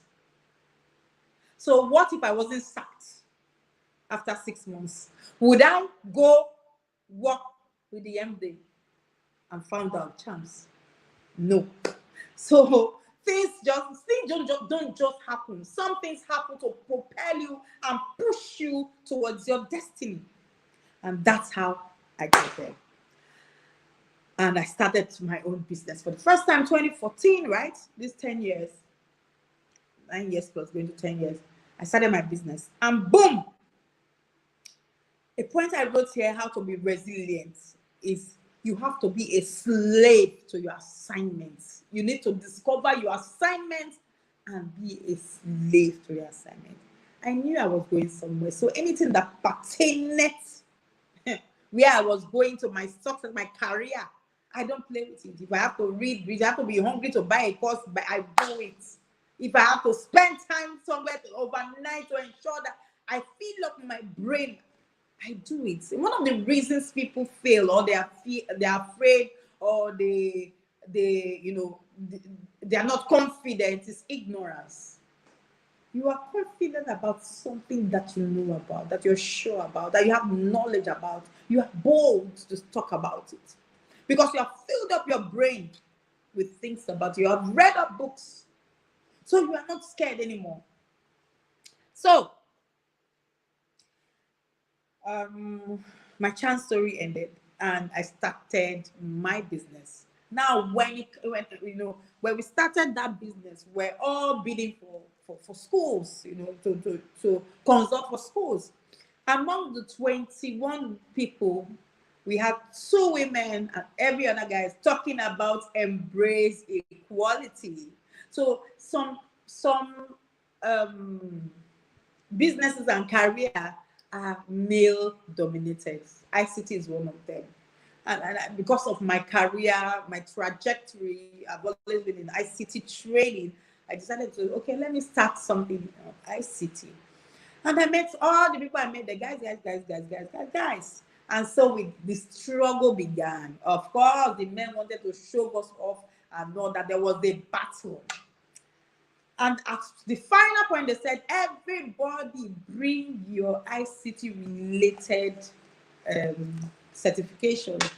And everybody thought that I would not have it because I started my first degree was marketing. And so they thought it was over for me.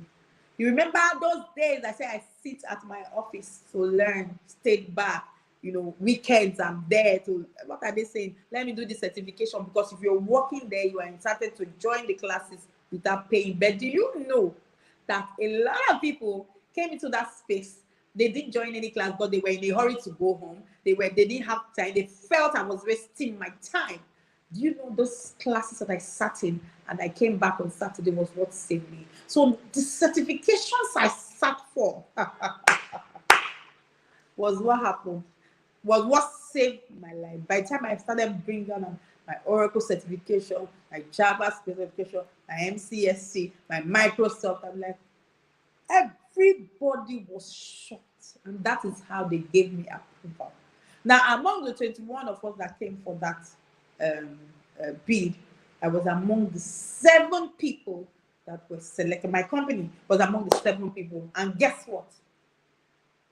I was and am still the only woman doing that consulting for Federal Ministry of Education. This is my 10th year of doing that business. What do you call that? Resilient.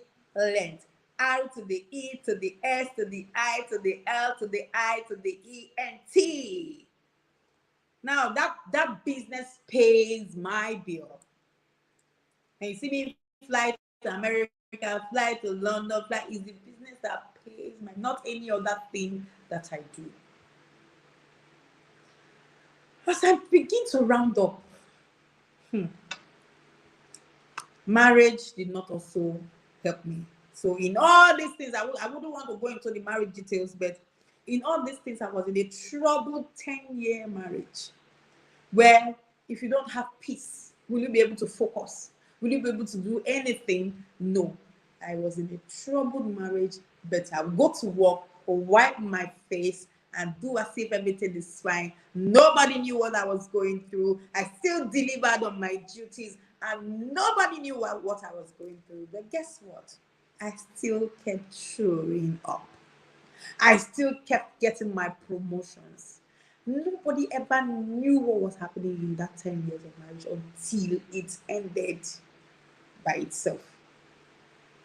Now, that's not the reason I'm here. But the reason I mentioned that, so that you could also pick a resilient woman story from it. I was this woman that wanted everything to work, gave my husband the support that he needed. I was there for my kids. I'm so homely, I'm so family oriented that I just wanted it to work, and I was ready to die for it. I was ready to give my life for it. But a tree cannot make a forest. You need 2. It takes 2 to tango. So that didn't work. Not my making, not my desire. But guess what? Life goes on. I picked myself back. That was a big one for me because my partner at that time shredded my company from head to toe. As in, he shredded it. And at that point, I actually contemplated suicide because I was like, what are we living for? What am I living for? I was unhappy. I was depressed. But fast forward how many years down the line? Does this happen 2014? Down the line, I'm here. I'm happy. I'm not sad. I'm still alive and kicking. So, I think the marriage story, the last story I wanted to give. So, here we are, 10 years into business, still trying to be a resilient woman. Nifome, are you there? I'm done with my story. I talk about blind focus. I talk about learn to give. I gave my life. I gave my all to everybody around me, to my work, to my assignment. I talk about being a slave to your assignment. If you're going anywhere you like, you have to be a slave to your assignment. If you're not a slave to your assignment, you go nowhere. I talk about so in one of the I put here, be ever ready, be ever prepared. So my boss was telling me something. No, when it was time for me to travel, I knew I didn't have any business in the passport office. I just woke up one morning and I went to passport office and I told them, I want to make a passport. I want to make a passport. Like, oh, you want to make a passport?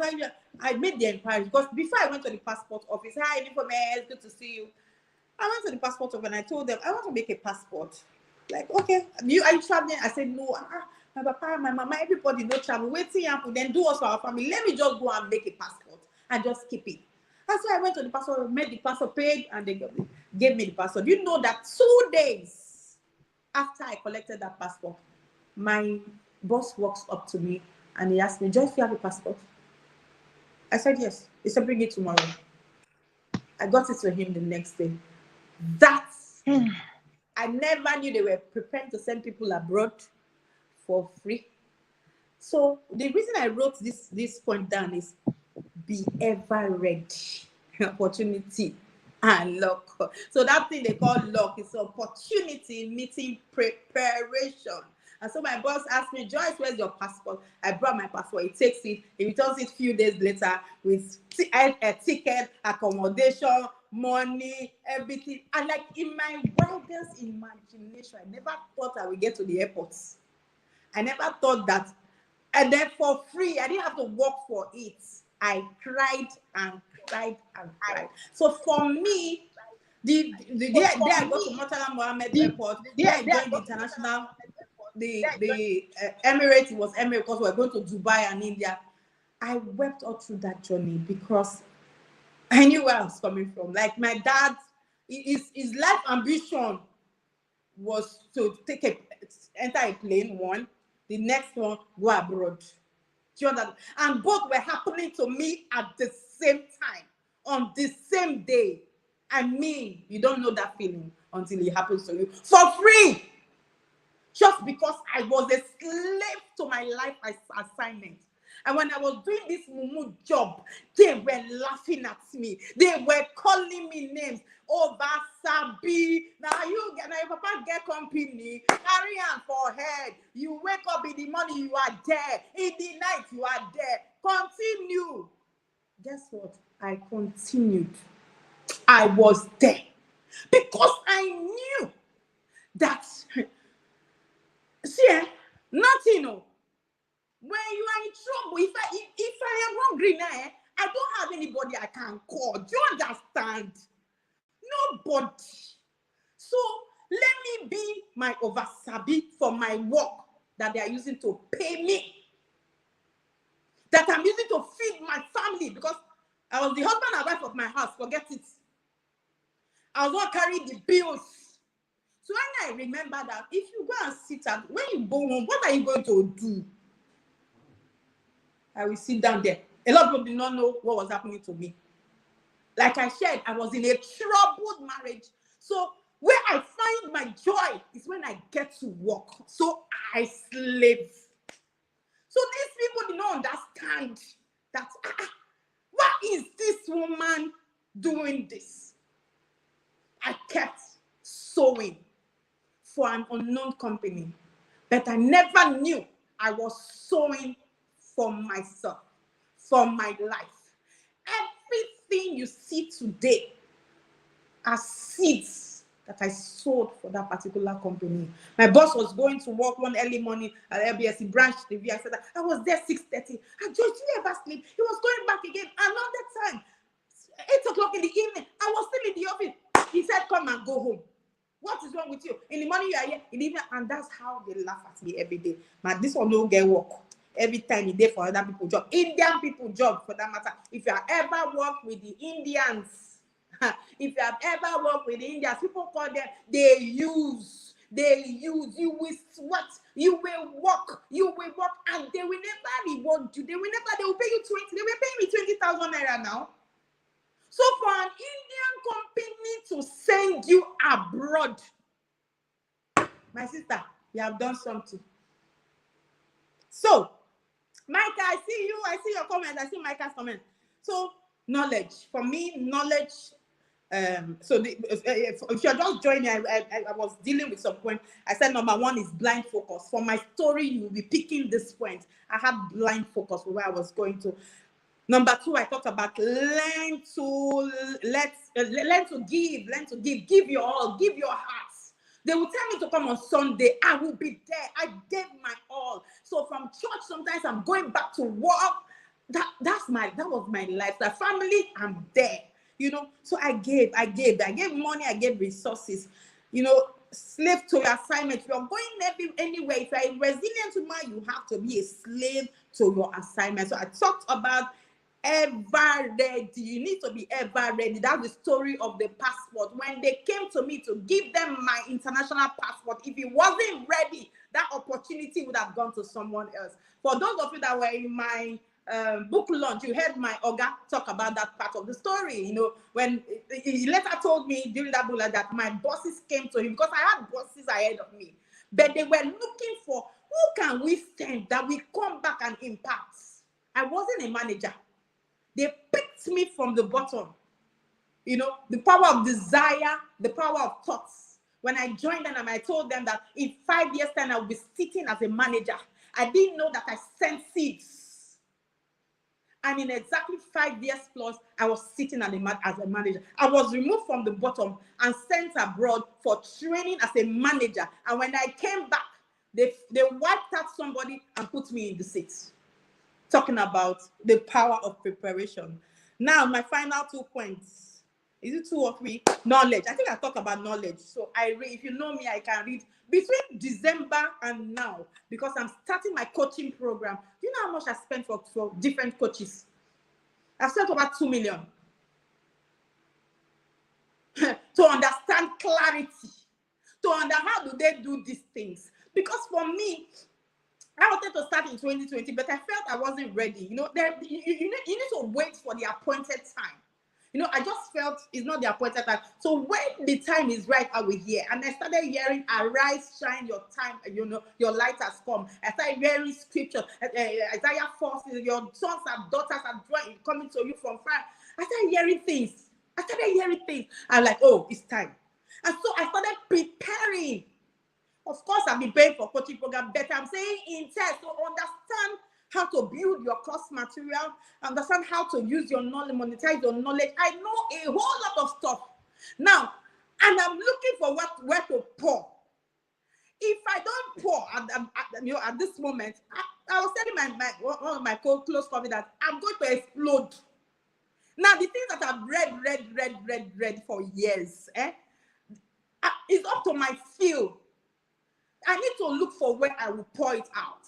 That is why I don't lack material for my podcast, for my YouTube, and all that. So that I was recording 21 episodes on my YouTube channel. 20 when I'm doing my recording, pam, pam, pam, and I don't read any book. It comes from my head. It comes from stories. I just build the story into the learning, and bang. And in the middle of that recording, a sad news came in. I will share the sad news at the end. But we had to pause because, of course, we started calling people and all that. So, network. I love to talk about network. I'm big on network. I'm a relationship person. I'm big on network. So I would say some part of me is some part of being a networker is inborn. When I was young, I was jivey. I go to birthday parties. I easily make friends. I can walk to a stranger and say, when people say, don't talk to strangers, I talk to strangers a lot too.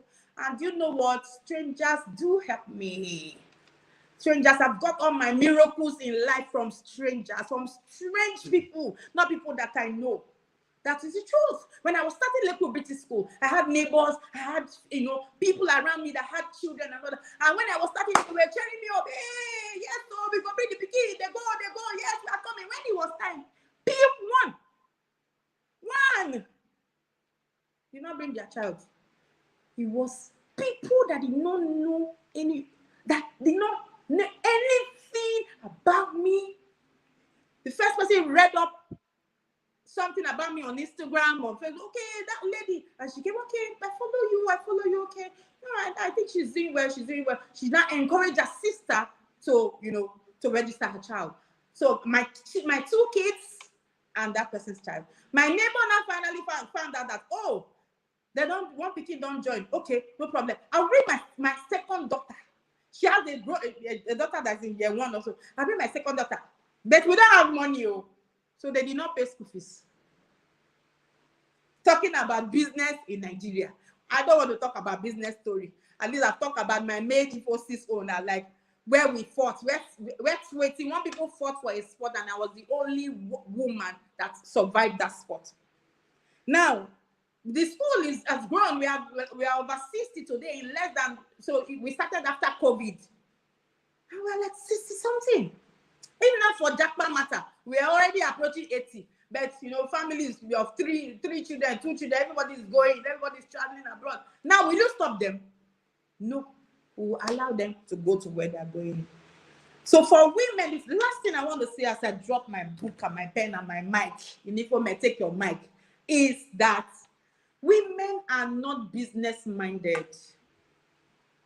We are not business-minded. You see a woman going to a business and you are doing, let the guys know that you did not come to play. 21 guys against how many women? I told them that I did not come to play. That thing that you have. So I saw myself probably because I was a breadwinner. So I saw myself as I need this money. Myself, I need that for my children's school fees. Do you understand? So we die here. No, we live here. We don't use negative word. We live here in this place. So everything, but guess what? You cannot come and battle without evidences of your certification of what you have done. I have worked in NIT for years. I was the manager when we were doing our presentation. Amongst all the guys, my CV was the richest. So they had no choice.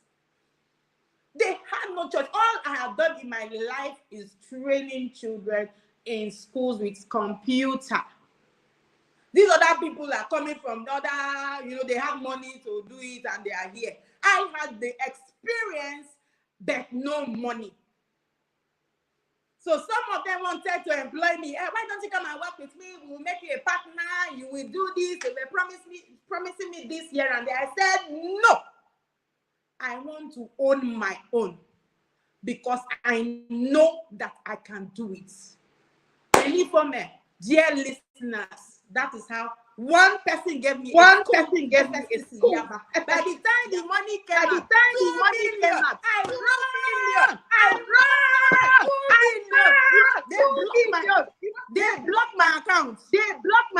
Bank blocked my account. They said, where you see this money?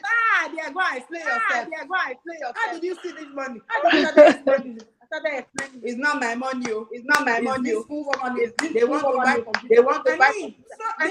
They're asking you to do something and they are funding you to do it. How easy can it get? Come on now. Come on now. That is how I got to 2 schools, to 3 schools. Now we are in 23 schools. Hey! And so many more things started coming up. That is my story. I dropped my mic. Thank you very much. Come on now, people. Are you still here? Please, if you're still here, let me see your comments. If you are still here, let me see your comments. I really, when I tell women and I tell a lot of people that do not show up or do certain things, that you don't have to. Someone is saying there's an echo. Is it true? Are you hearing an echo? Is there an echo? Please confirm to me or affirm to me that you can hear. And I tell people, you don't have to have all the answers. Nobody has all the answers. Everybody is doing things from a place of what they know, and sometimes what they do not even know. Yeah. True. Okay, so it looks like there's an echo, really. Okay. Really? Can you hear me? Is it echoing? trying to check. How is it now? Is there still an echo? Achenyo, if you can hear me, is there still an echo? Okay, I think, can you hear Oh, is me? that Achenyo? Has been resolved. Okay, fantastic. Thank you Oh, very is much that for. Achenyo? Yeah, So, Achenyo is here, any Micah is comment here. you were I talking see you about all. access. Any Yes. comment. So You were talking about access. Do you know that I didn't know anybody in yeah. that ministry? Some people say, can you hear me? Joyce, come and connect me. Can you hear me? Come and connect me. How did you get the connection? How did you get the connection? Okay, I can hear the echo now. I can hear the echo. Okay, so okay, I don't know if I should continue. So I printed my proposals and I walked into those offices without knowing anybody. But I got a first-hand information that they want to, select vendors for Isaac Bond information. So I packed up myself, gathered my material, and I went to submit. I do this thing. You need to show up. If you don't go to the people that I am here, I do this thing. Yeah. How will they know? It cannot be overemphasized really, because I stayed there for a bit when Joyce Daniels was speaking, because I see that today is actually International Women's Day, and I see that a lot of women do not show up. And the truth of the matter is that, like I said when Joyce Daniels was speaking, some of these women have what it takes. Some of these women actually know what to do. But the problem is, like Joyce mentioned, there is fear, and then there is failure. There is fear of failure, which she dealt with all of that. But I want to highlight some things you said when you said that your boss came to meet you to ask you, Joyce, do you have a passport? I think that one thing I'm going to pick from that, and from the fact that you went into a school and in showing up, is I think it's all boils down to obedience. And I don't know why the Spirit of God is leading me to this, but I think it's for someone. You see, obedience is kind of difficult because it's easier said than done. A lot of times you've heard go, but you're not going. But when you think of the fact that for everything that you're going to do in obedience to God, and I'm trying to highlight something here, that when I decided to do this program today, I knew that I needed to do it. But I did not hear a voice tell me, any for may arise and organize a program. The title will be The Resilient Woman. I didn't hear all of that. But in my spirit, I knew that I was supposed to do this. It wasn't even in my plan from January. It was something that came into my heart 2 weeks ago, or barely 2 weeks ago. And I knew the speakers that were going to be on this live. And when you were speaking, Joyce, I was just screaming. I was like, oh God, thank you. You led me. And I chose the speakers because you led me. So some of you are waiting for God to lead you. But like I always say, in the morning and you say, Lord, I commit myself into your hands. He is leading you. Yeah, true. When God is leading you, as long as you have committed yourself, your thoughts, your words, your actions into his hands. We need to stop this. I'm waiting for God. I'm waiting for people to come out. All of those things that we say when we don't want to do something. So I'm highlighting this because you mentioned that you went to meet these people. You went to meet them. You actually went. And Joyce Daniel spoke about this when she said David actually said, who is the Goliath? Who is the person? David showed up. Joseph showed up. If you don't show up, you don't even know what is at the end of your obedience. If I hadn't done this program, I'm like, okay, you know what? It's just my mind. I won't do it. And I kind of short notice because I like to give my speakers ample time. But when God is sending you, all he needs is for you to show up. And I needed to stay there a bit. Some of you have goals for the year. Nothing is going to happen. Men, Joyce, I'm so thrilled and I'm so excited that I allowed myself to be willing, right? The Bible says if you're willing, you will eat the good of the land. Many times there is no Yes. willingness. You want to eat the good of the land, but you're not willing. And guess what? Your reward is waiting for you at the end of your obedience. Your miracle, like Father Rotoye used to say, Yeah. is that your miracle is tied to your obedience. Mm-hmm. You don't even know, when you said that 2 million naira entered your account and the bank had to call you, you think you want to do something, but you don't know the extent to which God will go to reward you for that thing you want to do. In fact, sometimes you might not get rewarded immediately. You might not even get rewarded by the people that you are doing it for. And I'm saying this because Joyce mentioned giving.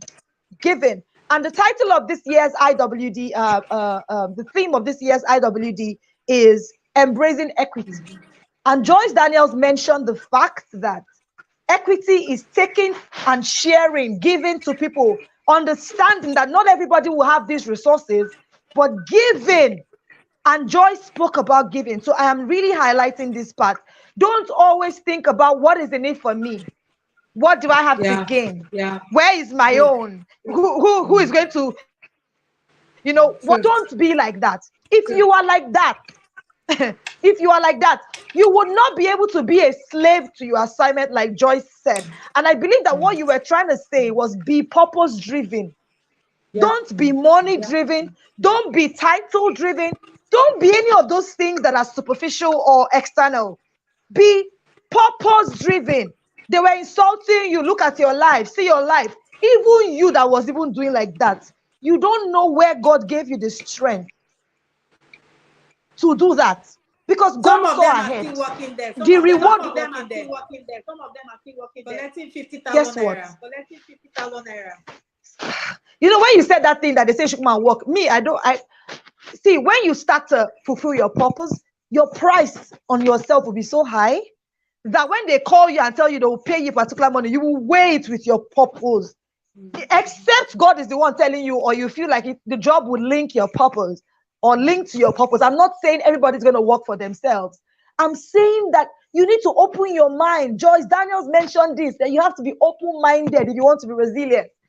You don't have all the answers. You will not know all the answers. So if you keep looking at that, your small, minute brain to do things, you would not do anything, and you will not know the extent of what is waiting for you at the end of your obedience. So I just thank God that this happened. I'm so grateful to you and all the speakers. I am thankful for the strength. I mean, somebody said I've been speaking for almost how many hours? I'm used to it anyway, but I am grateful that when I said, look, I want us to do this together, I want to bring you on, you said yes. I am grateful, because you see, you are walking the talk. And like I always tell my women in my community, I say, look, there's money everywhere. There's money scattered everywhere. You are just not seeing it because of maybe your problem, like you said, ignorance, and many other things that have covered you, like your mindset and everything. There is money everywhere. I just did a digital vision board session, and after that, I got an idea that would literally bring a lot of money. And while I was teaching, I wrote down the idea. When I implement it, it will bring money. So there's money everywhere. But if you're money driven, you're not purpose driven, you will not get the money. And so thank you so much, Joyce. I'm highlighting some of your points. You said you went back to work for your manager or your MD or your CEO, and you said if you were not sacked in that 6 months, you don't know if you would have been there. And what I picked from there is, do well in one phase, you will be promoted to the next phase. So if you're resilient in one phase, you're able to conquer those challenges, you'll be able to conquer the bigger ones in front of you. Because trust me, the upper level you are praying for is going to come with upper giants, upper problems, upper challenges. You need to understand that in your process, as you're going through the journey and building resilience, it's for your own journey. And if you can fight these smaller ones and win, you would fight the bigger ones and win. The muscle you're building is like going to the gym. The muscle you're building here would help you for your next phase. So don't relent, just keep going. Man, thank you, Joyce. I can go on and on. How do we give the book out? Who came first? I can go on and on. How do we give this book? Oh, I know who came first. It's Lota. He's even still in the chat. Lota was here first. She was the first person. So is Lota here?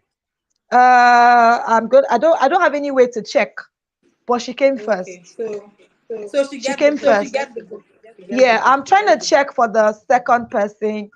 I'm not sure I have. But you know what? I'll just go through the So comments. another person you can check for is the person that stayed till the end. Maybe the person came in and stayed to the end.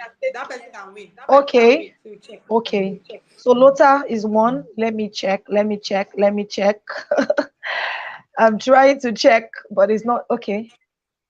Uh, okay, you know what? If you were here or if you're still here, let me see your comments. I would know.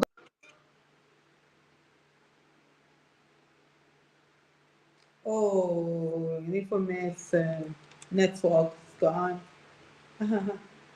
And network keeps throwing her out. So if you're here, I think she was making a statement that if you're here, maybe drop a comment so that she will know the second person that is winning my book, Overcoming Inertia.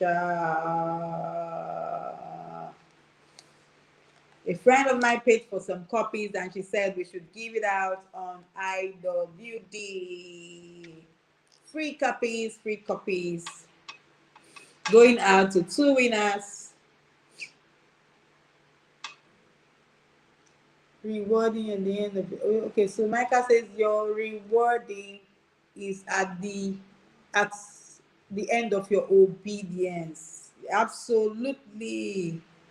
Absolutely. Absolutely. Yes, sir.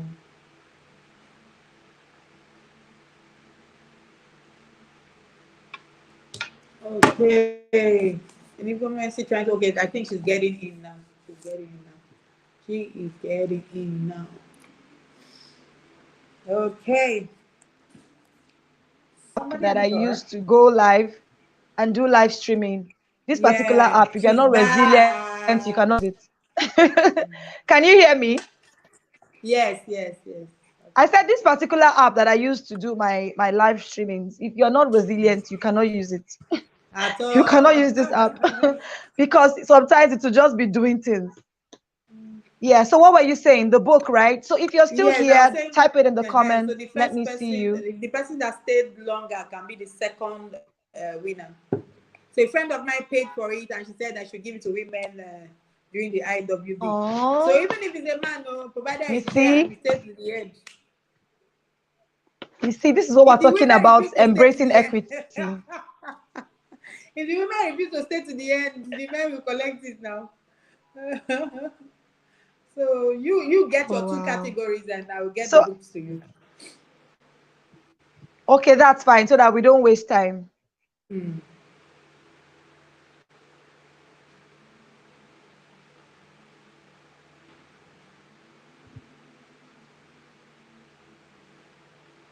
Trust and I can't hear you any for me. Trust and move, the Bible says. Okay, I try.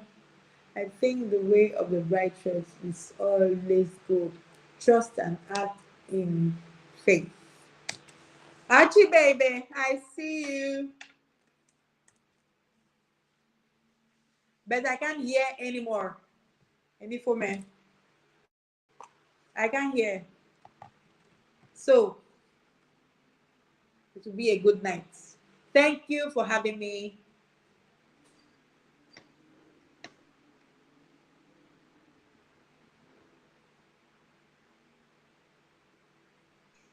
Let me type. Can you hear me? Can you I hear can hear me? you now. I wanted to type on the chat. Okay, Yeah, I can okay. hear you now. Okay, okay, okay. So thank you. I Thank gotta you let you go so now. much for having me.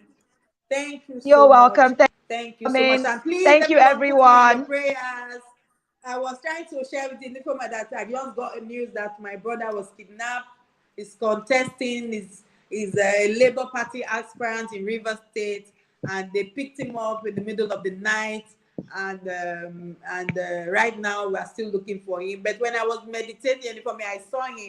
I saw him in corpse and in chains. He's alive. He's actually alive, and they were leading him into somewhere. But he's alive. He's alive. We just pray that he should come back to us alive.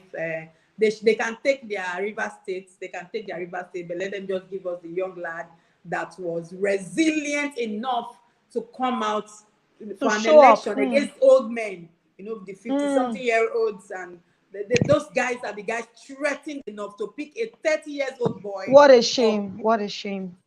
What a It's a shame. shame. It's a What a shame. It's shame. actually a shame. And sis, when we're done, no, we're going to talk after we're done. We're going to talk and we're going to pray. But I want to say something here, that the people that are evil are shameless. So please, you that is good, please, I beg you, I beg you. This is, you see, when Joyce said Isaiah 60, that has been an instruction for me to help people shine their light since 2020. I have been on this assignment. And I don't, if you are hiding, it is not from God. If you are hiding under a bucket, a bushel, whatever it is you call it, as your own hiding cover, it might be I'm not good enough, it might be I don't have the qualification, whatever it is you are using as your own hiding, please, I beg you, show up. The people that are evil are shameless. Very Let shameless. this thing hit you. Let this thing I'm talking, let it hit you. People that are evil are shameless. So be shameless for the good. Be shameless for good. You can no longer hide and That's say, me. it's not me, oh, it's not me, oh. If it's not you, then who? Then who? So I had to just share that. Please come out. This is the year of light, the year for you to shine.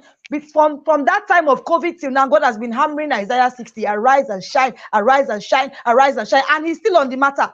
That means it means a lot to God to see you shine. So please, shine your light. Shine your light. So we're gonna go off now and we're gonna go into a prayer session for him. And you know, that's what I was sharing, that this is resilience. She just got that news and she came online and all of that. And it's resilience, that's really what it is. So thank you, Joyce. Thank you everyone for joining, for staying. I gotta go now, and then I'm gonna go backstage with Joyce. We're gonna pray. We're gonna pray. All right, Thank we're you. gonna Well pray. done, Inifome. Well done. 4 I'm hours Christian. plus. 4 hours. 5 My hours. sister. Actually, 5 hours. My sister. I got my hat. Anyway, we're used to it. I got my hat. Well done. All right, everyone. Well done, Bye-bye. well done. Bye-bye. Bye-bye, Joyce. Bye-bye. Wow, wow, wow, wow, Bye. wow. The resilient woman. It's a wrap, and it's amazing that we've been able to do this. Thank you for staying. Thank you for joining. Thank you for being here. It's beautiful, right? To know that, you know, this is International Women's Day, but I wanted to stay with you, knowing that you're a woman, you are enough, you have everything it takes. You do not need to be tied down by what happens to you. You do not need to allow life happen to you. You can happen to life. And that is why this happened. That is why I did this. Because I really, at the back of my mind and at the top of my head, I want to raise resilient women. People ask me, how do you do it? How do you show up? How do you do all these things? How are you so whatever? How do you stay for hours? I'm resilient. But I see that many people are not. And that's one of the reasons why I was driven to do this today. So if you were here and you got something, I'm very happy for you. If you were here and you got something, please share. The replay will be available. It's the same link that you used to join that you can still use to access the replay. So you can come back to any point that you missed and just get it. But please, I beg you, after all of this, take action. Take action. Without the action is as good as, like Joyce said, you just be pouring, just be collecting.